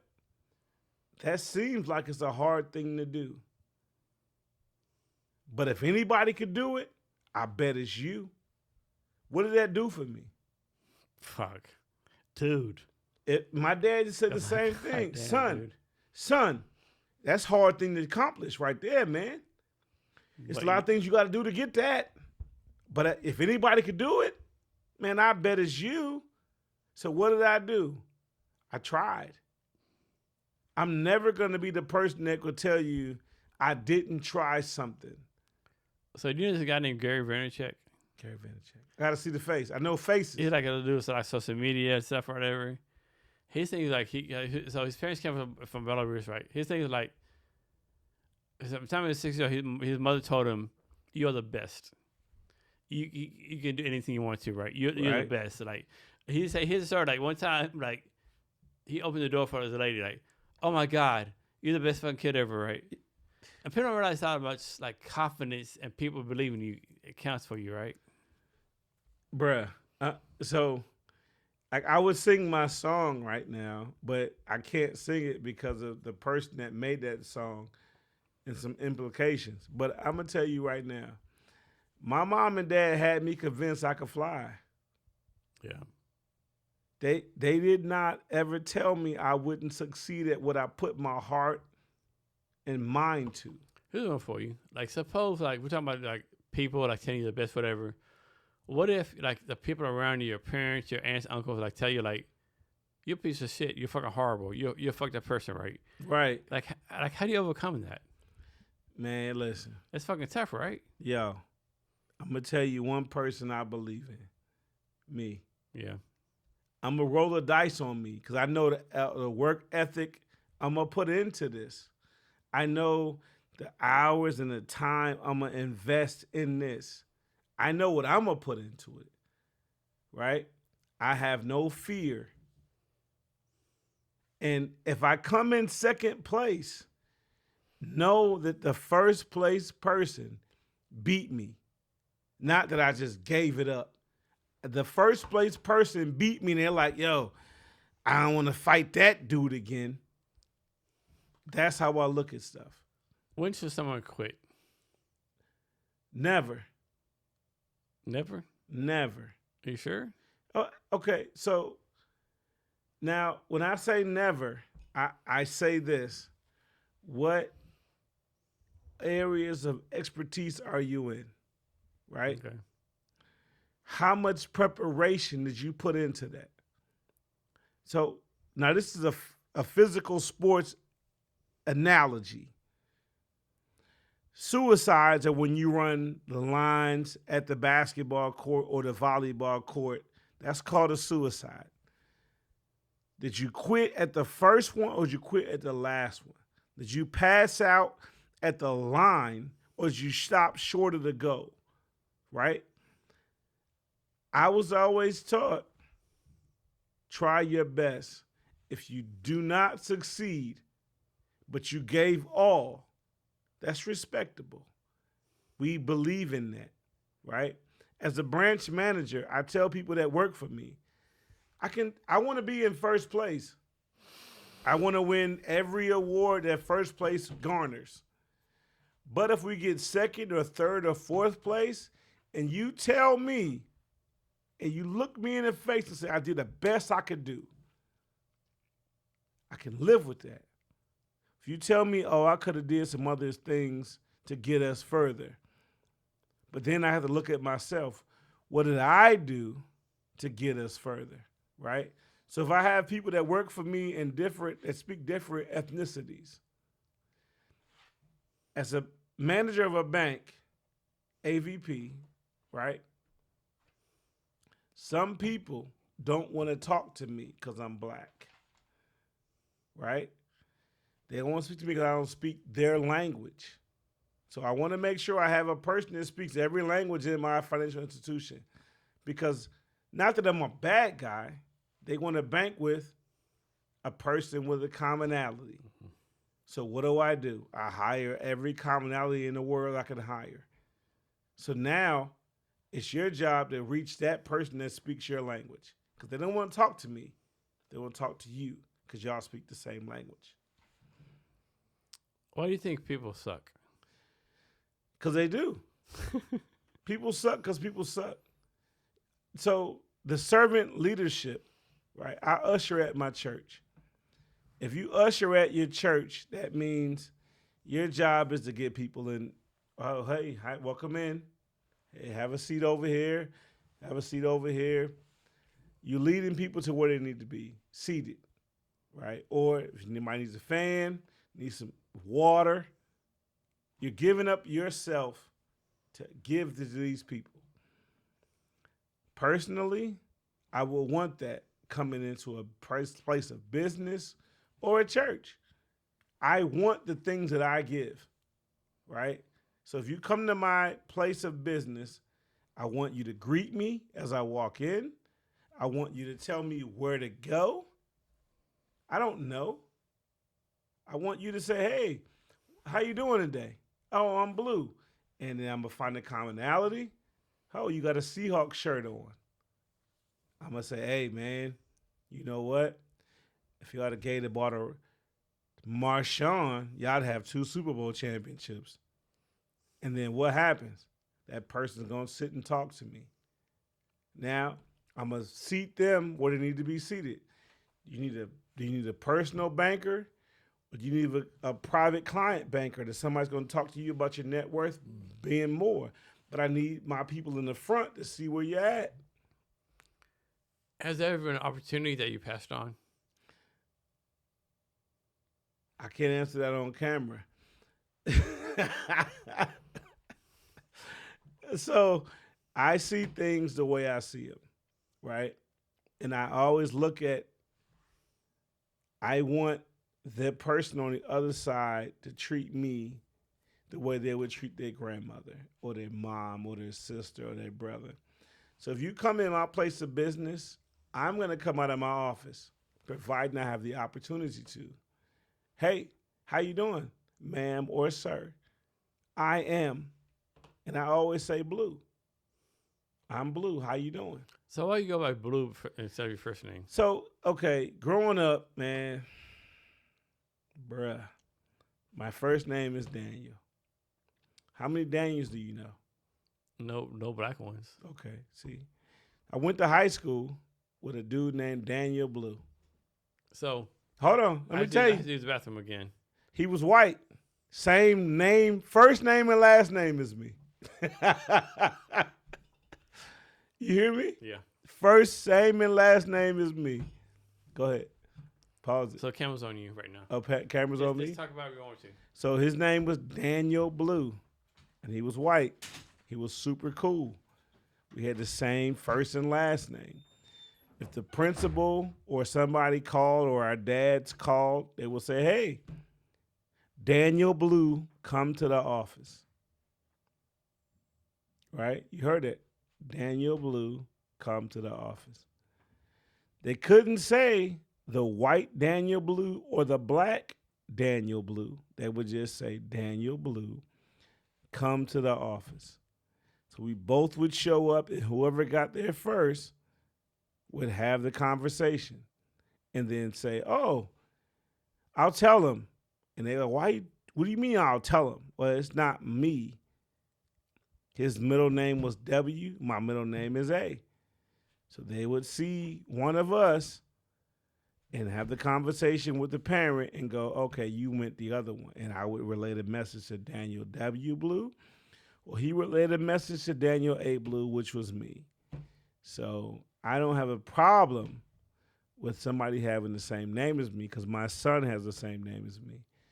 But I go by Blue because there's several times there's other Daniels in the room. I mean, like several. And I just go, well, you know what? There's nobody that's going to be named Blue. And it's spelled B-L-U-E, like the color. My kids used to go, Dad, why'd you say like the color?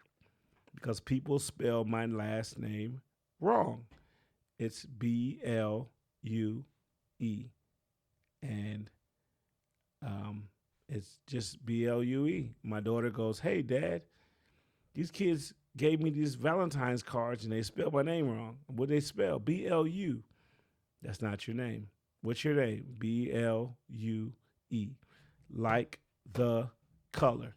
So if I tell you when I meet you somewhere, my name is Blue like the color, I really mean it's blue like the color because it's really blue like the color. And it's easier because if I tell you my first name, you might know 6 or 7 people that have the same first name as me. And if I would have had my choice, my daughter's name would have been Danielle instead of her middle name being Danielle. My son's name is the same as mine. It would have been Danielle. If I had more kids, I would have spelled Danielle differently with a Y. If I had more sons, it would have been Danielle with another letter, A before E or whatever. But that is why I go by my last name, because you remember that, because sometimes it's your favorite color, and then sometimes it's not. But still, you remember blue versus Daniel, because how many Daniels do you know in your real life? I mean, I know 5 guys named Daniel, and I'm not lying. So, and 2 of them come from the same place I came from. So that's why I go by my last name. You can edit that later. So, what? You're 51, right? 51, yeah. So, how are your genetics in your family? Like they live a long time, or? Well, I mean, so I'm gonna be honest. Whatever bothers you in life, go get it checked out. If you feel like your arm is stiff, your leg is stiff, go get that looked at. Go talk to a professional who does that, right? So we can see where you have an issue. Sometimes as people, we don't want to go to the doctors. Especially men, right? Man, especially men. Like I had the check, you know what I'm talking about, the check. And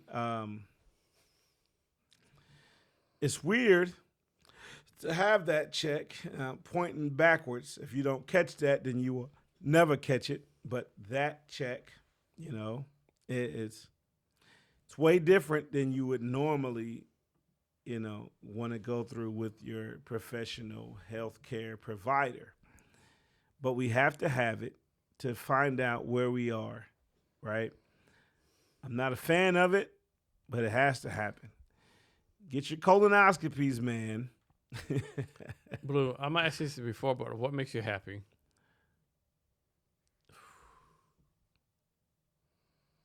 That's a hard one.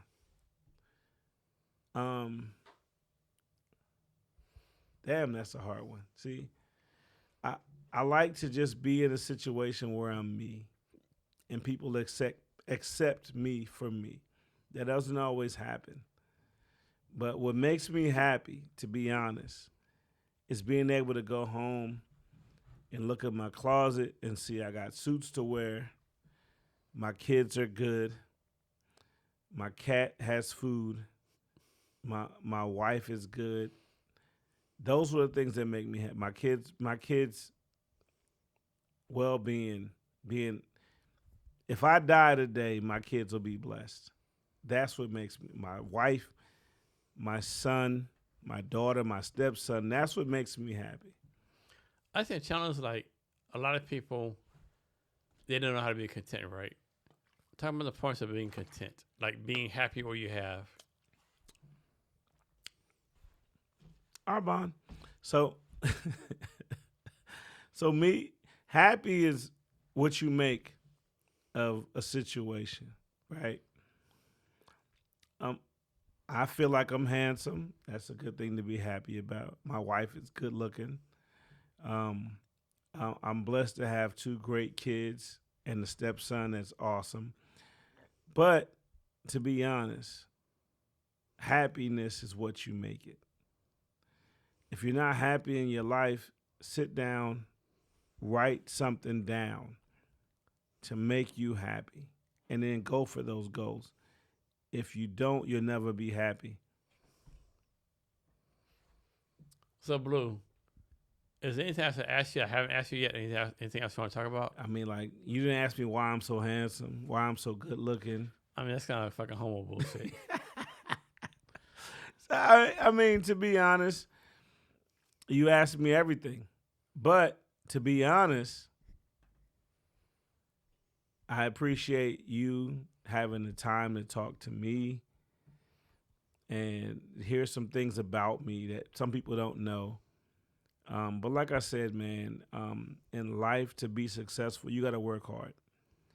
And some people want instant success.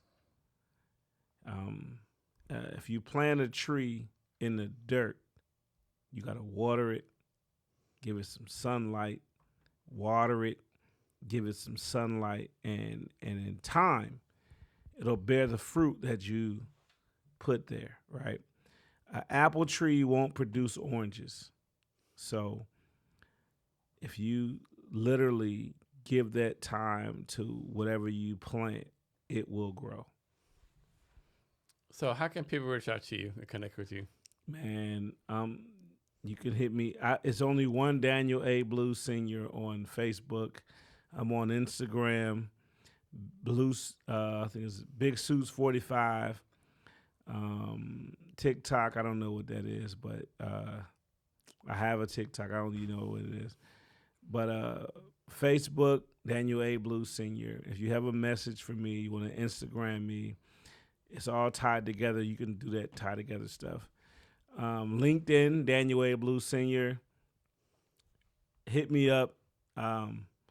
If you want to connect about opportunities for your small business, or you want to talk to me about your nonprofit and potentially getting some funding, then I'm down with that. But when you talk to me, I'm going to ask you some questions that might hurt your feelings. Be prepared to answer those so I can help you be the best you could be. How can people get involved with Team Feed, other nonprofits you're involved with? Go to the website, man. Team Feed is one of the greatest things I've ever done in my life. With the exception of my wife and kids, Team Feed is amazing. If you care about a community, your community, look at Team Feed, www.teamfeed.org. You'll see a picture of your boy there doing this right here, 2 fingers spread apart. It's for the community. But if you have an idea, look at your community and what's needed and put your time and effort in that. So why should people care about the community? Because it's you, right? The community is you. What you put out in the atmosphere, you get back. So if you feel like certain things need to happen, you have to be a proponent of those things to happen. You have to start the rock rolling down the hill to make it. If you don't, it'll never get there. Blue, my guy. So last thing, give us any advice or wisdom, anything you want to talk about. Team Feed, UD, University District, Tacoma Urban League, BCO, Tacoma Comedy Club. If you have something to do, do it. If you don't, look for things to do, right? Every community has opportunities to make it better or make it worse. Which one are you? That's a question for you to look at. Which one are you? Are you the person taking or are you the person giving? Now, some people look at life like this. I'm not doing this because those people don't need it. Everybody that's in those situations that need your assistance are different. Every scenario is different. And remember, we are all one situation away from being there. That's so true, right? Like, people don't realize, like, everyone's, like, basically ones who paychecks away being fucking fucked up, right? Yeah. I mean, Team Feed resonated with me the most because at one time, man, I had a job. I had enough money to pay my rent, pay my car payment, and ramen noodles. Somebody sat down and talked to me about how to financially put things in place. And I looked at things. I was spending a lot of money and going out every Friday when I got paid, spending $100 on a Friday, going to the club and being Big Willie style. And when you go, okay, I can take that and put it over here. Oh, snap. Now I got this. And then Wednesday's money, because every club has a day, and another club has another day. So once I started looking at things financially, I learned some things. So anything else you want to talk about? Man. You good? A thing I'm going to talk about is be the best you could be. It's harder to be somebody else. Be the change you want to see in the world. I'm not saying you have to read the Bible or be biblical, but Psalms 23 is my favorite.